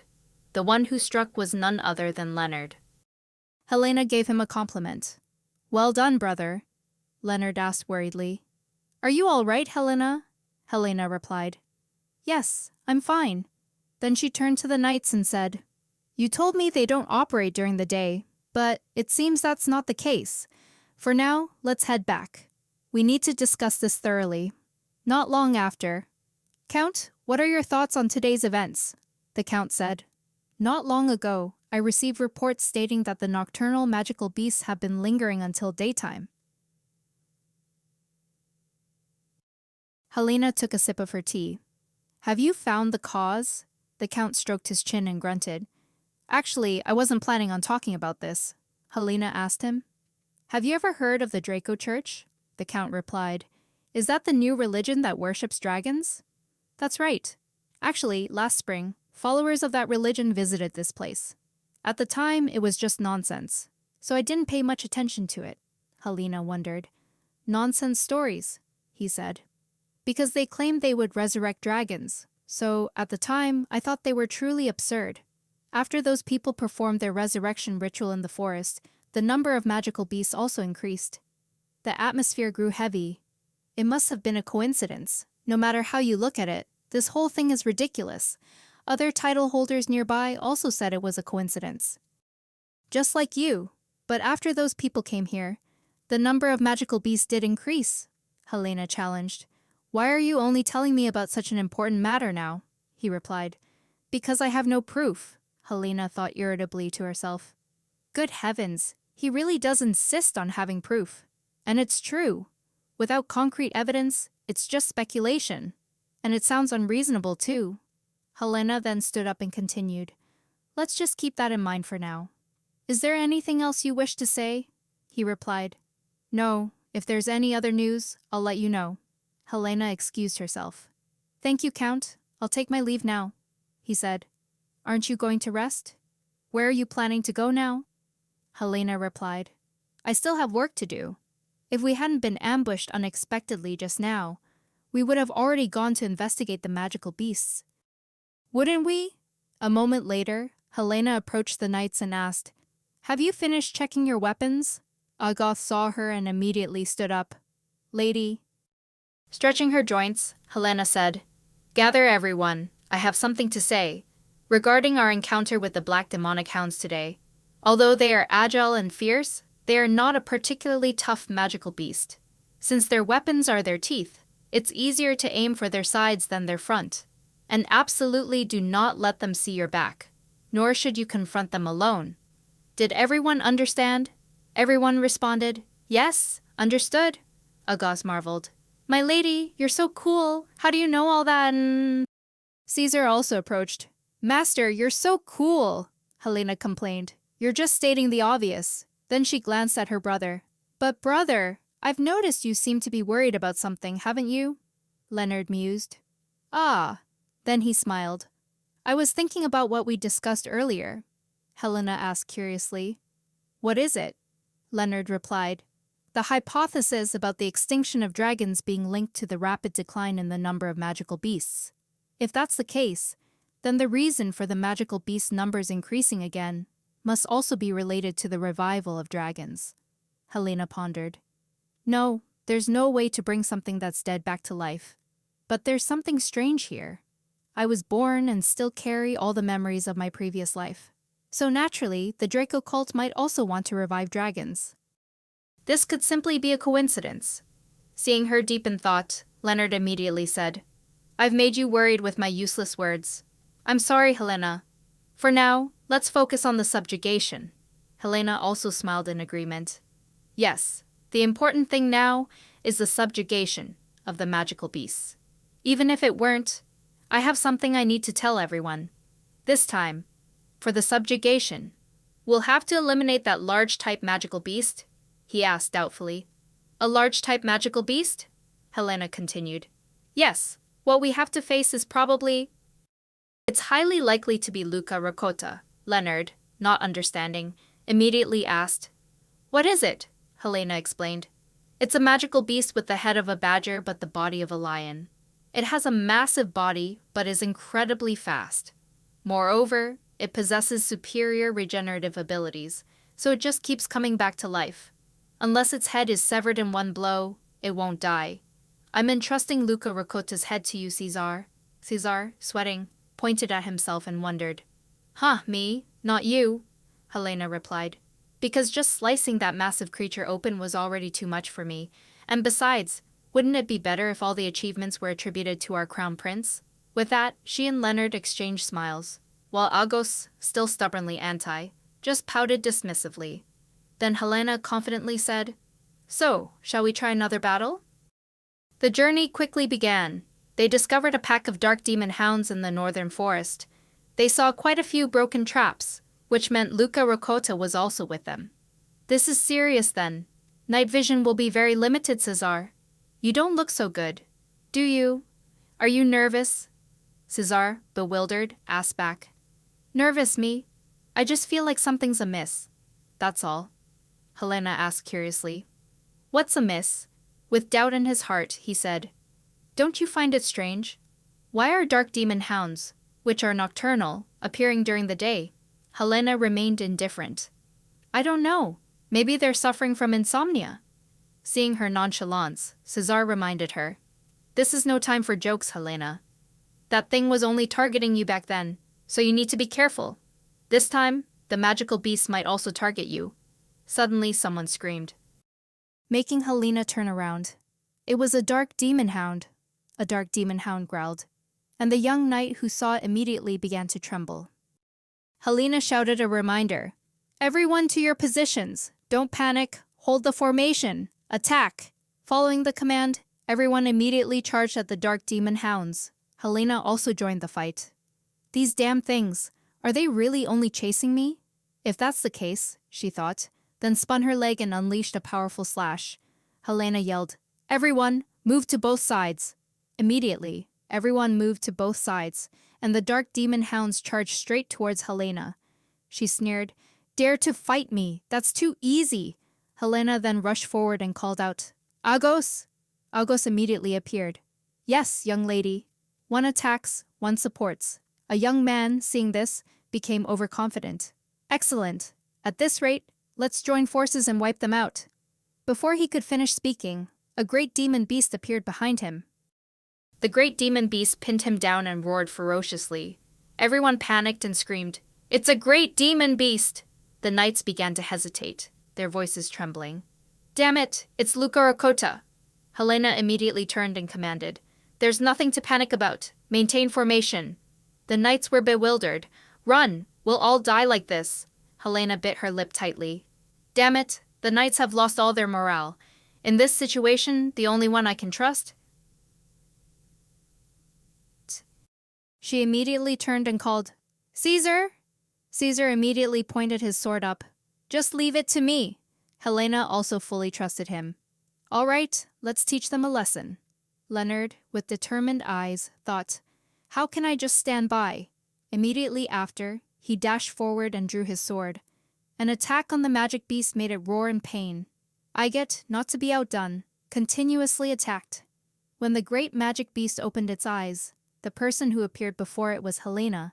She smiled. Let's end this here. She turned. Caesar. Now. When she turned back, Helena felt a chill. It was clearly in front. When did it get behind me? Everyone anxiously shouted, Helena! Immediately after, a sword slashed across the great magic beast. When the magic beast collapsed, Aigett rushed over anxiously. Milady, are you all right? Fortunately, you are safe and sound.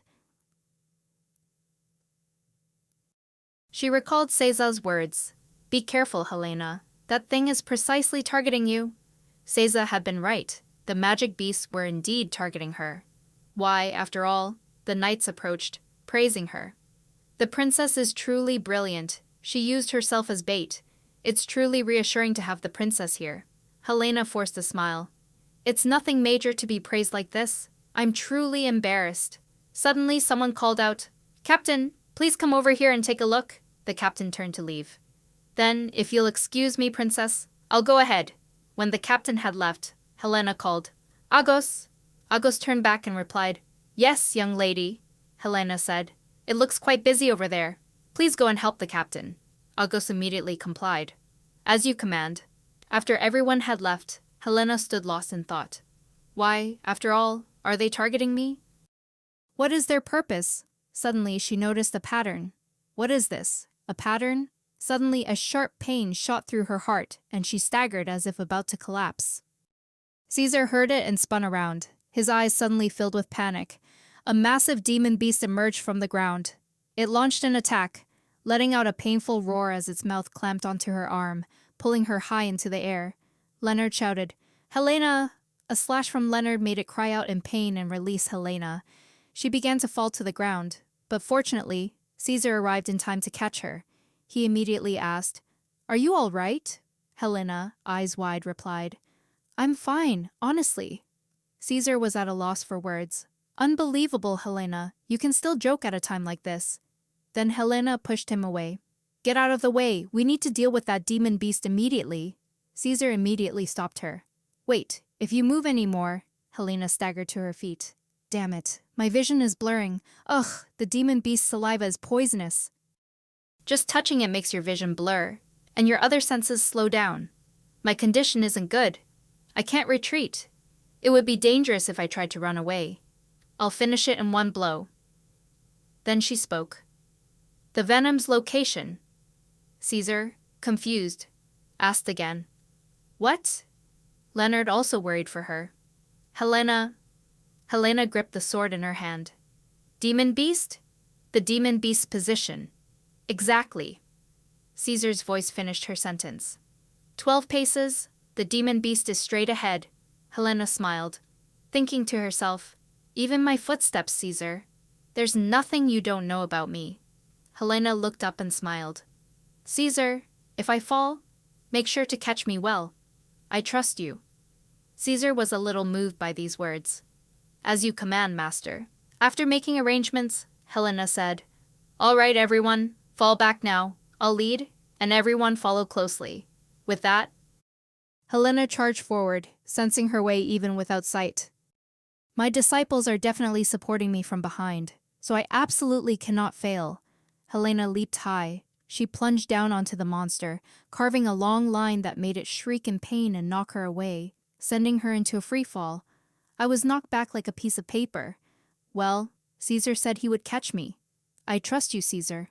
Immediately, Caesar moved, shouting loudly, "Helena!" He stretched out his arms to catch her as she fell, and both tumbled to the ground. Caesar rejoiced. "All right, I caught you. It's okay, Helena." Helena also rejoiced. "Yes, you caught me, Caesar." Helena's past flooded back. "It's too cold, Your Highness." "Oh, I didn't hear your footsteps." "Lately, I've been dreaming about it often. Duke Grey, my only friend and companion for many years. Suddenly, she opened her eyes wide. "What was that dream just now?" She groaned. "Oh dear, my body aches so much." A voice beside her spoke up. "It would be strange if you didn't ache." Helena startled and turned to ask, "Who?" Caesar asked. "Who do you think it is?" Helena replied. "Ah, it's Your Highness," Caesar told her. "You don't need to call me that. It's just the two of us now." Helena immediately replied, "All right, Caesar, but are you okay here?" Caesar's voice choked. "My priority is not the mission. You have 2 broken ribs, a broken shoulder blade, and a broken arm, and what's more, you can't see." Helena asked in surprise. "You already knew," Caesar replied. "Even though you're very sharp, you still had to ask me where the monster was, because you couldn't see. According to the medic, your eyesight will recover soon." Helena sighed in relief. "That's good. What about Leonard?" Caesar draped a coat over her and said, He'll return to the academy once you wake up. Helena smiled. That's a relief. I was so afraid he'd find out I'd lost my sight. He'd probably want to take care of me and never leave my side. Caesar continued. Well, I'm the one who has to take care of you. Helena burst out laughing. What? The crown prince taking care of a duke's daughter? Everyone would be very surprised. Then her smile faded, realizing she had gone too far. Helena said shyly, Hey, Caesar, can you say something? Anything at all? Caesar said, Helena, I should have let you go back then. Why do you always make decisions and solve everything by yourself? Helena gave a bitter laugh. Well, I'm the only one who knows Worm's weakness. I couldn't let the crown prince get hurt, and I didn't want that myself, Caesar said gloomily. I'd rather be the one injured. He clenched his fists until they trembled. I'd rather be hurt than see you like this, Helena. I can sacrifice everything for you, so please don't do everything alone. Helena fell into contemplation. I'm very strong, so I've always been the one to take the lead in solving problems. That's how I've lived for so many years. I've never doubted it. But Caesar, why would you? Helena asked, puzzled. Why do you have to sacrifice for me? Caesar smiled, taking her hand. Because I like you. I'm happy to be able to dedicate this life to you. I love you very much, Helena Peresta. When will you realize that I truly love you, Helena? Soon after, Helena's face was extremely tired. I think I need some advice, because I have no experience with this at all, Hamilton asked. So, is that why you came to see me? Helena wondered. Are you very busy? He replied. Not at all. The reports are all done. Now I just need to finish the letter to Duke Persis. What should I write to him? Helena pondered. Oh, this must be the letter informing father that I won't be able to return home due to the injury. Then she said, How about just keeping it brief? Hamilton's eyes welled up. Do you think I should write a draft first? Helena was like, Don't be so dramatic. Then she scratched her face awkwardly and said, I didn't come here for that. Hamilton suddenly remembered. Ah, right. You were going to discuss something important. Let's continue from where we left off earlier. You came here for advice on love? Well, you've grown up. To be honest, I'm quite surprised you know nothing about it. Helena asked. Is it that surprising? I never thought this would happen, Hamilton said. Tell me in detail. What happened? Helena began to recount the story. I truly like you, Helena. Helena hesitated and replied. I've never thought about it, so I don't know. It's strange. The atmosphere became silent for a moment. Then Caesar stood up. Then you can forget what I just said. Please rest well. Helena, I'll be back tomorrow. After that, he also left, the room door closing, leaving Helena in thought. The lonely voice suddenly made her heart ache. She thought like that until the next day. Helena clenched her hands, thinking to herself, He told me to forget what I heard yesterday. Caesar appeared. Do you prefer peach cake or chocolate? What do you prefer, Helena? Helena sighed and replied, Chocolate cake. Caesar fed her a spoonful of chocolate and said, Our dessert preferences really are different. Here, say ah. Helena refused. My finger isn't broken. While she was speaking, Caesar fed her. Yes, my lady, it's your hand, not your finger that's broken. Helena chewed and thought, How cunning. How could you feed me with that face after what happened yesterday? Caesar said, Looks delicious, doesn't it? Then he raised his hand to wipe away a piece of cake still clinging to her mouth. Caesar licked the cake piece and asked, How delicious is it? Helena got goosebumps when she saw that. Caesar smiled. Oh, it's really sweet, Helena yelled. Why did you eat it? Helena clutched her head. You said I could forget the confession. But what are you doing now? I can't let myself be swayed by things like this. That's what happened. Hamilton crossed his arms and chuckled. Seems like a lot of trouble, huh? Helena replied. Yes. Hamilton put a hand to his chin and asked again. Is it because the Crown Prince wants an answer from you? Helena immediately said. No, Hamilton continued. So? His Highness's attitude suddenly changed. Is he avoiding you or something? Helena sighed. Not at all. Hamilton smiled and said, Oh, then just Act as usual, she thought irritably to herself. I'm here precisely because I can't do that. Hamilton put the pen down on the table and said, I was quite worried about this, but everything remains the same. I'm glad you're becoming more perceptive, and please be gentle with the Crown Prince's feelings for you. Helena was stunned. What? You're talking as if everything is fine. You're His Highness's aide? Hamilton gave a wry smile. You've been with His Highness for 10 years. Helena looked at him and thought. His face said it all. 10 years. Come to think of it, I've only known Caesar for 7 years, haven't I? Could my feelings be influenced by an arrogant boy, swordmaster and student? All this time, I only thought his attitude was kindness and trust for his childhood friend, and for the teacher he believed in. I didn't think it was love. Hamilton sat down in the chair opposite her and continued, Since you've never encountered a situation like this, I can understand why you find it so unfamiliar and confusing. But what's important are your feelings, Princess. Helena was bewildered. My feelings, Hamilton continued. When the Crown Prince expressed himself, did you feel uncomfortable and scared? Or did it make you feel relieved and happy? What matters is how your heart receives that situation. Helena wondered. My heart? How do I feel about him? Helena then remembered her previous life. Ares opened the door and asked, Are you all right, Your Majesty? Helena remained calm then. Well, I'm fine. I'm just not pleased with this kind of guest reception. Ares gritted his teeth. I will call someone to clean up. Helena turned back and said, Oh, tell them to bring me a glass of water. Ares replied, I will get it for you. Helena smiled and asked, Am I not bothering you? He immediately replied, It's fine.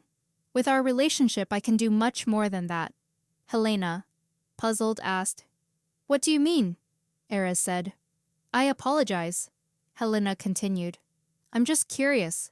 These are people my relatives sent to me. You and I are not blood relatives, which makes me wonder what kind of relationship we have for you to say that. Ares was silent for a moment. Perhaps we are friends, Your Highness.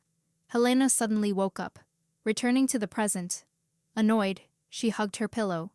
Again, I can't believe I'm dreaming about my past life again. It's all Caesar's fault. Because of that guy, I can't get a good night's sleep. Not long after, Rowena, holding a stack of papers, said, This might be a delicate question, but are you dating His Highness? Helena froze when she heard the question. She exclaimed, What did you say? Rowena calmly asked. Why are you so surprised? Don't you have anything to tell me? Helena stammered. Well, her voice trembling, she said, Not yet.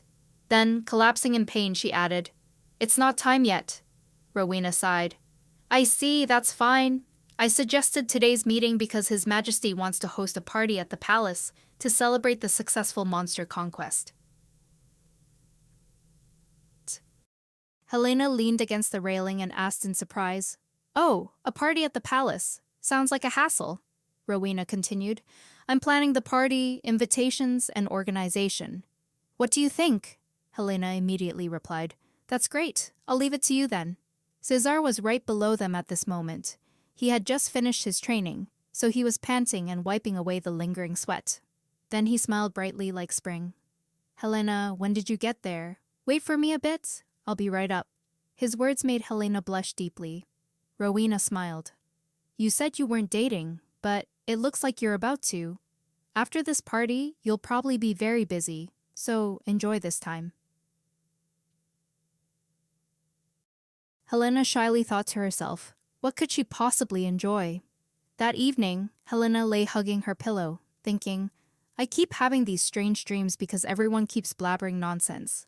Oh, I'm going crazy. If this continues, I'll have another bizarre dream tonight. How could I possibly like him? How can I pretend he's just a close friend and act like nothing happened? Please forgive me for causing trouble for your descendant, and please bless me. With that, she screamed piercingly into the night. The next morning, birds chirped merrily. Agad exclaimed, Oh my, princess, what happened to you last night? You look so haggard. Helena, her face pale, said. Good morning, Agad flustered said. First, let's wipe you down with warm water. We need more wood, don't we? I'll also bring you some ginger tea. Helena tiredly replied. I'm fine, Agat, Agat worriedly said. Please put on the blanket, Helena replied. I'm fine. A little while later, tea was brewed, the fireplace was roaring, and her belongings were prepared. Helena, bundled in many layers of clothes, said, There are so many layers I can't even move my arms anymore, Agat. Agat immediately replied, That's still better than getting sick, princess. This is the last one. Helena flinched. Ah, another one. But I'm not even going outside, Agat grumbled. Even so, Helena thought to herself. She's been like this ever since the monster-slaying mission. Probably feeling guilty about my injury. Helena sighed and said, This is the last one, right? Agat immediately replied, Yes, princess, she thought to herself. I just need to endure this stubbornness a little longer. Should I tell Agat that Caesar confessed his feelings to me? Probably not. It's better to keep the crown prince's private life discreet anyway. After bundling Helena in a pile of thick clothes, Agat joyfully said, There, it's done, princess. I've made a lot of ginger tea. Remember to drink it before you go to sleep. If you feel uncomfortable during the meeting, please call me. Helena walked ahead, saying, All right. Agat followed behind, repeatedly asking, Are you going to be okay by yourself? Helena replied, Don't worry, I can see much better now. I'll be fine. Helena reached for the doorknob. She turned back, smiling, and said, I'll be right back. I'm eager to know why the Count is so urgent to meet me. Then she opened the door and stepped inside, where Caesar was already waiting. He said, There you are, Helena. You look so... Helena was wearing so many layers that she could turn into a snowman. Agat's handiwork. Helena spoke. My apologies for being late, sir. The Count replied. It's all right. I hear everyone will be returning tomorrow. Caesar bowed slightly. Yes. Thank you very much for your hospitality, Count. The Count then said. No, it is we who should be thanking you. Thanks to all of you, the troubles caused by the monsters have decreased, and our people can live in peace like this.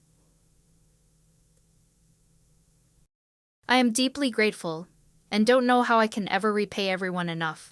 Caesar sat comfortably on the chair. Don't worry too much about it.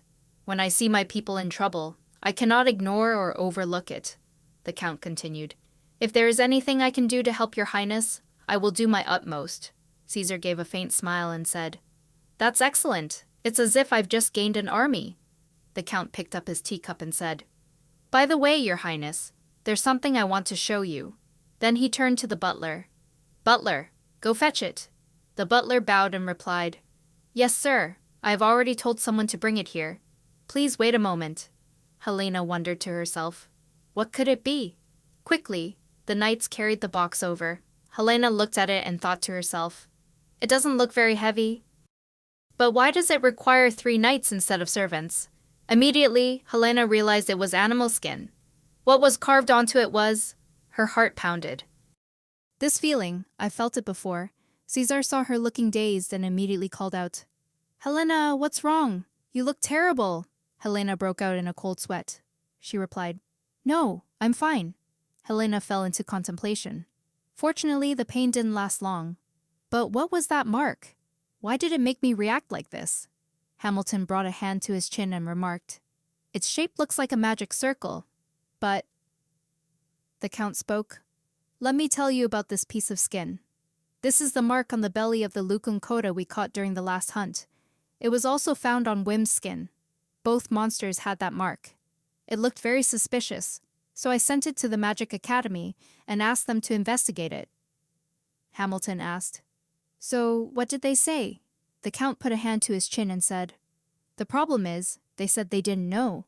All 3 asked in bewilderment. What?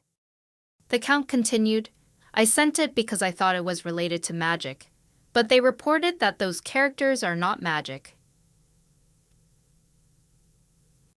Caesar crossed his arms and asked, So, what is it? The Count said, I guess it's related to Draco's church. Hamilton was surprised. Is that the religion you mentioned last time? The anti-dragon religion? The Count replied, That's right. After the church appeared, the number of monsters increased, and not just 1, but 2 monsters appeared with never-before-seen markings. Based on that coincidence, I believe they might be related. Helena also crossed her arms and asked, Do you mean that these markings might allow people to control them? The Count replied. I'm not sure. If these characters were magical, I would have deciphered them already, but they're not. So it's hard to tell. Hamilton asked. Can't we summon the head of Draco's church and interrogate them? The Count shook his head. We don't have concrete evidence yet. Doing so would only cause conflict. Helena was surprised, thinking to herself, oh, or that person might know something. Then she touched the artifact and asked, May I have a copy of the marking? The Count didn't hesitate. Please, feel free. Caesar wondered, What do you plan to do with the copy? Helena smiled. That's a secret, Your Highness. May I have a piece of paper and a pen? The Count immediately handed her the pen. Yes, here you go. Helena took the pen and began to draw. I don't know what it is, but I always feel pain when I see it. It must be something serious. Perhaps it's related to me. The conversation ended. Helena stepped outside. Even though it was only for a short time, thank you for everything. Thank you very much for your hospitality. I hope we'll have the opportunity to meet again someday soon. The Count placed his hand on his chest and replied, Yes, I will await that day. With that, Helena got into the carriage and departed. As the carriage rattled along, Helena sat by the window, looking outside. I really didn't feel anything the first time I came to the capital. But has this place always been like this? So vibrant and warm? Caesar saw her constantly looking outside and asked, Helena, is there something interesting out here? Helena wondered and asked back, What do you mean? Caesar replied, I've noticed you've been looking intently out the window for a while now, so I was wondering if something was amusing you. Helena wondered silently, not understanding what he was saying. Caesar smiled. Never mind, I apologize for bothering you. Helena looked up. Honestly, you're speaking so awkwardly now. Caesar stared at her, making her face flush. She immediately asked, What is it? Why are you staring at me like that? Caesar asked back. Why do you ask? I always look at you, Helena. But if it bothers you, master, then I'll close my eyes. Like this. Okay? Helena's face was now as red as a ripe tomato. She clenched her hands and thought to herself, It's a good thing Aga has fallen asleep. Otherwise, she would have caught me blushing. Wouldn't it be suspicious if I kept my head down like this? Perhaps it's best if I just look out the window. Suddenly something caught her attention. What is that? Why are so many people gathered there? A young man was spreading an ideology. Dragons are our gods, our saviors, our monarchs, Helena murmured. Dragons are our gods and kings. Wait a minute, I've heard something similar before. That day, No said, I have waited a long time for the day you were born, a true king of all beings. That might be Draco's church, Caesar asked, looking out of the carriage. I think you're right. Shall we go there together? Suddenly someone called out, Princess! Helena turned to Agate and said, Agat, please watch the carriage for a moment. I'll be right back. Agat's ears buzzed. Excuse me, but where are you suddenly going? I'll go with you. Caesar immediately gripped his sword to stop her. No, I will go with her. Agat sighed gloomily. All right then, take care, Princess. Protect her well, Your Highness. Helena pulled up her hood and said, We'll be back. Quickly, they approached the preacher. Trust in the dragons, our saviors. I once suffered from a disease that left my whole body bruised, and my wounds wouldn't stop bleeding. But I was cured when I started believing in dragons.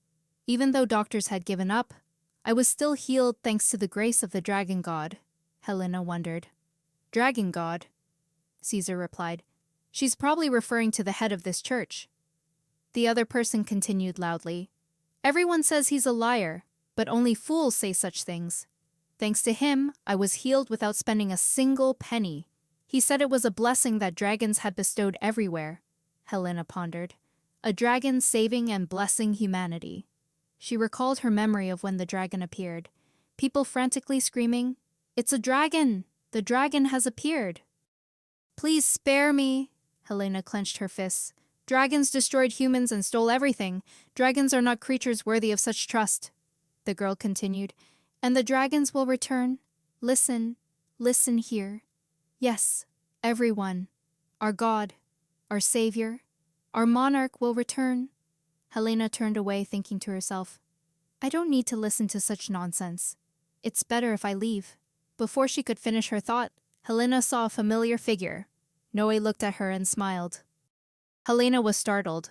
Noe, then No left without a word. Helena yelled, No, stop right now, damn it! I can't get past these people. I can't let him escape. I need to get out of here immediately. Cesar saw her rushing off and shouted, Helena, where are you going, Helena? Helena's hood fell down, making her anxious. Oh no, my hood!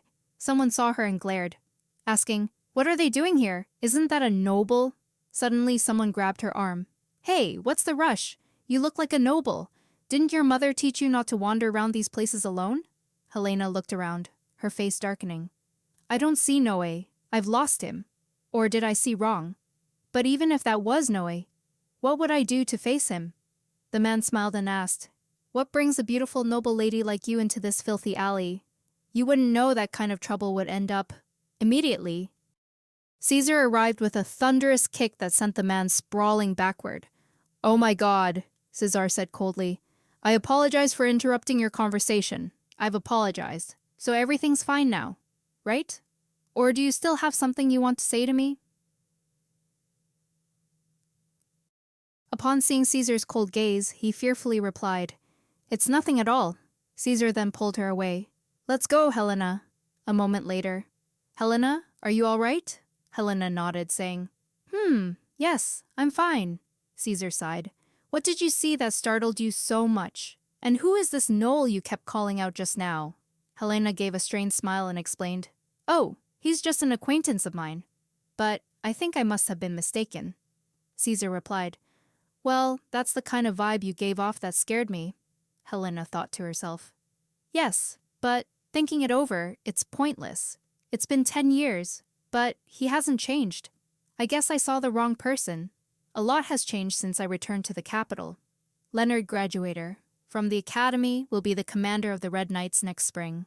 And I have officially become the sword instructor for the prince. Yes. The sword instructor for the prince. I'm quite certain about that title.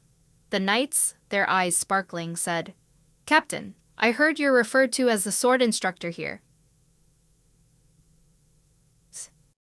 Are you a teacher? I'm so lucky. Helena held her head, thinking to herself, They're teasing me again. Did I misunderstand something? Finally, I become an instructor for apprentice swordsmen, and it's all thanks to Hamilton, he said. All of this is to secure your position, my girl, and to develop the prince's strength. Blah, blah, blah. He made this request with a sad puppy dog face that I couldn't possibly refuse. A knight spoke up, asking, Captain, does that mean you'll be staying here forever? Right? Helena replied, Yes, I think that's what will happen. The knight smiled happily. Does that also mean you'll take us as your students?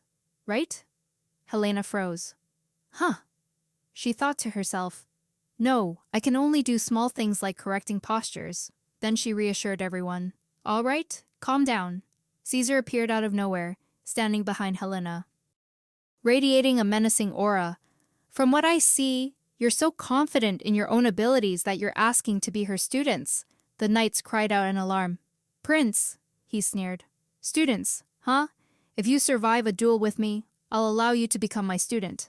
Of course I believe you can survive. The knights hugged each other, sniffling and crying. That's the prince! Boo-hoo-hoo! Helena broke into a sweat, thinking to herself, He'll easily kill someone. Then she called out, My dear student. Cesar immediately replied cheerfully, Yes, my lady? Helena asked. No more fighting. Have you warmed up yet? Cesar smiled brightly. No, I just got here.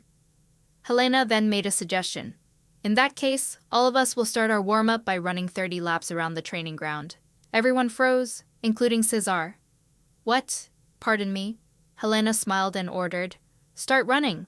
A while later, the sun was high in the sky, and the knights, having finished running, sat panting. Helena walked over, crossed her arms and said, It's still too early to be exhausted. And now it's time to perform 100 aerial spins. The knights, their voices trembling, said, 100 spins, swordswoman. Please spare us. Helena looked surprised and asked again. What? You want to do 200 times? The knights immediately replied. No, ma'am, I'll do 100 times. Caesar stood still, wiping away the remaining drops of sweat. He walked over and asked the knights, Why do you call her swordswoman? I think it's better if she doesn't accept them, Helena wondered. Why? Caesar replied. You know, when they ask if they can call you swordswoman, Helena asked again. Oh, is that really necessary? I think it's best to just let them call me that. Caesar immediately interrupted. No, only the three of us are allowed to be your students, Helena. Helena looked at his pleading face and thought to herself, Caesar, a few minutes ago you looked like a serial killer, but now you're acting exactly like a child. Do you think I'll find that adorable? Then she spoke. You really are something. Do you like me? Caesar blushed and broke out in a sweat. Don't ask that. I don't want to share you with anyone. Helena picked up the holy sword and snorted. Very good. In 5 rounds, if you can defeat me once, then you will have exclusive claim to me. Do you mind, my puppy? Immediately, Caesar attacked her. He drew his sword and said with a laugh, You'd best not go back on your word, Helena sneered. Aren't you a bit too confident? Caesar replied. Master, I find you most adorable when you're holding a sword. Helena took a defensive stance, asking, Is that all? Let's see if you still say that when you're sprawled out on the ground.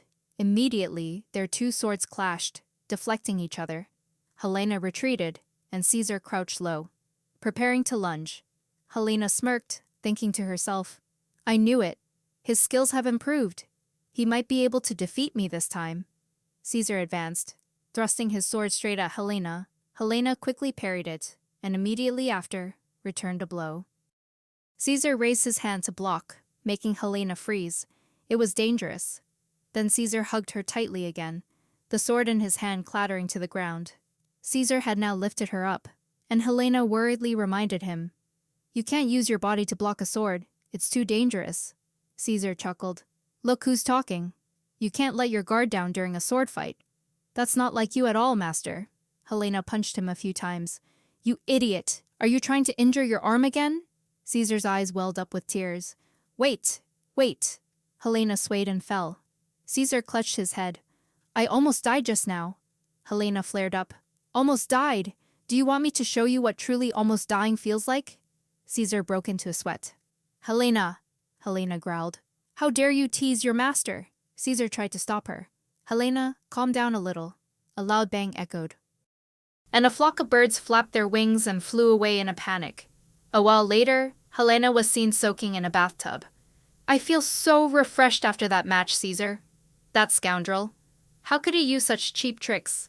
Luckily, we were just practicing sword fighting. If it had been a real match, his arm would have been completely ruined. But on the contrary, not only did he keep using cheap tricks, his skills had also improved significantly compared to before. If Caesar had defeated me that day, I wonder how I would have felt. What if he's stronger than me? What the hell? I've been thinking about him all day. Helena's face flushed red with embarrassment. I don't think I can deny it any longer. After her bath, while Helena was being made up by a maid, someone approached. Your Highness has arrived to visit you, my lady. Helena pondered for a moment, then said. Tell him to come in. Caesar entered, pouting. Helena, seeing his attitude, wondered, What's wrong? Why are you in such a bad mood? Caesar angrily replied, Those knights were waiting to bother you. I sent them away. Helena advised him, Caesar, don't hurt your subordinates anymore. Caesar stared at her and said, Helena, I don't want to have to share you with others. I will say this one more time, but only the 3 of us are your students. Helena's heart pounded. She expressed her feelings. Do you know something, Caesar? You are very careful with your words to me when I complain about something. You care about me more than your own feelings. And I like you. I like you, Caesar. Caesar was startled. His face also turned red as he asked back, What? Are you talking about romantic love, right? Not love for friends or students? Helena was annoyed with him, thinking to herself, Idiot, I just confessed my feelings to you. Then she asked, What? Do you want me to say it again? Caesar immediately nodded repeatedly. Yes. Helena couldn't help but smile. I like you. I like you very much, Caesar. Life used to be very boring, but not anymore. Caesar smiled happily. Those are the most touching words you've ever said. After that, the two shared a very romantic kiss. Not long after, Helena was sitting opposite her father. He silently observed his daughter for a moment, then put down his teacup and said, Helena, I called you here because there's something I need to understand clearly. Helena put down her teacup and asked curiously, What is it, father? He asked. Are you thinking of becoming a duchess? Helena was taken aback. What? He replied. Viscount Not wants to know. If you wish to become a duchess, our family will also have to embark on a new path. Helena pondered. She thought to herself, Of course he's worried. He's lived his entire life far removed from politics. If I become a duchess, I will essentially step into the heart of politics. Becoming a duchess wasn't something I was particularly interested in before, but... Helena set her teacup down and replied, I still can't answer that question because I haven't received the important thing yet. The Duke, puzzled, asked again. What do you mean? Helena smiled brightly. A marriage proposal. So that's what hasn't come to me yet. But most of all, there's an urgent matter at hand.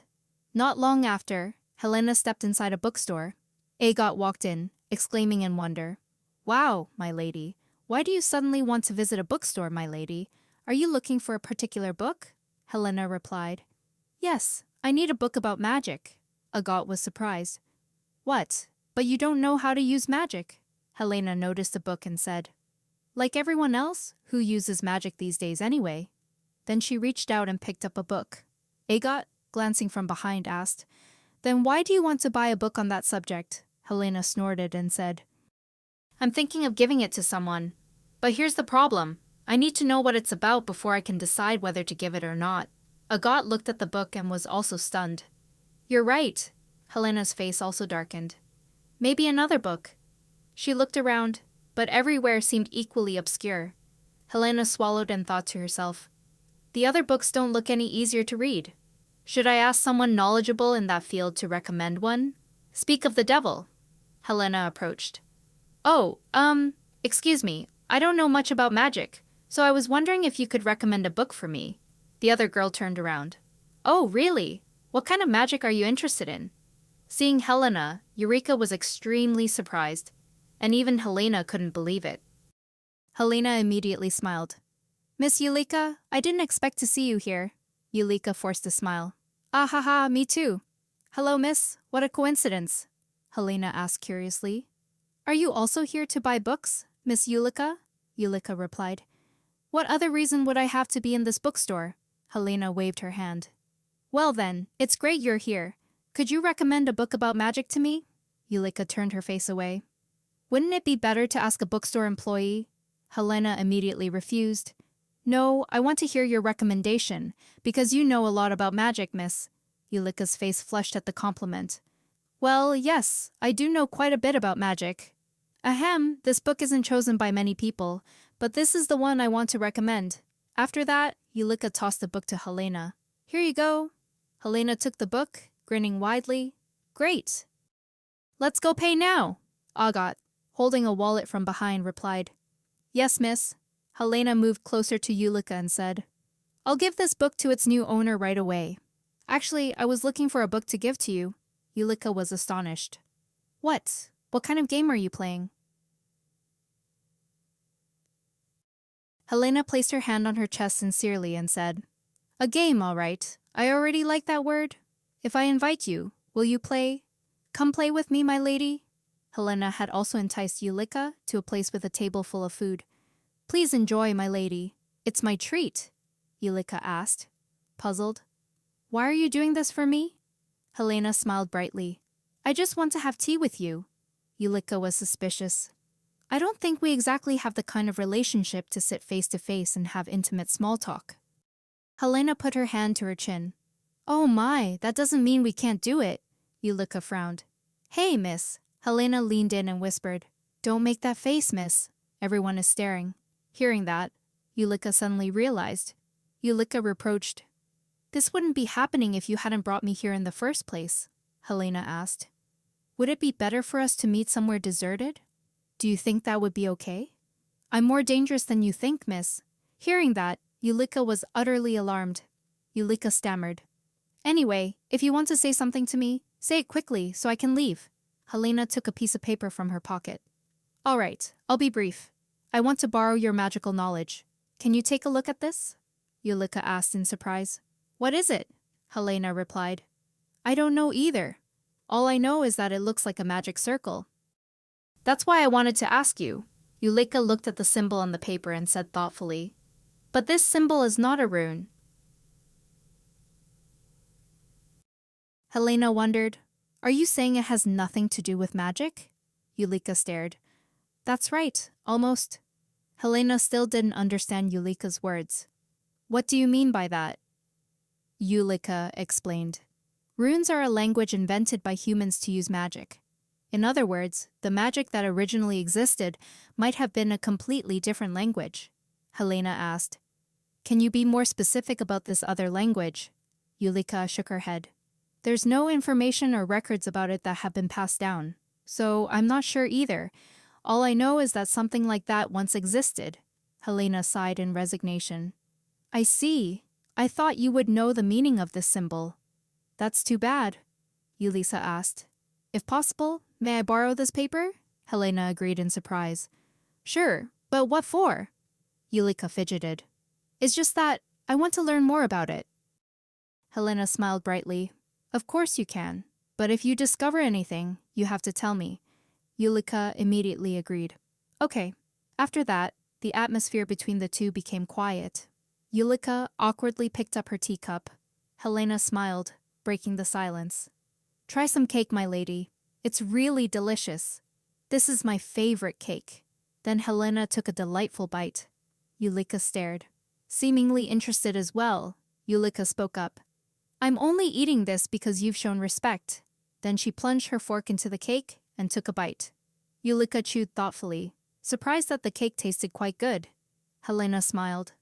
At times like these, wouldn't you say we get along quite well? Yulika paused. Get along, us? So I understand now why you invited me to this ridiculous date. You want to insult me, don't you? Helena immediately denied it. No, you've misunderstood, my lady. That's not my reason. Yulika immediately interrupted. Don't get too conceited just because the prince favors you. Regardless, the title of princess will belong to the Bronte family. Helena thought to herself. How strange. She said the title of princess would belong to her family, not herself. Is Yulika okay with being used as a mere tool for her family? Then Helena spoke. My lady, you don't have to live for your family just because you are a woman. Upon hearing that, Yulika was stunned, and she gave a trembling smile. Her hands clenched tightly. Aren't you pitying me? I will do everything I can to become a princess, and if I can't achieve that, I'll have nothing left. You must think I'm very pathetic. Helena didn't expect her to misunderstand her intentions. Helena spoke up. Miss, that's not what I meant. Yulika continued. Just because you have everything doesn't give you the right to pity me however you please. I find it utterly disgusting. It was a pleasure meeting you today, miss, but I hope we never have another unpleasant encounter. With that, Yulika turned and left, leaving Helena stunned. She blamed herself. Helena, you're such a fool. Even though a long time has passed since that day, I still occasionally think of Yulika's words. Just because you have everything doesn't give you the right to pity me however you please. She was right. I did pity her. I was the one by his side, so I assumed she would never be able to win his love. My shallow thoughts and arrogance had hurt others. I can't believe I'm such a petty person. As she stood lost in thought, someone called out, My lady! My lady! The voice startled Helena back to reality. Rowena asked, Is something wrong? Helena forced a smile. No, it's nothing. What were you saying? Rowena replied, I was saying that you will surely be the most beautiful person at this party. This is no ordinary party. It's a celebration for the annihilation of the monsters. You are the star of this banquet, my lady. You must be more beautiful than Lady Yulika at all costs. Helena hesitated. No, that's not necessary. Rowena immediately interrupted. Nonsense. I heard that the queen has hired the best dress designer and dance instructor in the empire to come to the Bronte family. Helena shook her head. We don't need to go to such extremes. It's just a party. Rowena interrupted her once again. Don't be so yielding. My lady. Rowena's aura turned fierce. What do you mean just a party? This is a war. Please cast aside those timid thoughts. Helena wondered to herself. Am I attending a party or going to a battlefield? Rowena then continued politely. The queen has already reserved all the famous designers. But don't worry, my lady. After asking around, I found dresses from several recently famous emerging designers. I think everything will turn out well. Famous designers often only focus on creating traditional designs. How foolish. Historically, princesses were often the trendsetters, not followers of fashion. Helena looked at the pile of clothes in front of her and broke into a sweat. Rowena, does the Bronte family owe you money or something? Why are you so thrilled about competing with them? Rowena gave a polite cough and said, My apologies. I got a bit too excited. It's not because I hate them. If I had to point out someone I have an issue with, it would be the queen. Helena was surprised. The queen, Rowena mused.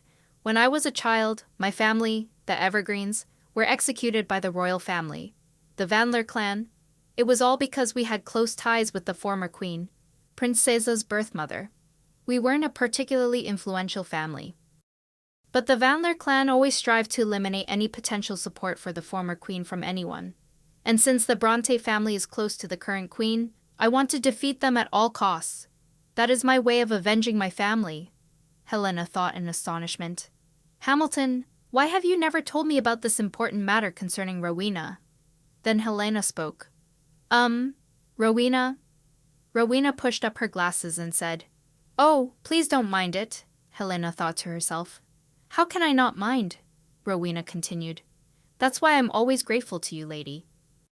Helena asked in wonder. Me? Rowena replied. Yes, it's all thanks to you that His Highness has become more lively. Just as you took in Argos, His Highness took me in. At that time, Caesar had told Rowena, As long as you have skills, your past and your status are not an issue. Stay by my side and prove yourself. I'm very grateful for what he did for me, so the person he cherishes is also the person I cherish. Looking into Rowena's sincere eyes, she thought to herself, Rowena's eyes are full of sincerity. I can see her loyalty to Caesar in them. I'm a little surprised.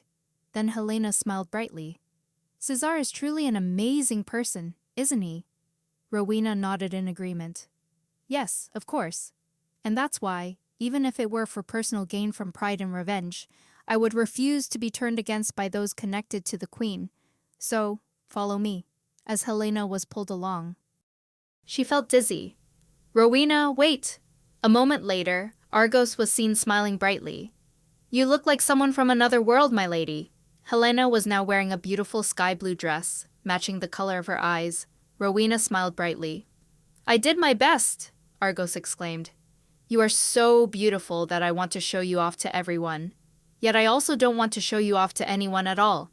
At this moment, Leonard knocked and entered. Helena, are you ready? Helena blushed. Oh, Leonard. Rowena covered her mouth and chuckled. We poured quite a bit of blood, sweat, and tears into him. Helena thought to herself, how much blood, sweat, and tears did that take? Leonard smiled and complimented his sister. I thought you were already very lovely, but it seems you can become even more beautiful. These words made Helena feel satisfied, thinking to herself, Oh my brother really knows how to flatter. Rowena clapped her hands to get Helena's attention. All right, we don't have much time. I've tied your corset very tightly, so be careful not to eat too much. Be careful not to step on your dress. And don't rub your eyes. Helena froze and asked, Why are there so many things I can't do? Rowena then stepped forward. Oh, there's one thing I will let you do. You can smudge your lipstick.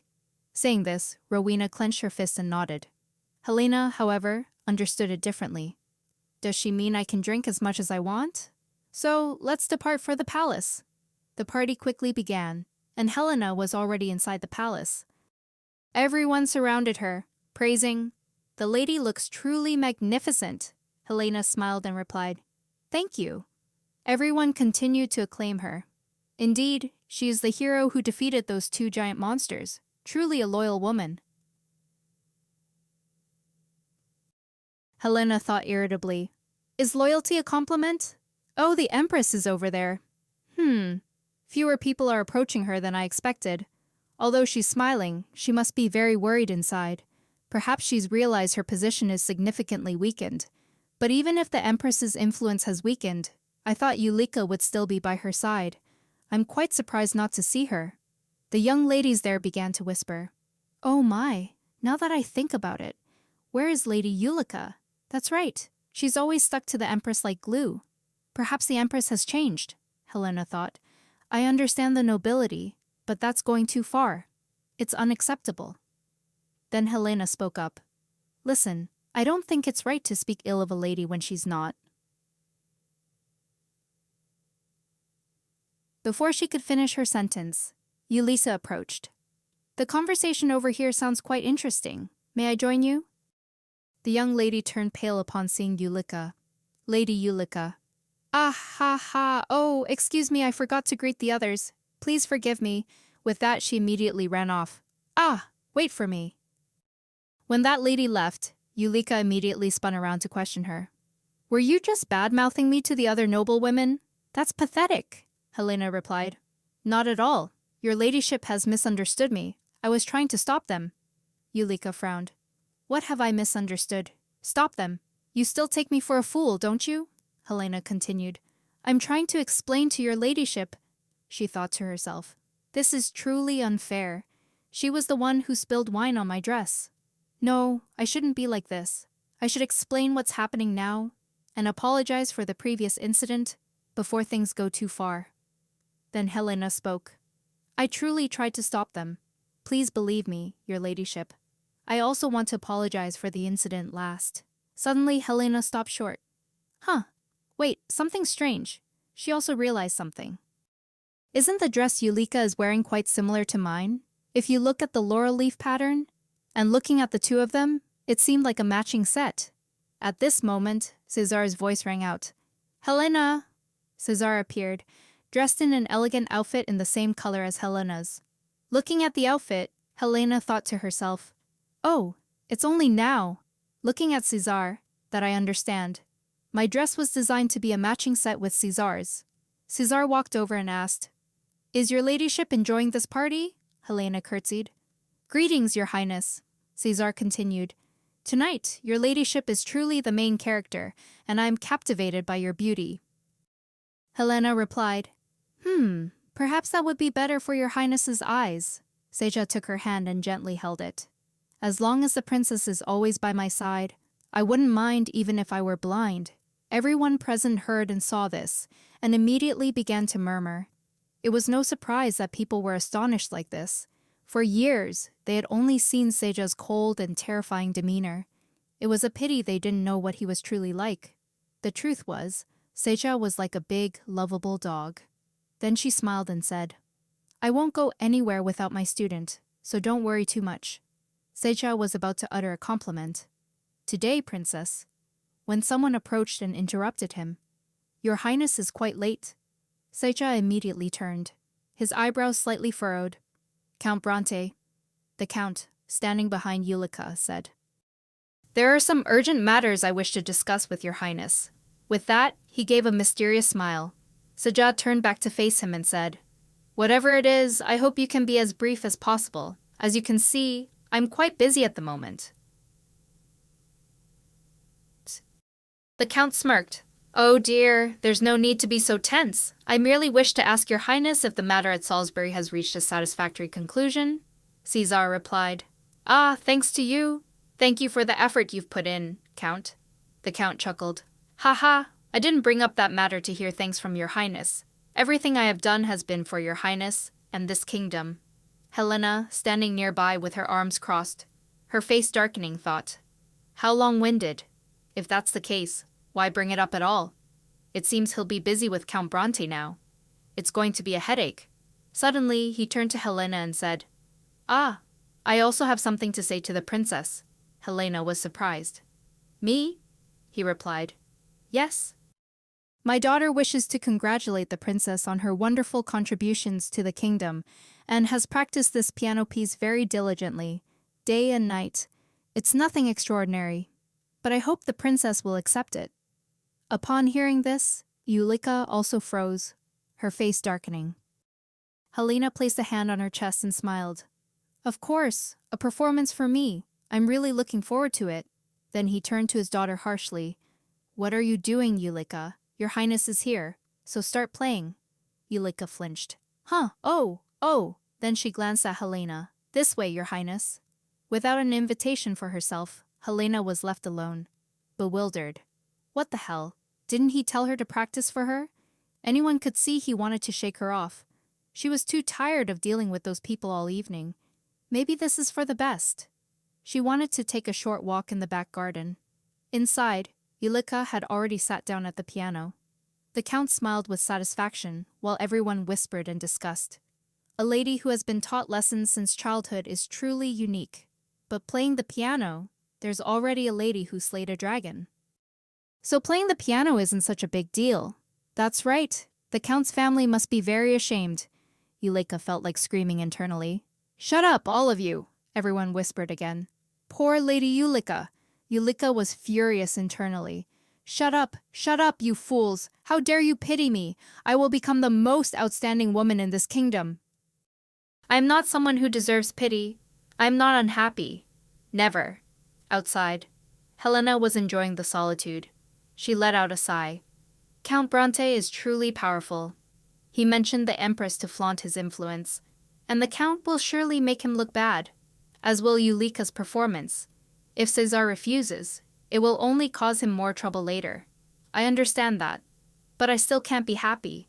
Is Cesar listening to that music? I wonder if they are sitting next to each other like two friends. They must get along well. If Yulika becomes Empress, it means she will also see other sides of Cesar that only I know. The innocent smile he gives me. Will Yulika also get to see them? That bright smile. The tenderness and warmth of his embrace. Will he give them to someone else, not me?" Suddenly, Helena turned around when someone called out, "Helena!" Cesar was panting. "I've been looking for you everywhere. What are you doing out here? I was so worried." Helena was surprised. Then she smiled and held out her hand. "Could you come closer and give me a hug?" Hearing this, Cesar hesitated for a moment, then immediately embraced Helena. "As my master wishes." "Embraced," Helena said. "Cesar, I'm sure I'm spoiling you too much. It seems I can't control my emotions." Cesar replied. "Then that means I've been spoiled for a very long time." Helena asked again. "Really? Then let's both be like that. But promise me you'll keep this a secret." Cesar softly replied. "Anything you wish, Helena." Helena's heart was in a flutter. She hadn't known that loving someone would bring these feelings, nor that longing for someone was love. She didn't know when she had become so childish and blind. And thanks to Cesar, she had come to understand what love is. He taught her what love is, and she hoped he would stay by her side forever. A moment later, the two of them entered the imperial palace. Helena wondered, "Why does the emperor suddenly want to see me?" Cesar replied, "Don't worry too much. He probably wants to congratulate you on successfully defeating the monster." Helena thought to herself, on the surface, it might seem that way, but I don't know what his true intentions are. Now that I've entered politics, I must be cautious with everything. Life now is completely different from my previous life. Currently, I have too many things to protect. I also need to keep myself safe. Otherwise, my family will be in danger. Seeing her lost in thought, Caesar called.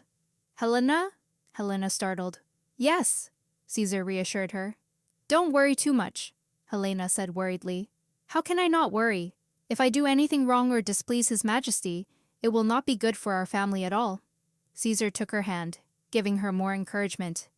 "Don't worry. If anything happens, I will take care of everything here and run away with you." Helena was extremely surprised by his words. She smiled and replied, "You promise." Caesar squeezed her hand tighter. "Shall we go?" Soon, the two of them arrived. The emperor spoke. "Here you two are." Helena curtsied respectfully and said, "I am Helena, daughter of the Peresta family. I humbly request an audience with your majesty. The emperor smiled and said, Please, make yourselves comfortable and sit down. I called you here just for a chat. Helena obeyed. Yes, your majesty. After Helena sat down, the emperor continued. I have heard all about Lady Helena's achievements in Vandalium. You have resolved a problem that has troubled the royal family for a long time. Your contribution is immense. Helena smiled. I merely fulfilled my duty. Hearing her say that, the emperor also chuckled. I've heard that too. I've never met anyone so courageous, not even among the young men. The empress, who was beside him, also added, Indeed, your majesty. Lady Helena's exceptional talent almost caused a bit of concern. Helena swallowed, thinking dejectedly. I knew it. Of course she wouldn't let it go. This is what she wanted. She wanted the emperor to know that she would stand in Caesar's way. Caesar said, Why are you so worried, your majesty? The empress said, There are people who always praise Lady Helena. It's possible that this could harm your majesty, so I'm simply worried, Caesar continued. How could it be harmful? Lady Helena will be a good asset for your majesty. The empress put her hand to her chin and smiled. I only mentioned it out of my own concern, your majesty. Are you certain that your feelings for Lady Helena are not clouding your judgment when making decisions? Caesar's gaze became serious and sharp. Ah, is your majesty referring to the judgment that helped me recognize the special talent no one else noticed, and bring that individual to the palace? The empress paused for a moment, then she said, You speak as if I'm lecturing Lady Helena. I agree that Lady Helena is a talented woman. So, your majesty, what do you think about granting territory and a title to Lady Helena?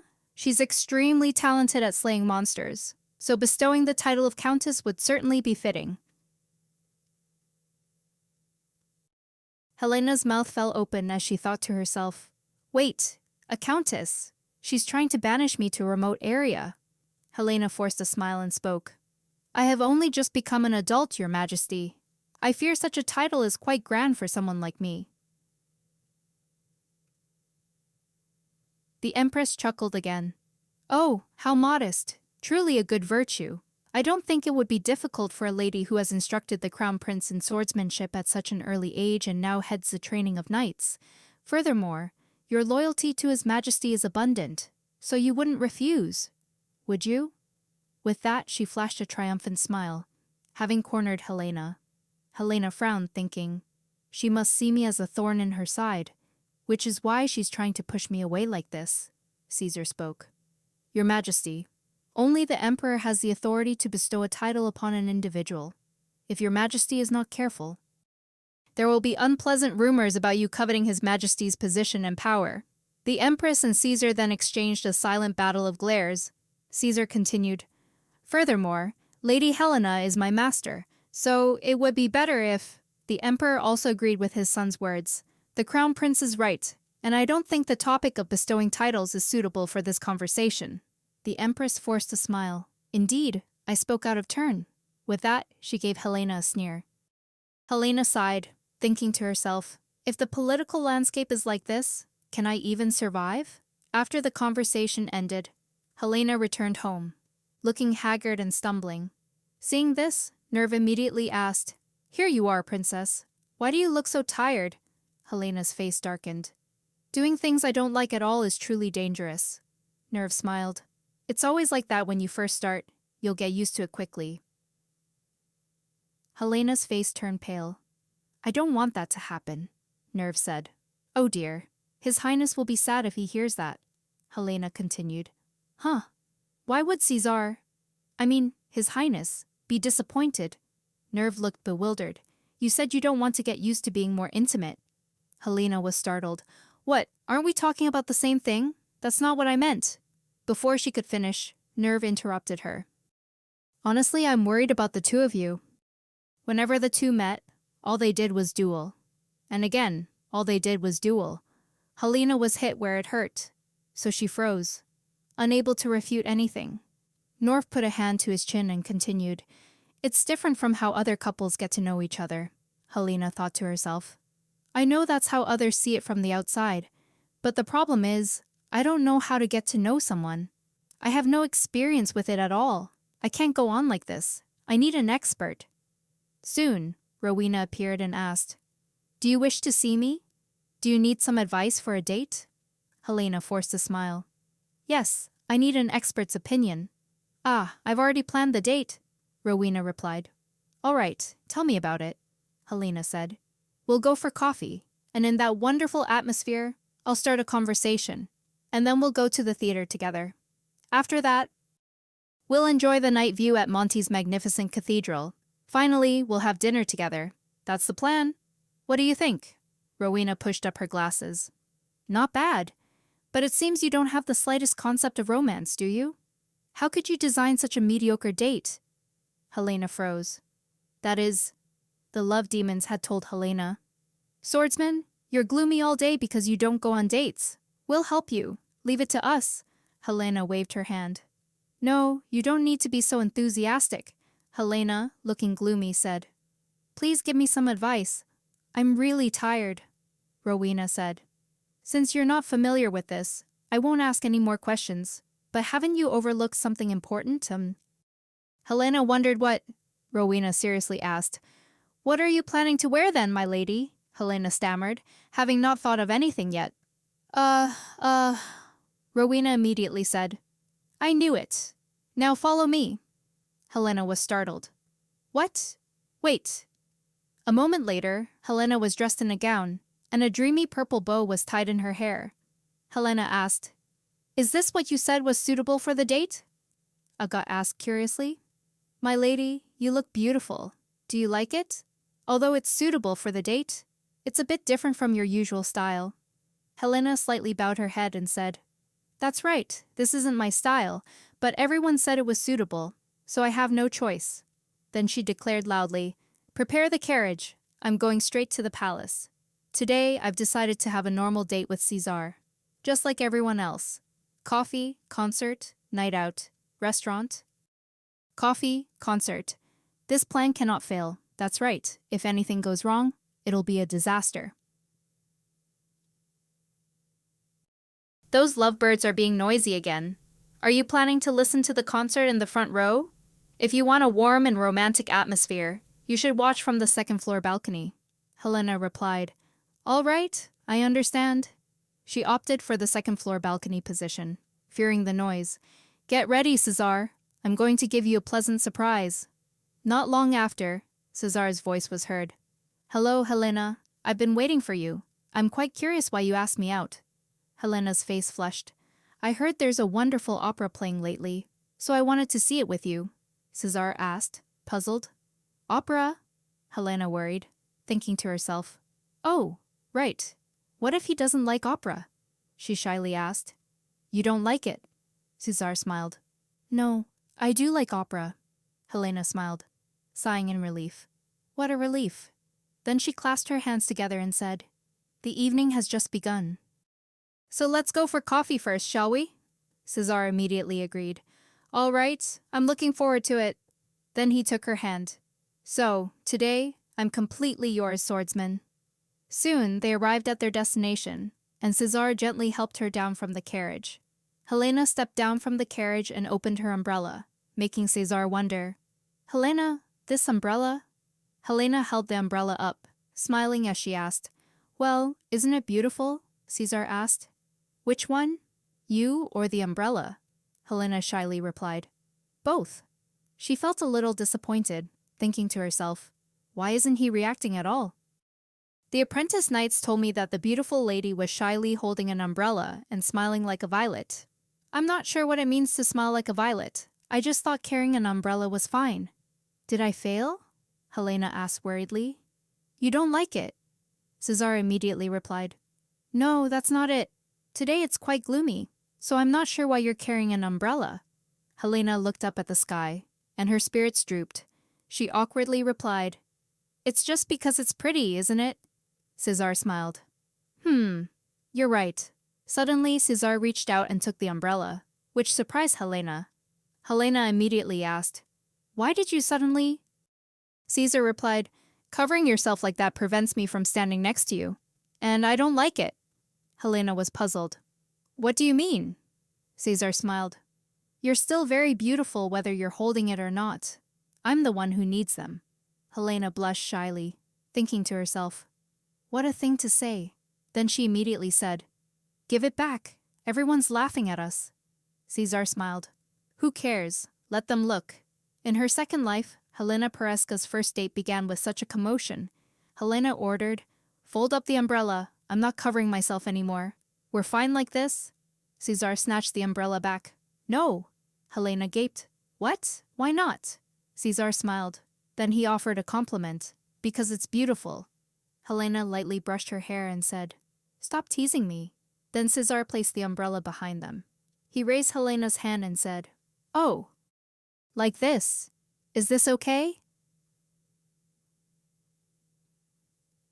A moment later, the atmosphere was elegant, with the gentle sounds of orchestral music. The table felt pleasantly warm, and there was nothing to complain about. But why are only the two of us here? Seeing her looking so gloomy, Caesar immediately asked, what's wrong, Helena? You look so down. Is something wrong here? Helena awkwardly replied, no, it's not that. It just feels a bit strange. This place is usually very famous, so why is no one here today? Caesar smiled. Oh, so you like it this quiet? Just the two of us, Helena thought to herself. Okay, if you like it that way, I'm fine with that too. But this much quiet is really awkward. I need to say something. Anything at all. What do couples usually talk about? Come on, think of something. What would a normal couple talk about? Oh, right. Family. Let's talk about family. Thinking this, she smiled and asked, I don't think you look much like your father. You probably resemble your mother more, don't you?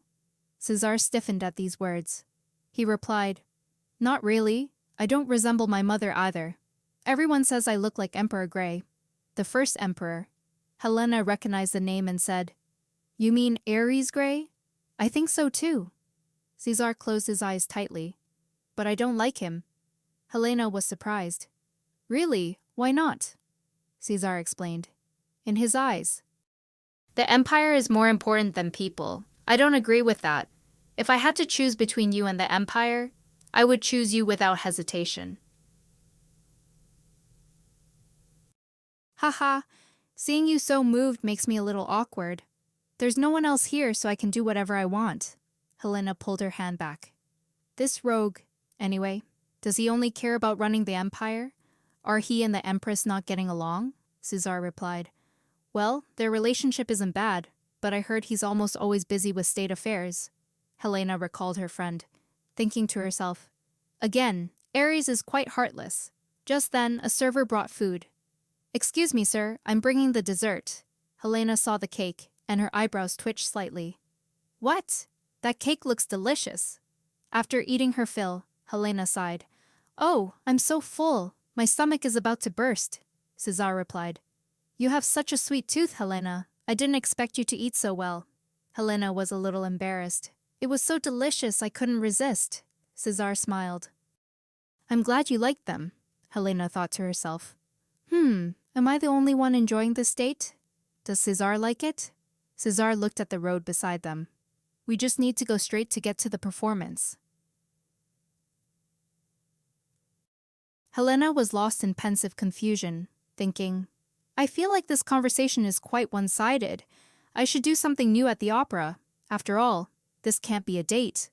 Suddenly, a desperate scream came from nearby. Help, help! Caesar pulled Helena into his arms, saying worriedly, Come here, Helena. Helena's face flushed as she thought, I don't need protecting, and he knows that.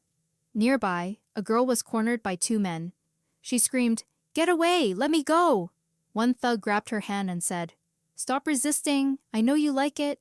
Wearing an outfit like that and strutting around in the alley? Aren't you looking for men? The girl frantically screamed, Don't touch me. I don't want to. The thug sneered, Don't want to? Why does it sound like you want me to touch you more? Helena huffed in annoyance. That man. Suddenly, the girl's next action surprised Helena. The thug, slapped across the face, clutched his cheek. How dare you? The girl, tears welling up, cried, I said no, it's disgusting, don't touch me. The thug roared, I've been lenient because of you, and this is how you repay me. The girl closed her eyes tightly, bracing for the thug's blow. Helena, holding an umbrella, appeared and stood in front of the girl, saying, "If she cries any louder, you'll be in trouble." The thug immediately threatened her. "I don't know which noble lady you are, but I suggest you mind your own business," Helena replied indifferently. "No, thank you." The thug was a little surprised. "What? Are you out of your mind? Do you want both of you to get beaten before you realize?" Helena pointed her umbrella at them.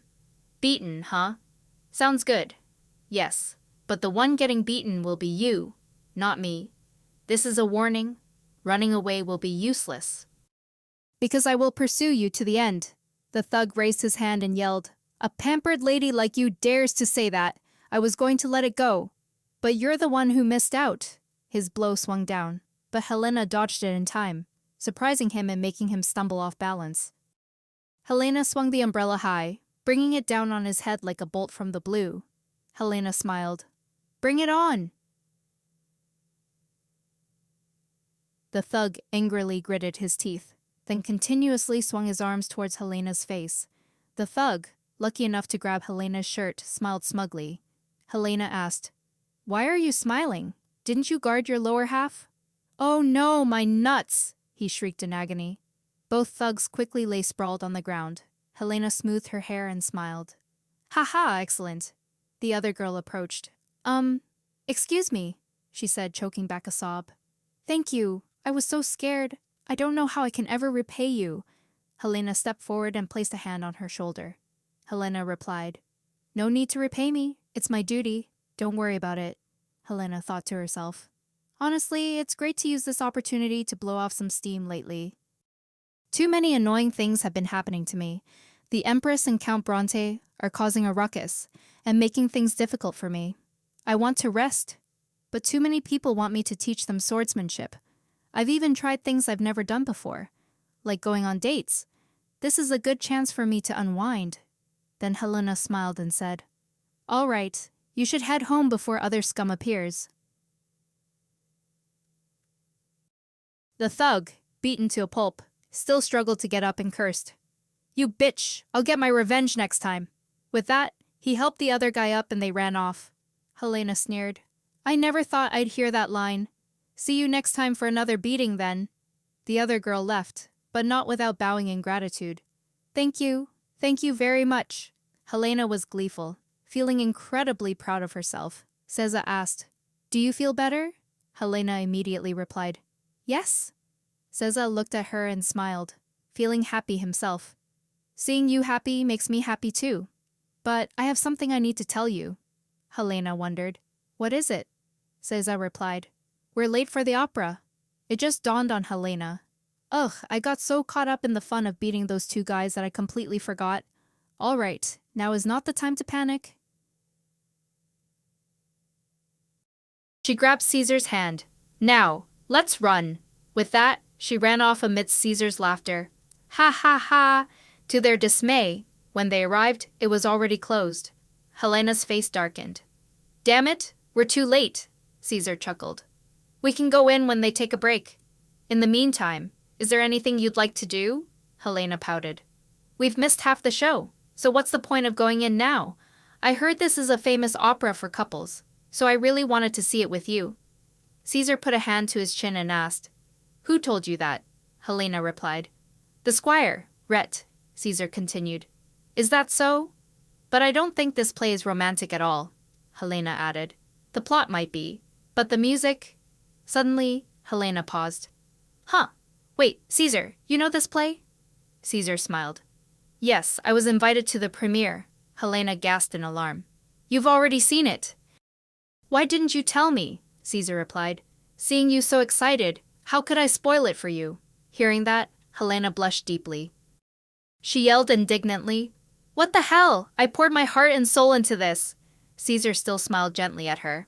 "Ha ha, since things have turned out this way, shall we move on to the next step?" "Come on, Helena, you look like you're about to go fight someone."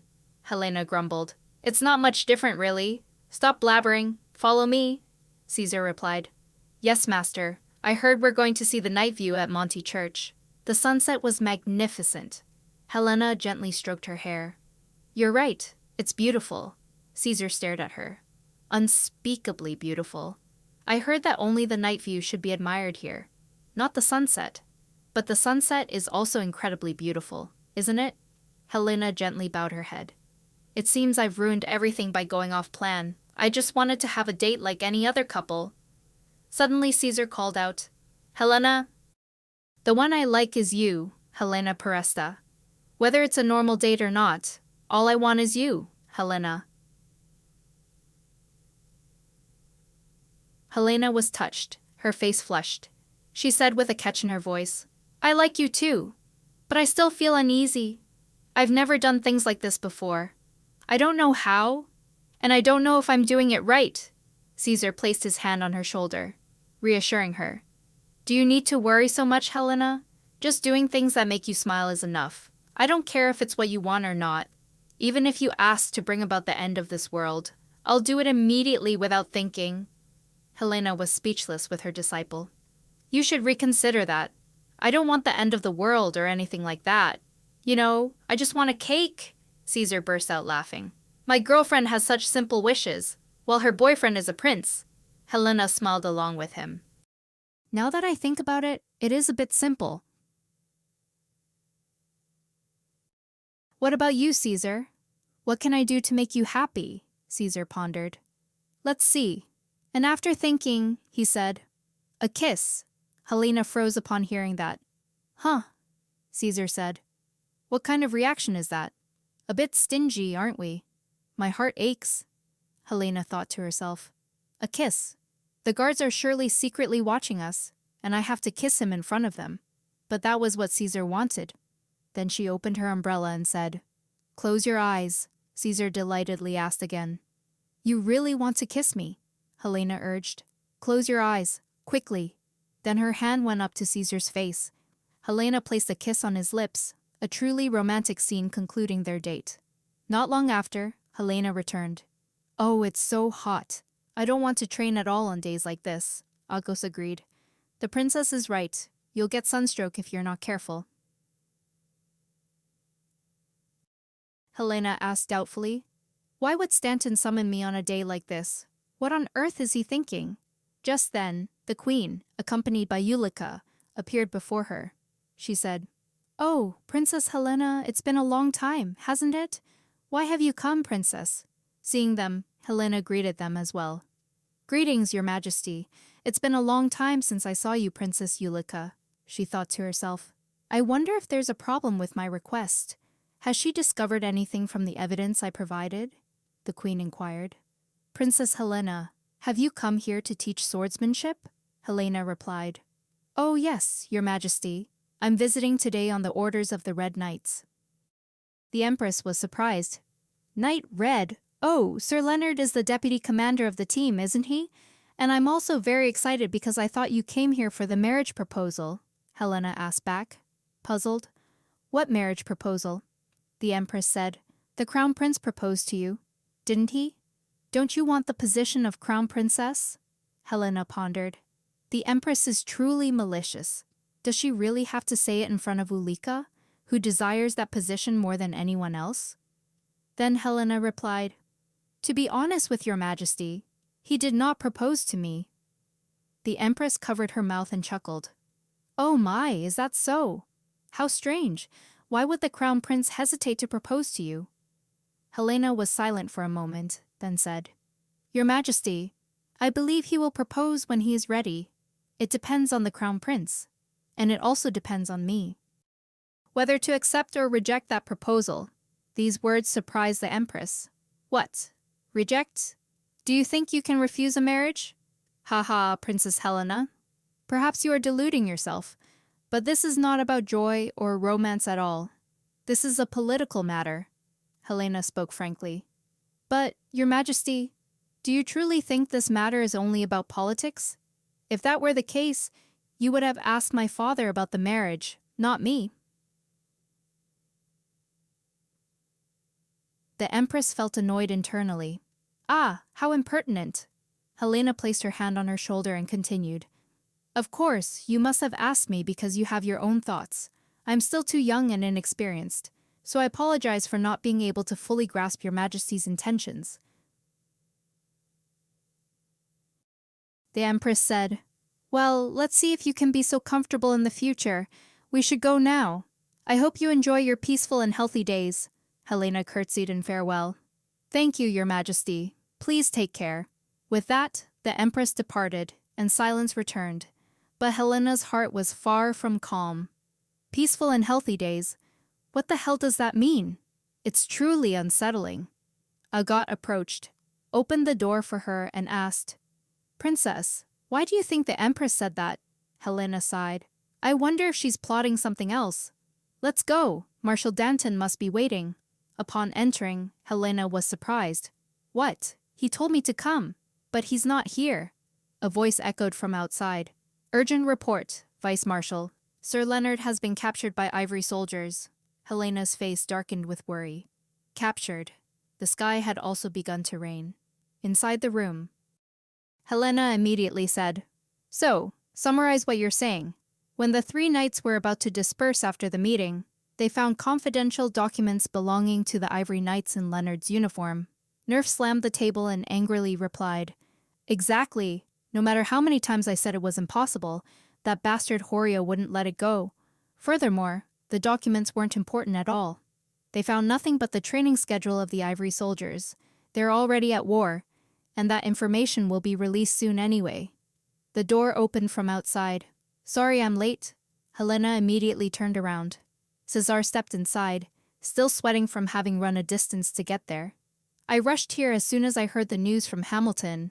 Cesar sat down at the table and asked, What's going on? The Duke thoughtfully stroked his chin and said, Leonard has been captured, but they haven't officially announced it yet.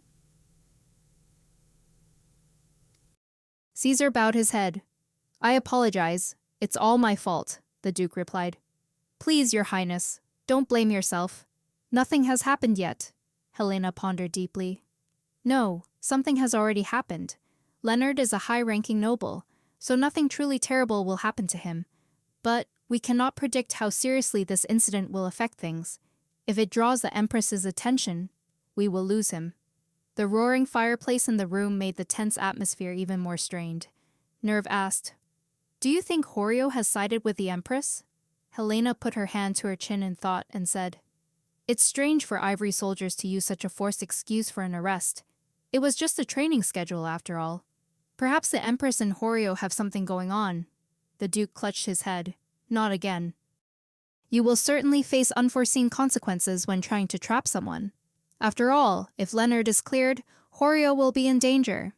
Yes, I believe you're right, that Horio has made some agreement with the Empress. Cesar continued, So the most important thing right now is the Empress's intentions. Why would she resort to such dirty tricks? The Duke pondered. He asked, Has anything recently caused her harm? Helena immediately replied, Monster slaying. She thought to herself, The Empress is not pleased with the current situation. A new candidate for the prince's position has appeared. This person has solved the problem of monsters appearing at the border, is respected by the Emperor, and has become the star of the party. It's me. She's threatening me. Then she spoke. Father, the Empress will soon seek me out for a negotiation. She told me to agree to the conditions if I want to save my brother. The Duke pondered for a moment. He called, Helena? Helena replied, Yes, father, I will do anything for Leonard. He immediately stopped her. No, don't agree to anything? Helena exclaimed in surprise. What? The Duke continued, If you surrender to such a cowardly scheme, she will continue to use similar methods in the future. Helena worried. But, Leonard... The Duke immediately interrupted. It's all right. This is certainly an unfair situation. But it's not a disaster. We have many opportunities to prove the boy innocent. Cesar offered his assessment. The person who placed the documents in Leonard's coat was likely a servant. If we investigate thoroughly, I'm sure we will find someone who will confess their crime, the Duke said gratefully. Thank you, Your Royal Highness, for volunteering to take on such a task. Regardless, I'm sure it will be resolved well. Leonard is not weak. It's late now. Your Royal Highness, please return and rest. I will have a servant escort you to your room. Afterwards, everyone left, and Helena walked down the corridor like a lost soul. The Duke called out, "Helena!" Helena spun around. "Father!" He placed a hand on her shoulder to comfort her. "Don't worry anymore and stay put until this blows over." "That's what I want to tell you, but you're not the type of person to do that. How long will you stand here dazed? If you chose to stand by the crown prince, you should know these things would happen. Have you forgotten what I told you?" Helena replied without hesitation. "No, I still remember," the Duke commended. "Good. My 2 children are not weak, are they? So tell me, what do you plan to do next?" Helena replied. "I will make her pay back with interest for what she has done." The Duke smiled. "Ha ha ha, yes, that's my daughter." Afterwards, Helena also returned to her room. As expected, an invitation from the Empress arrived early the next morning. Lathiep said she wanted to enjoy a snack with her and Yulika. Helena spoke up. "A snack? How leisurely she is." As Agoth brushed her hair, she said, "Princess, is there any way to refuse that invitation?" Helena turned around and replied, "No, I absolutely must go to bring Leonat back." Agoth asked worriedly, "What if something happens after you go?" Helena replied, "Come here, Agoth. It will be fine." Then Helena hugged Agoth, reassuring her. "Nothing will happen." Agoth, touched, called out, "Princess!" Helena affirmed, "No one can touch the Presta family. That's right. No one can harm my family. I will protect him." At this moment, at the royal palace, the rain was still pouring down. A servant standing outside the door announced, "Your Majesty, Princess Helena has arrived." The Empress replied from inside, "Bring her in." Once inside, the Empress said, "Welcome." "Princess, I have been waiting for you." Helena curtsied and greeted, "Greetings, Your Majesty." The Queen smiled, bringing a hand to her mouth. "There's no need to be so formal. Come lead Lady Helena to her seat. Originally, I wanted to chat on the terrace, but unfortunately, it rained yesterday." "Oh, so, can you guess why I've called you here?" "Lady Helena?" Helena said frankly. "Isn't it about what happened yesterday? I've been informed about what was in that document. It's nothing important, just the training schedule of the Ivory soldiers." The tea was poured with a gentle gurgle. The Queen picked up her teacup and said, "I'm not sure. Horio will have to determine if this is important or not. Based on what you've said, I think this is an important matter." Helena immediately asked, "Are you making such a fuss just because of a training schedule?" The Queen chuckled and asked in return, "Just, haha, as far as I know, the Red and Ivory soldiers don't get along." He's probably trying to find out the strength of the Ivory soldiers to get revenge, or he's stealing military intelligence to incite a rebellion. And you consider that normal, Helena thought to herself. "Ah, is that so? Want to pin a crime on him?" Helena then asked. "Why do you accuse him like that? Everyone will ridicule this ridiculous attempt." The Queen continued to raise her teacup and said, That's right, it's still not enough." "All right, Princess Ulika, bring it to me," Helena wondered to herself. "Bring what?" Ulika quickly brought it over. "Here, Your Majesty." Helena was surprised. "That's..." Helena immediately recalled her previous conversation with Ulika about that symbol. "If this symbol were runic, I would have tried to decipher it. But no, there's no way to guess. May I borrow this paper? I'll learn more about it." At that time, Helena didn't think much of it and replied with a smile, "All right, sure. But if you discover anything, will you let me know?" The Queen picked up the symbol and asked, "Do you remember this, Princess? I've deciphered this symbol and found it contains quite a rebellious message." Helena, not understanding, asked again, "What do you mean?" The Queen replied, "Welcome back, King. That's what it says." Helena looked at Ulika in surprise. "What?" Ulika deliberately avoided her gaze. Then Helena turned to the Queen and said, "That symbol has nothing to do with the Preska family. It was found on the corpse of a monster that had been destroyed." The Empress smiled. "Is that so? To me, it's not like that, Princess Helena. People aren't interested in the truth, but they love stories. If I just add a little fuel to the fire, people will happily spread the story. And this is the fuel. You've experienced it before, haven't you? The day you received the flower crown from the Crown Prince, People believed you were a candidate for the position of crown princess, just because of a simple wreath, Helena thought worriedly to herself. Damn it, the Empress is right. If the story is provocative, people will babble about it as if it were the truth. She clenched her hands. Empress, how long do you think such a deceptive scheme will last? The Empress replied nonchalantly. Of course, it won't last long. Just as it didn't take long to behead Sir Leonard, Helena asked. Aren't you worried about what will happen if the truth is revealed? The Empress put down her teacup and laughed. Ha ha, Princess Helena. Do I look like someone incapable of handling such trivial matters? Helena was furious. I can't take it anymore. I have nothing left to convince her.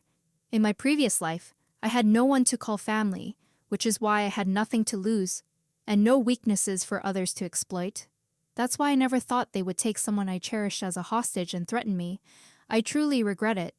What if I hadn't slain the monster?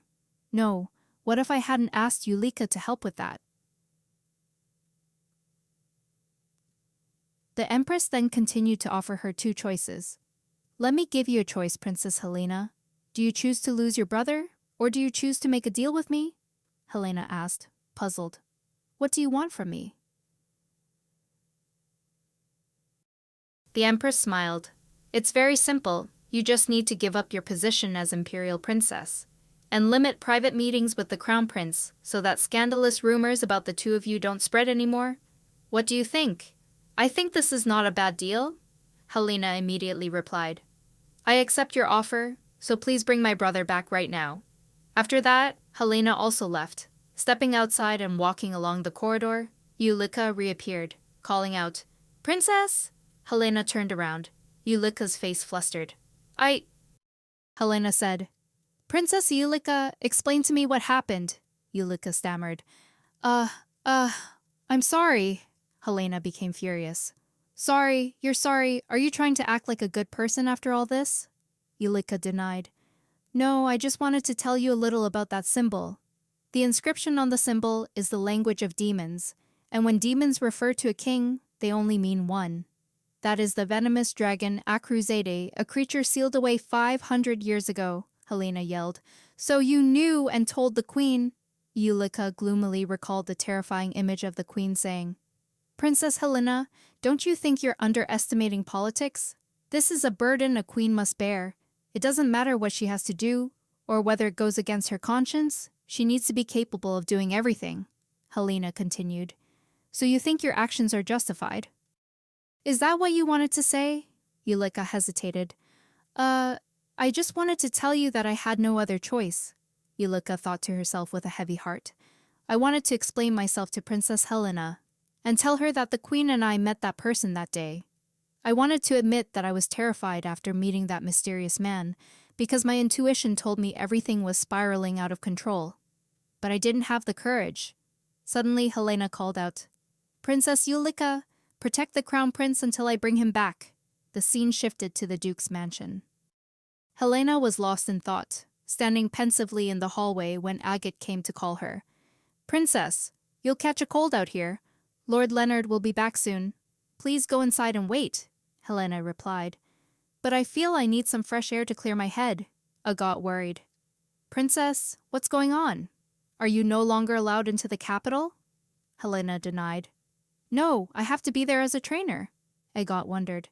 What about the crown prince? Can you meet him? Helena replied. I don't think so. I'm sure Caesar has figured everything out. How I made a deal with the Empress. I wonder what he's doing now. Is he suffering because he couldn't protect us? While she was deep in thought, someone shouted, startling Helena. Princess, Lord Leonard is back. Helena immediately ran to meet her brother. Leonard. Leonard nodded. Helena, why have you gotten so thin? Helena ran towards him. You have too, Leonard replied. No, I'm fine. I have to return to the army tomorrow. Helena was surprised. So soon? Leonas explained that they clarified it was just a minor misunderstanding, so they had to resolve it quickly. That was probably why they summoned him immediately, and also because he had plenty of time since he couldn't go anywhere. He had looked into Commander Horio a bit, Helena said. I heard you were held captive, so how did you manage to escape? Leonas smiled and replied, The commander and Hark helped me. Helena was touched and thought to herself, "They went all out for us." The Duke also spoke up. "You must be very tired, so let's go inside and continue our discussion." Leonis replied, "Yes, father." Once inside, the Duke asked, "Did you discover anything useful?" Leonis stated what he had investigated. "Yes, we found out that Commander Horio has joined forces with the Empress." Helena asked curiously. "The Horio family runs a business, don't they?" Leonis replied, "Yes, it's very large. They have a shipping business as well as several large merchant ships." The Duke put his hand to his chin in thought and then said, "Why would a family of such standing feel the need to side with the Empress? They already possess great wealth and honor."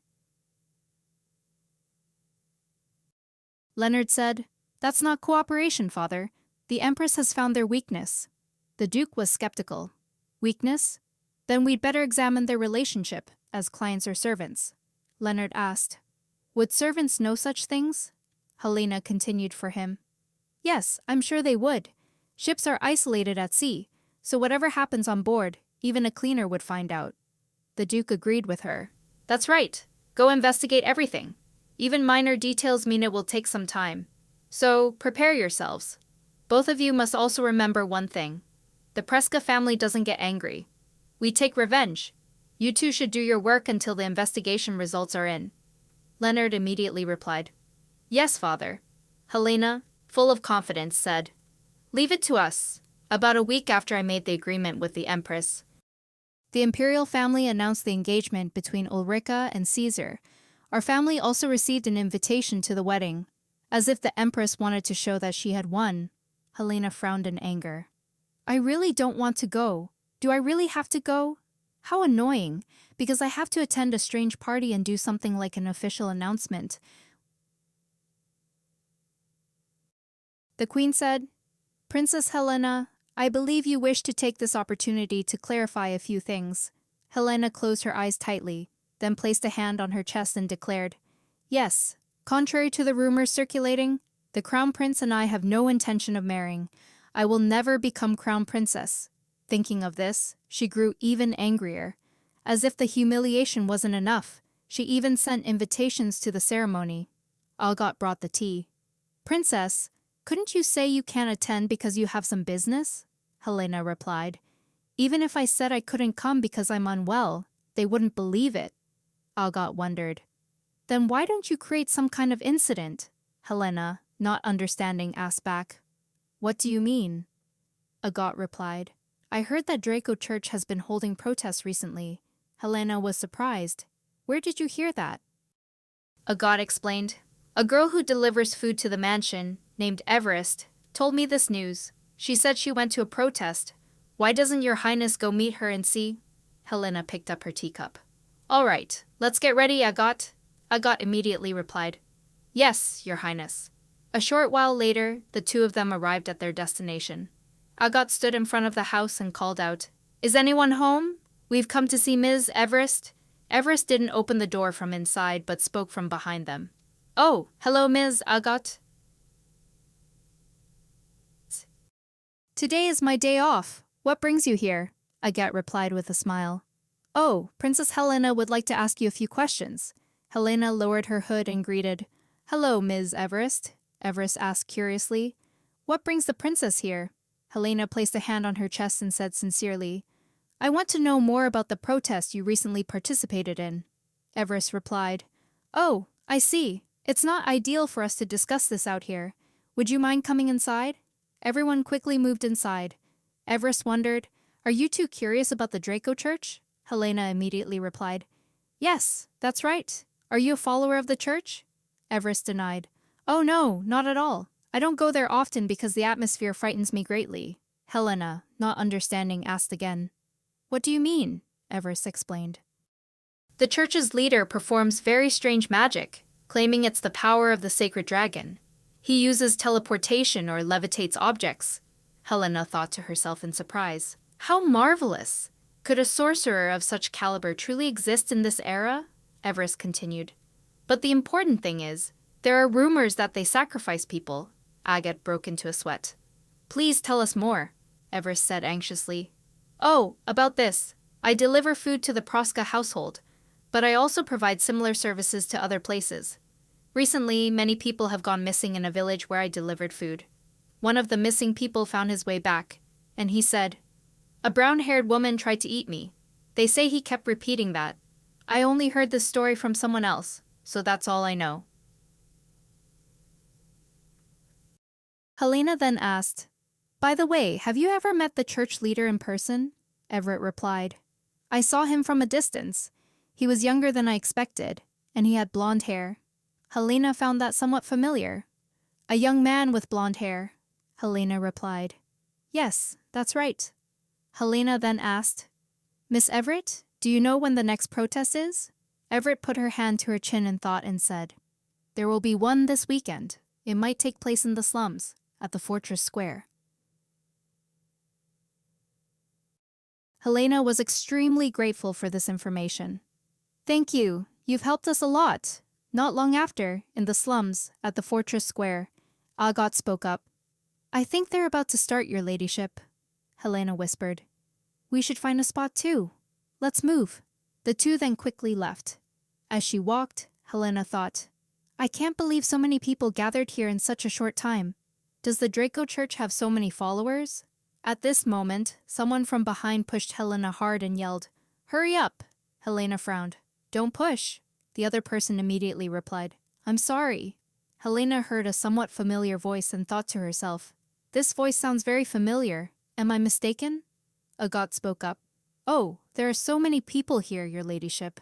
The followers began to pray. "Oh, sacred dragon, we hope to see you today," Helena, puzzled, thought to herself, "I can't believe they worship dragons like this. They have no idea what dragons have done to humanity." The man standing above spoke. "Everyone!" Helena was astonished and stopped dead in her tracks when she saw this man. The man placed his hand on his chest and said, "Thank you for being here today. Those among you who demonstrate the greatest sincerity will receive the greatest blessings when the dragon appears." Helena thought to herself, "He looks quite young. He's probably only about 30, as Everest said. The first time I met Noe, he was in his 20s. So, could it be him?" The man began to float in the air. The sacred dragon was about to appear before us. The only thing left is for the dragon's soul to be ready. Then, the dragon will return among us. Everyone was astonished by this situation, exclaiming, "The dragon is coming! Oh, sir! When he returns, actions like these will be considered trivial." Then he used magic to make two people below also start floating in the air, causing everyone to exclaim, "Look, they're flying. This is the power of the sacred dragon," he continued. "But only the chosen ones can wield the dragon's power. So pray with all your might that you will be one of the chosen ones." Everyone believed him and placed their hands on their chests. "Oh, sir." Helena thought to herself, the power of the dragon. Is it worthy of me? But now that magic has essentially disappeared, anyone who sees this kind of magic will be enchanted by it. It seems especially wondrous to ordinary people. They are seeing it with their own eyes, so they won't have any doubts. Even Agos exclaimed, "What is that? It's amazing." Helena was speechless. "Calm down, Agos. This is not the time to pay attention," the man continued. "Those who have faith, follow me. I will lead you to the dragon's abode." Helena was astonished. "What?" he then asked. "Now, who wants to meet the dragon directly?" Helena went from one surprise to another. "Directly? No way. How can one meet dragons when they are extinct?" A man raised his hand. "Take me too." Everyone else then also raised their hands. "No, me, choose me. Please take me, sir." People pushed and shoved, vying with each other, accidentally bumping into Helena. "Hey, don't push!" Hamilton unexpectedly appeared as well. "I apologize, but I was pushed too, Lady Helena." Helena was surprised. "Viscount not!" both of them exclaimed in unison. "Why are you here?" Everyone immediately noticed the two of them, and the atmosphere became heavy. "What? Are they nobles? Why would nobles be here?" The two of them immediately became worried. "Uh-oh, we're done for." Hamilton tried to explain. Well, I'm not a noble. My name begins with Viscount." The people immediately shouted, Shut up if what you're saying is nonsense. Clearly you're nobles. You're here to disrupt the protest. They must have been sent by the Holy See. Arrest them. Don't let them reveal anything about this. Helena felt the situation was not good and immediately pulled Hamilton away. Damn it, let's get out of here. Then the two ran, and the townspeople chased after them. Everyone, chase them, the preacher smiled. It seems I have some guests. Then he raised his hand. I will only show this to someone special. The dragon's fragment. As he snapped his fingers, a person in chains appeared, making Helena freeze. That's... Agathe grabbed her hand. It's very dangerous, princess. We must run. This way, if you turn there, you'll reach a main avenue, Hamilton instructed. My house is right there, so just run to it, Agathe replied. Understood. A moment later, all three safely arrived at their destination. Hamilton panted. Ha, I thought I was done for. Why was the princess at the protest? Helena, with a worried look, said. I don't know where to begin, Viscount Knott. Do you remember the symbol we found during the monster-slaying mission? Hamilton replied. Yes. Her next words made Hamilton freeze. I gave it to Princess Ulrika and asked her to decipher it. Hamilton was speechless. I wonder how they could know what that symbol was, but who knew you would be the one at fault for this mess? Helena avoided his gaze. Ahem, anyway, I was told that symbol means welcome back the king, and the king could be the evil dragon. Krusek. So I came to learn about the Draco Church. Hamilton was surprised. I came for a similar reason. I heard that the sudden increase in monsters is related to this religion, so I came here to verify it. People associated with this religion have recently gone missing. However, law enforcement doesn't consider these to be missing person cases. They believe these individuals voluntarily left for religious reasons. Agathe continued. If it's voluntary, do you think the church would create situations like what we saw earlier and kidnap them? Hamilton replied. I believe so. At this rate, I wonder if the dragon will truly revive. Helena immediately retorted. That cannot happen. Hamilton asked curiously. Huh, how do you know, princess? Helena clenched her fists and said, Do you remember what we saw earlier? When he said he would show us a piece of the dragon, and someone appeared from thin air? The person who appeared from thin air was the king, the one who sealed the dragon, Dante Liletus. Hamilton asked in surprise. What, Dante Liletus? Wasn't she the first queen? Could Dante Liletus be a dragon? Helena immediately denied. No, that's not it. Agos also spoke up. That's right, she doesn't look like a dragon at all. The man said it was a piece of the dragon. So, what's the connection between Queen Dante and the dragon? Helena clenched her fists and said, Actually, with the magic at that time, she sealed the dragon with her own heart. That's why he said it was a piece of the dragon. A part of Dante's body is also a part of the dragon's body. Hamilton asked, Can you perform that kind of magic? Agos excitedly. How do you know about this, princess? Helena forced a smile and came up with a random reason. I read it in a book. Agos praised her endlessly. The princess is the best. Hamilton was suspicious, but I still have a question. Do you think what we saw was Queen Dante? Helena immediately replied without hesitation. I'm sure. Helena fell into contemplation. I can say that because it's my own body. The scar from attacking the dragon is still here. Then she raised her hand to her face, scratched it, and continued. And it's suspicious to consider an unmarried person as a corpse. Hamilton suddenly realized something and raised his hand, saying, Oh, I know now. Queen Dante's body was never buried. The corpse was embalmed and placed in the underground chamber of the Grand Cathedral. After all, she was an important historical figure. Helena startled and jumped to her feet.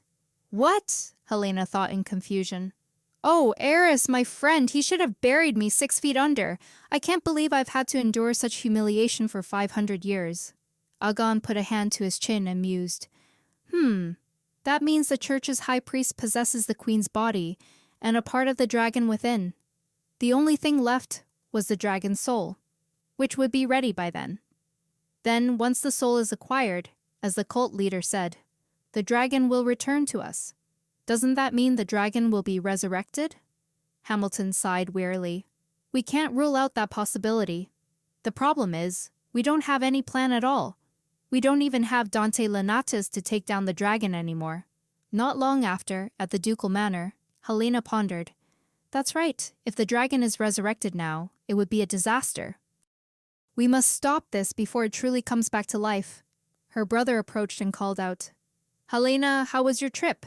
I was very worried because it's a very dangerous place. It's a relief you returned safely. Helena was surprised. What, you knew where I went? Leonard smiled and replied, Of course, I'm your brother. I also hear everything that goes on in this mansion. Helena heard her brother's words, which seemed to carry the party's aura. I think you're too complacent, sir, she said. Leonard replied, I'm glad you're back in time, Helena. I have news for you. Helena wondered. Huh, Leonard grinned. Change your clothes first. I'll wait for you in the living room. Both Agos and Helena found it extremely confusing to hear this. A moment later, Sit down, Helena. Helena was surprised. Oh, is father here too? Nerve was also present. He placed a hand on his chest and smiled as he greeted. I'm the Duke. It's been a long time, hasn't it? Helena wondered. Wait, why are you here, Nerve? Aren't you the one who investigated the staff for the Horio family's business? Nerve smiled. That's right, it was me, the Duke spoke. You must have discovered something, haven't you? Now that Helena is here, tell us. Nerve returned to a serious demeanor. Yes, sir, I'll get straight to the point. They have been smuggling, and the Empress has discovered this. Helena asked doubtfully. I see. Are they smuggling silk? Nerve countered. No, it's something even more interesting, everyone. Look at this. Leonard immediately covered his nose. What's this foul smell? Is it tea leaves? Helena interrupted. No, that's Jimson weed, used as a poison. Helena clenched her fists, thinking to herself, she couldn't believe she was seeing Datura again. During her days as a mercenary in her previous life, a colleague had smoked it, claiming it was a drug from another continent. A few months later, bruises spread all over his body, and he died. She couldn't believe they were smuggling such a dangerous substance. What the hell were they thinking? Net continued. That's not all. I also discovered that until recently, they had been smuggling many other poisons besides Datura. However, they stopped smuggling a few months ago, right before Deputy Commander Leonard was framed. Helena then said, I see the outline of this plan now. House Valley discovered what House Horio was smuggling. Valley must have ordered Horio to attack House Peresca in exchange for covering up their crimes. The Duke tapped his hand on the table, interjecting. Horio made a mistake in judgment. They thought we would resolve this matter, since the goods they smuggled are harmful substances. We can leverage this. Perhaps we can use it to address the false accusations of treason. Helena raised her hand, suggesting, Father, I have a good idea. Why don't we cover this up? It would be a waste if we revealed it immediately. The Duke didn't understand her meaning and asked again. A waste? What do you mean, Helena? Helena explained. Leonard has returned safely, so we won't gain anything from exposing it. The Duke was about to object. It's not about what we gain. Smuggling is a crime. Helena smiled. That's why we should cover it up even more, so we can use it at a crucial moment to blackmail them.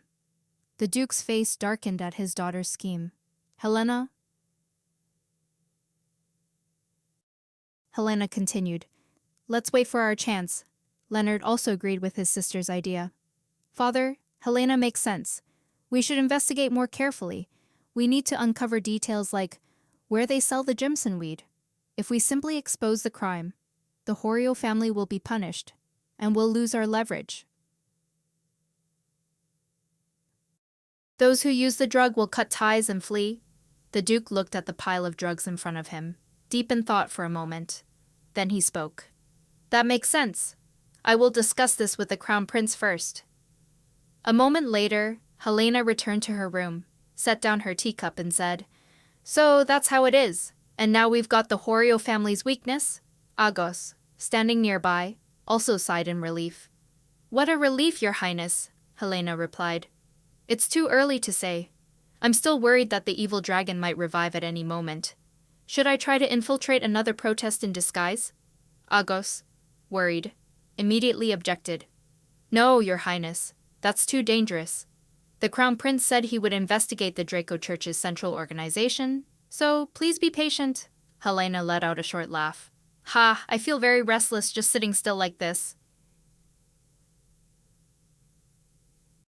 Suddenly Agos burst out laughing. Ha ha. Helena, puzzled, asked, What's wrong, Agos? Why are you laughing? Agos replied, I'm laughing because everything used to make Your Highness feel disheartened, but you've changed so much. Helena scratched her face. Oh, don't you think I've tried very hard? Suddenly the room door swung open. Your Highness, forgive me for being so sudden. Helena turned and asked, What is it? The servant announced, The Emperor has suddenly passed away. Helena was utterly shocked by this news. What? The Emperor's sudden death promised many changes. Everyone was watching to see if the Vale family's power would remain as unyielding as before. After that, the reign of Caesar Grey, the new emperor, would change many things. Caesar had now also ascended to the throne.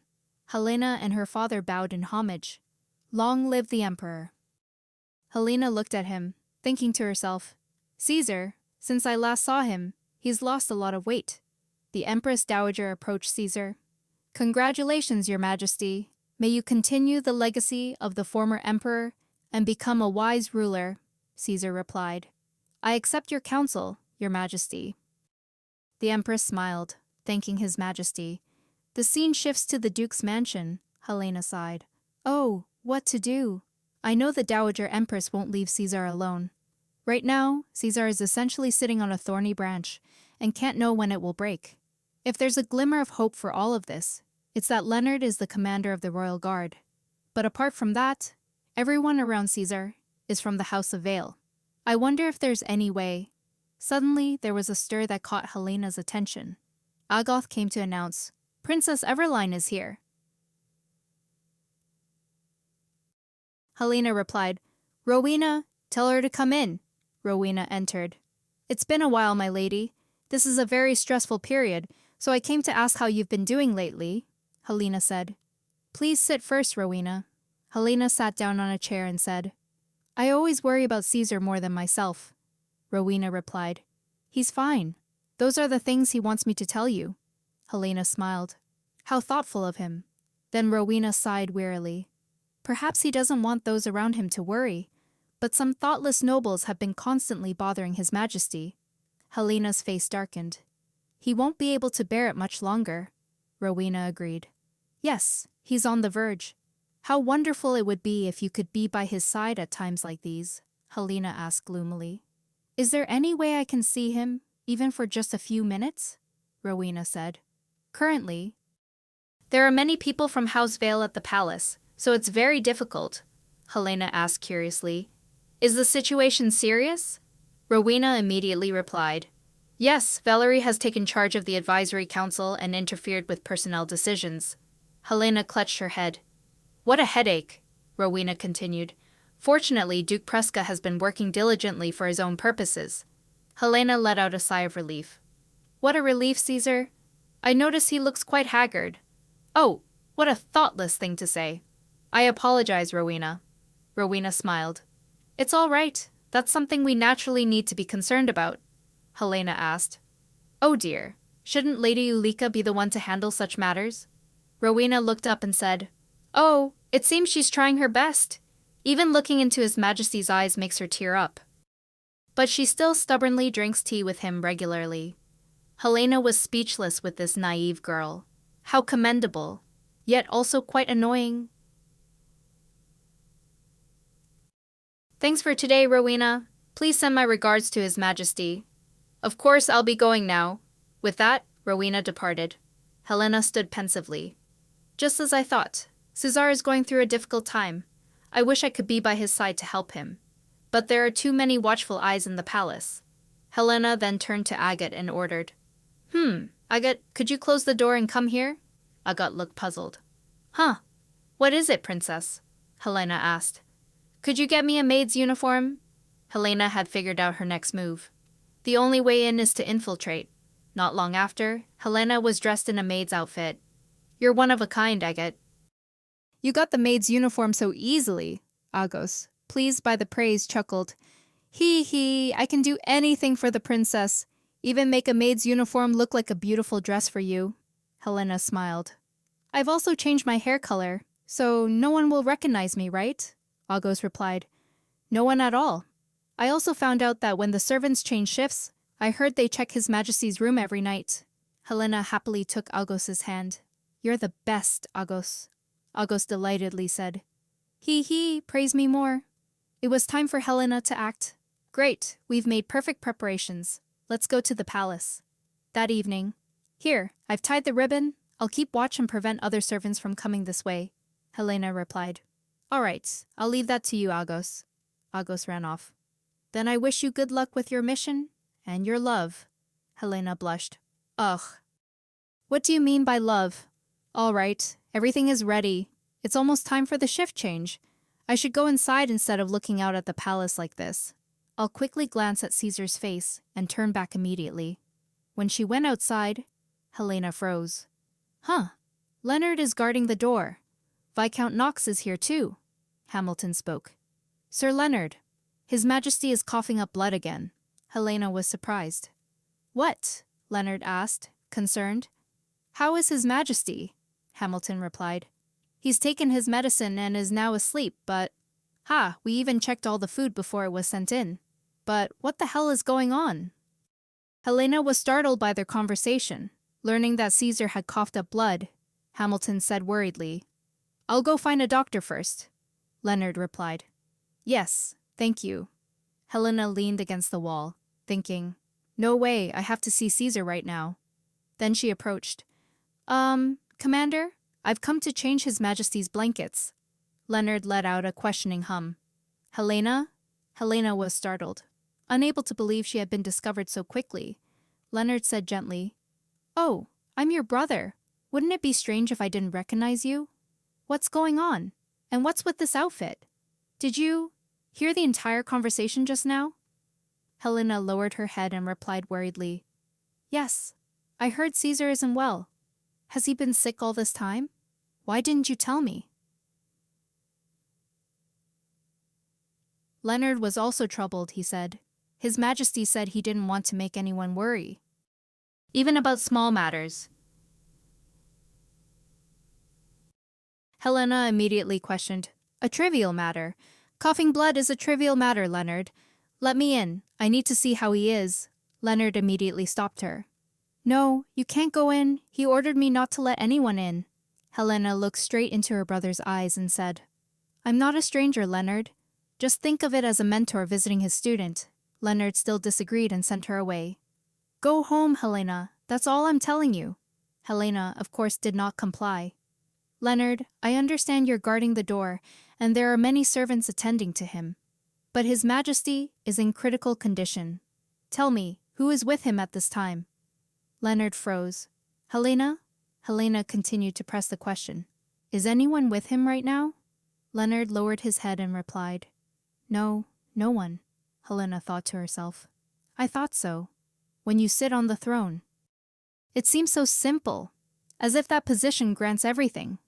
But in the end, you hold nothing in your hands.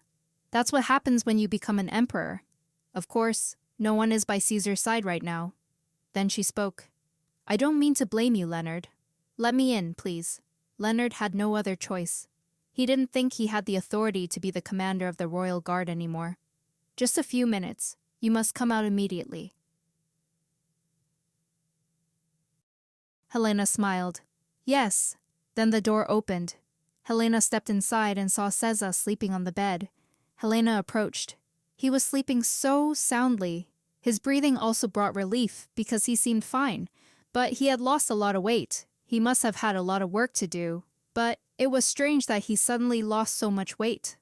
I'm sorry, Caesar. If I could have been by your side, this wouldn't have happened. He has a fever, and these clothes are too uncomfortable. He'll catch a cold.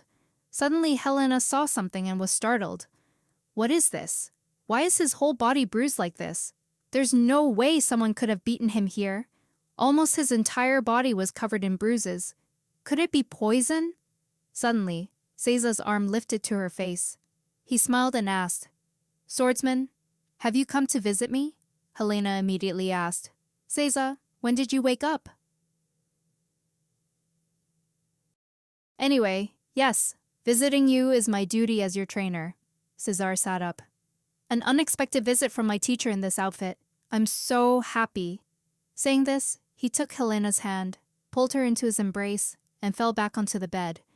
I wish I could stay like this forever. Helena also lay still in his arms. I'll be with you now, so go to sleep. Cesar replied. All right, don't leave. Stay with me forever. Okay? A moment later, he finally fell asleep. Don't get sick again, Cesar. No matter what happens, I will protect you. After that, Helena bid him farewell and left. Seeing Helena, Hamilton was surprised. Princess, why are you here? Helena raised a hand to signal. Shh, be quiet. I found something out. Leonard asked curiously. Found out what? Helena replied. Why His Majesty suddenly fell ill. He shows signs of being poisoned. Leonard and Hamilton couldn't help but be astonished upon hearing this. Helena continued. It wasn't due to overwork. He was poisoned. It was done in very small amounts, very meticulously, so as not to be noticed. Hamilton's face darkened considerably. But we checked everything he ate. So how?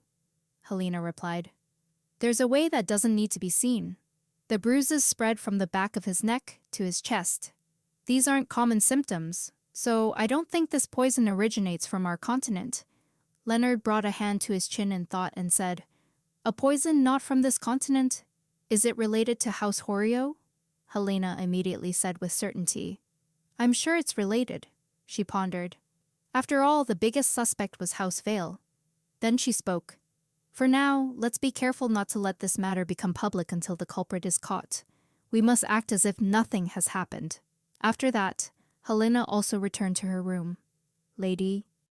I finished arranging your clothes, Helena replied. All right, thank you.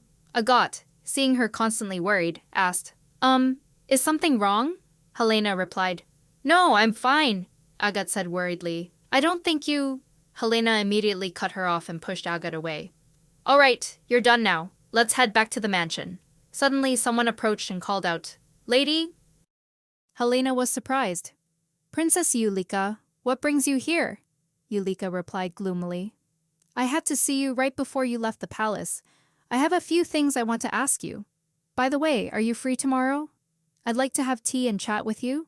Helena wondered. Just the two of us, Yulika replied. Yes, Helena thought suspiciously. Suddenly she wants to have tea. And with me?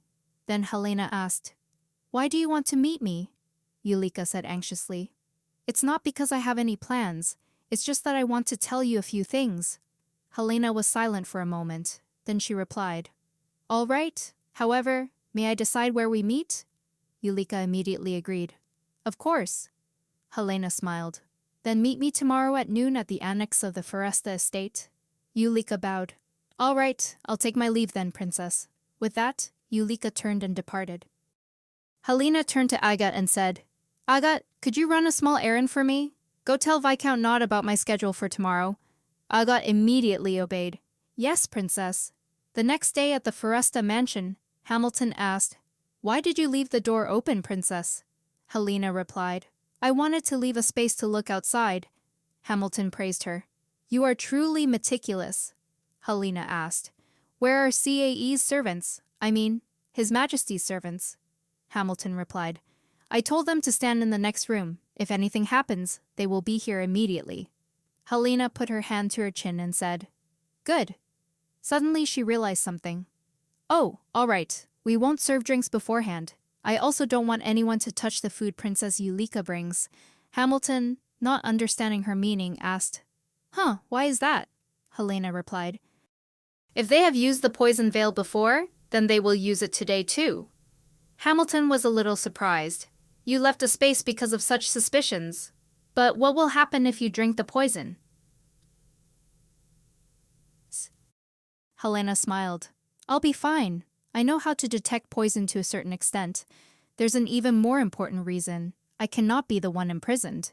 If poison were found in Yulika's tea, regarding His Majesty's illness, I would, after all, have a rather legitimate motive.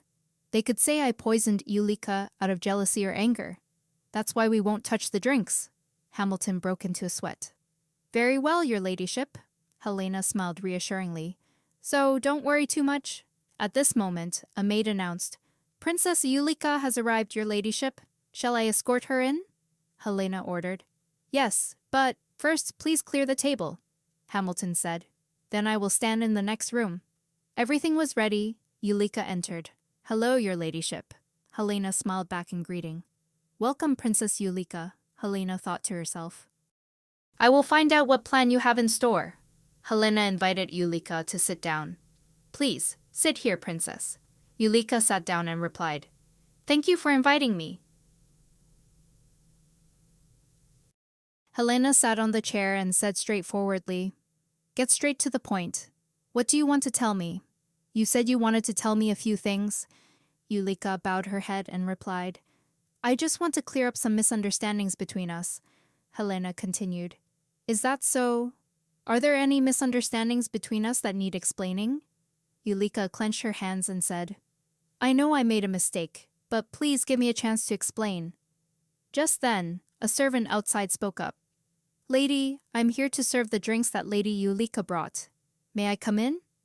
Yulika immediately replied, Oh, it's here. I wanted to bring a special kind of tea for the lady. Helena wondered. Tea, Helena pondered. This was a scent she had never smelled before. Then she asked, What kind of tea is it? Yulika replied, It's a flower tea made from roses. Helena picked up the teacup and brought it to her mouth. It was a floral tea. At this point, Helena paused, a knowing smile spreading across her face. Helena suddenly stood up, surprising Yulika. Your Highness! Helena looked at the teacup and said, I knew it. Then she commanded, If anyone is out there, come in. Yes, your Highness, you summoned me. Helena ordered, Take this to Viscount Knott. Yulika's face darkened in alarm. What? Why would your Highness suddenly do that? Helena spoke. Does Princess Yulika truly not know that the flower in this tea is a poison? Yulika's face went completely pale. Poison. I drank this tea after the Dowager Empress gave it to me, and I'm perfectly fine. You can clearly see I'm still alive. So why would you? Then Yulika exclaimed. But more importantly, why would the Dowager Empress want to kill me? Helena said. I don't know. Who knows if the Dowager Empress is trying to kill you, or if you are trying to kill me? Yulika flinched. What? No, I have no such intention. Helena stood up and said, We will find out when Viscount arrives. A moment later, I brought the person who can identify poisons here. Your ladyship? Yulika turned to Duke Gaman. Gaman spoke. I want to verify this once more with both of you.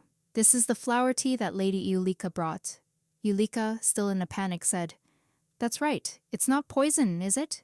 It's just a unique kind of flower, isn't it?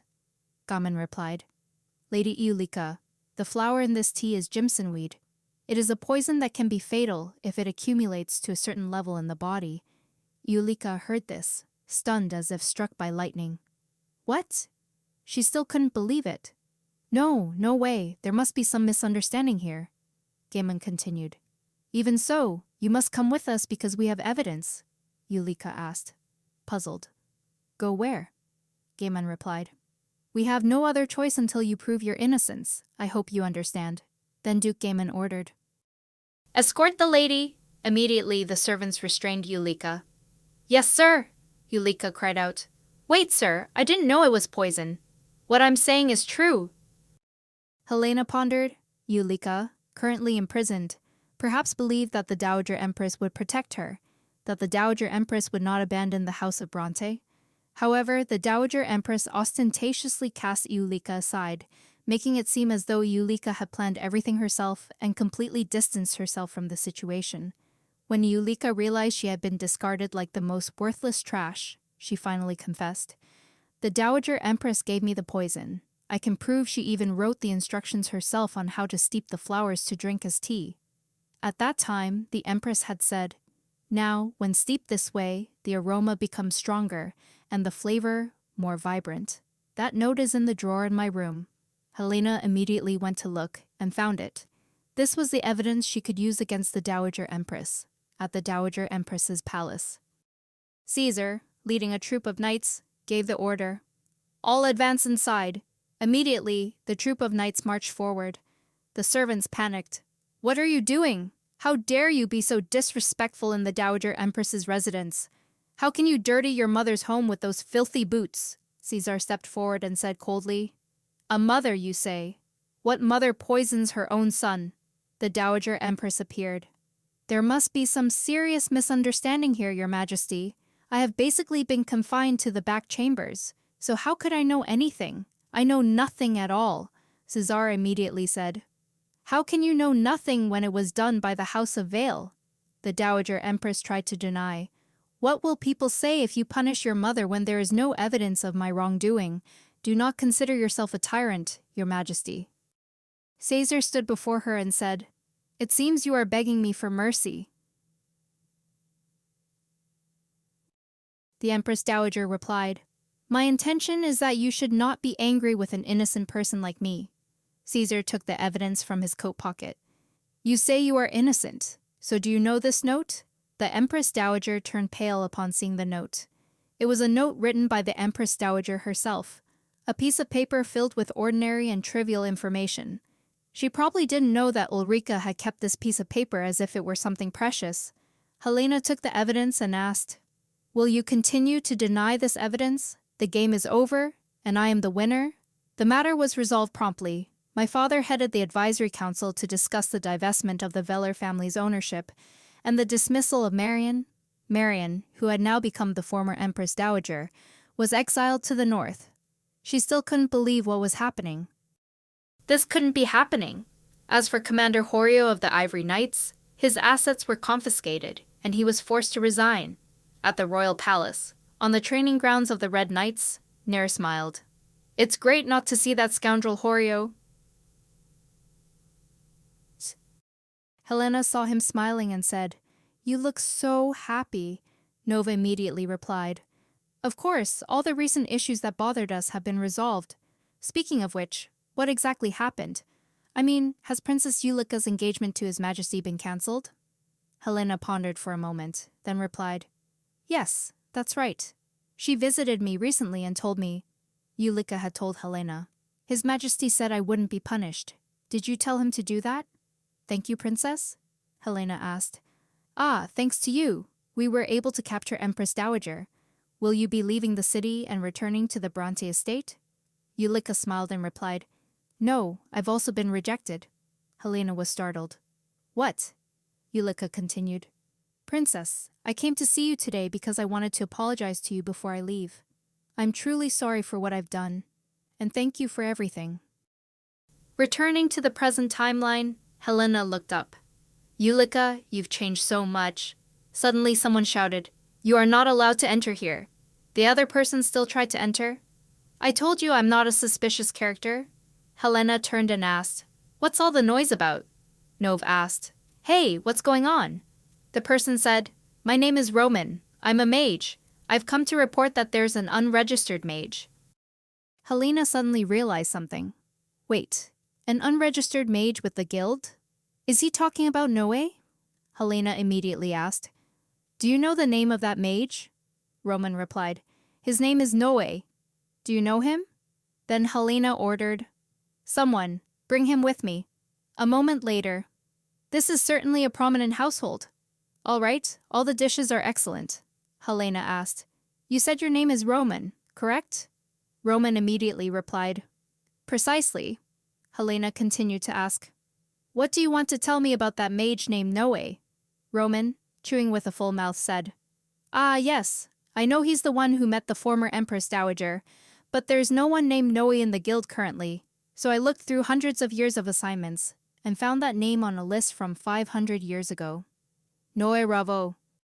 There was a mage who used immense magic while the dragon was sealed, and Noe was that mage's boyfriend." Helena's face darkened. "So you're saying this person is from 500 years ago?" Roman continued. "He also became an anomaly due to a terrible act he committed." Helena wondered, "What did he do?"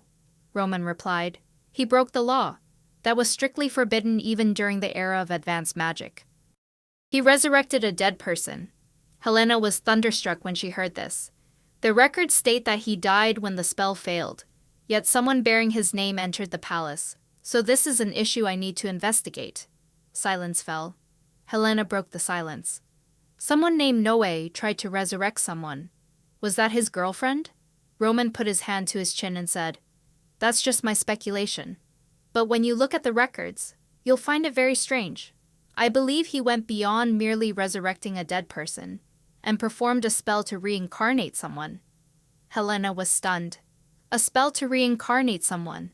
I was reincarnated without losing my memories, Noe Ravel cried, saying he would wait for me. Somehow, I'm connected to this forbidden magic. She then said, "Roman, let's share what we know. We must capture Noe Ravel at all costs." Not long after, Helena remained pensive, unable to forget the name Noe, if what Roman said about her was true. It means the reason I was reborn is because someone took advantage of me. Every time I think about it, I feel a bit hopeless. Seeing her looking dazed, Caesar spoke. "What are you thinking so absent-mindedly that even with me standing right in front of you, you don't seem to notice?" Helena started. "Oh, just random thoughts." Caesar smiled and asked, "You're thinking about Draca's church again, aren't you?" Helena was surprised. "How did you know?" Caesar replied. "That's the only remaining issue, isn't it?" Helena smiled. "That's not fair at all. Only my worries get discovered. What about you? Is there anything bothering you lately?" Caesar replied, "There is something on my mind. It's the thought of wanting to marry you." Helena stared blankly and asked again. "What?" Caesar's face flushed red. He said, "Now I want you to come back to me again." "I want to hold the wedding immediately, but it would be better to hold it after your issue is resolved, wouldn't it?" Helena hesitated. "Yes, that's right." Caesar immediately brightened. "Then let's start by holding the engagement ceremony soon," Helena said. "Isn't there something else we need to do first?" Then she walked towards Caesar, making him confused. Helena knelt before him. "Your Majesty, Caesar Wintergrey, please marry me." Upon hearing this, Caesar's face turned as red as a ripe tomato. He became flustered. "No, that's not right. I should propose to you first." Helena immediately refused. "No, I go first. So what is your Majesty's answer?" Caesar took her hand. "My answer is very clear. Helena Ferreira, I have always waited for you." On the day of the engagement, Caesar asked, "Helena, have you memorized the parade route yet?" Helena, holding a piece of paper, replied, "Oh, Your Majesty, I'm just taking a quick look now." An archer was preparing his bow, and Helena wondered, "What's the archer for?" He replied, "Oh, a giant flower basket will be installed on the central pillar of the square. When the archer shoots an arrow into the basket, the flowers will rain down onto the square," Helena exclaimed. "That will be beautiful." Caesar immediately flattered her. "Nothing is more beautiful than you today, Helena. I feel like I'm dreaming." "Finally, I can announce to the whole world that you are mine," Helena asked. "Even though it's just the engagement ceremony," Caesar continued. "I mean, we'll be getting married soon anyway." Just then, someone nearby cleared their throat. "Pardon me for interrupting your busy conversation, but I have something to report." Helena, startled and embarrassed, turned around. "Leonard, did you see everything?" Leonard said. "There will be a solar eclipse in the afternoon. I believe the important rituals will be over by then. But I thought you both should know about it." Seza hugged Helena and sighed. "Ha, after so many days like this, why does it have to be on the very day of the engagement? It truly bothers me." Helena comforted him. "It'll be over soon, so just bear with it for a bit. Everyone has gathered to watch the ceremony, so it should be over pretty fast, right?" Soon, everyone arrived at the engagement ceremony venue. Looking into the distance, Helena suddenly saw a familiar person. "Wait, could it be Noe?" Seza asked curiously. "Helena, what's wrong?" Helena thought to herself. "Damn it, I was careless, thinking I had dealt with Marion without a hitch. What is he up to?" The Empress Dowager appeared out of nowhere. "Magic truly is a wondrous thing. It easily freed me from captivity in the north. I assure you, you will regret showing me mercy. / sent blood splattering everywhere," she muttered. Helena Peresca. You took everything from me, so I will take everything from you too. The magic circle began to glow, and from beneath it, a massive claw emerged. People screamed in panic. A monster! The Empress Dowager smiled. Ah ha ha ha ha ha. The atmosphere became chaotic. Everyone, run, help me. She summoned a monster to kill everyone. Caesar immediately turned to Leonis and ordered, Leonis, quickly summon the royal army here to stop that monster from leaving the square. Leonis immediately complied. Understood, Helena pondered. I need a strategy before acting. I won't be able to get a weapon right away. At this moment, Agos's voice rang out. Princess, I heard the screams, so I brought you a sword and gloves. Helena took the sword. Thank you, Agos. From somewhere, Roman also appeared. Princess, I'm here too. Helena turned to him. Roman, how do we destroy the magic circle? Roman walked over and said, You must eliminate the one who activated the magic circle, Helena replied. Understood. Caesar stared blankly. Helena, your dress? Helena had torn her dress. She said, I had no other choice. Time is of the essence. Although I'm sure Rowena will notice me. All right, it's time to go. The Empress Dowager gloated. All right, you two. Where have those little rats hidden? She then circled in the air, searching. She yelled, If you don't show yourselves, Helena thought to herself. Finally, she's in range. I didn't know I'd have to use the ribbon from a flower basket for this. It's over, Marion. Then Helena drew her bow, and the arrow was instantly fired. The Empress Dowager couldn't avoid this arrow. She shrieked, Helena Foresta! Then the stone in her hand shattered. The monster descended and wrapped itself around Helena. Then she was lifted into the air. The surroundings then shifted to another place. Helena stirred awake. She opened her eyes. Helena clutched her head. Oh, my head. Where am I? Looking around, Helena saw someone identical to herself across from her.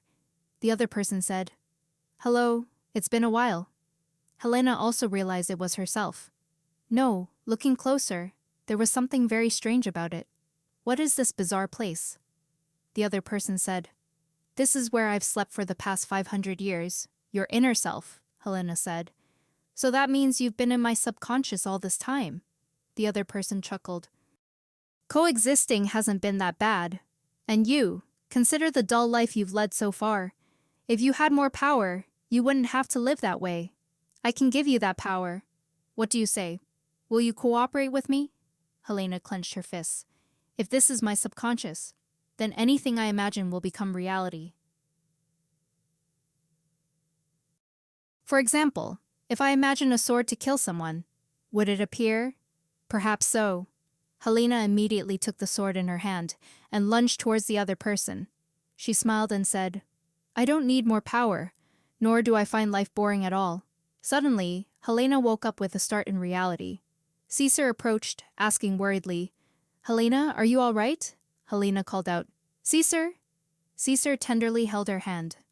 I thought you would never wake up again. So Helena asked curiously.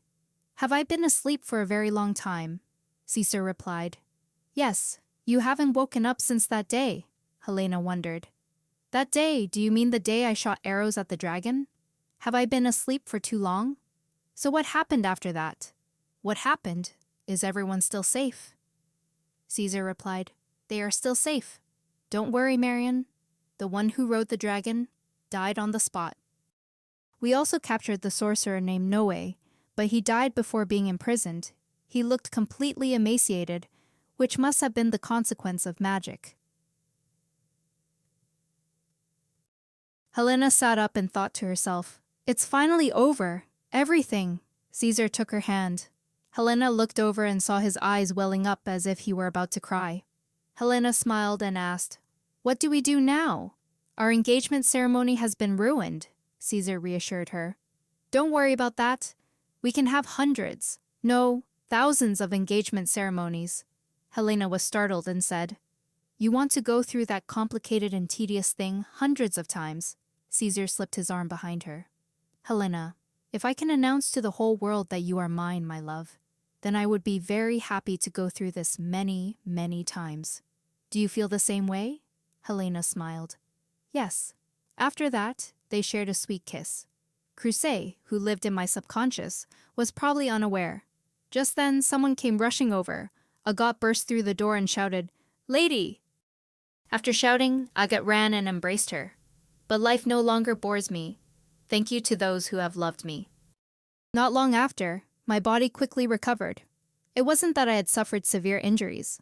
I was merely swallowed a little by my subconscious. My body quickly returned to its former state, simply due to good food and rest. Similar to my recovery, the palace also gradually found peace again. In this peaceful daily life, there was only one issue I had to contend with: Caesar's excessive protectiveness. That was all. Caesar, sitting on the bed, said, "Why are you late? I've been waiting for you for a long time." Helena, blushing shyly, replied, "All right, I understand. Would your majesty please pull your robe on?" Caesar extended his hand towards her and said, "Why be shy? We are already husband and wife. Come here, Helena." Then Caesar took her hand, making her look bewildered. Caesar pulled Helena down and embraced her.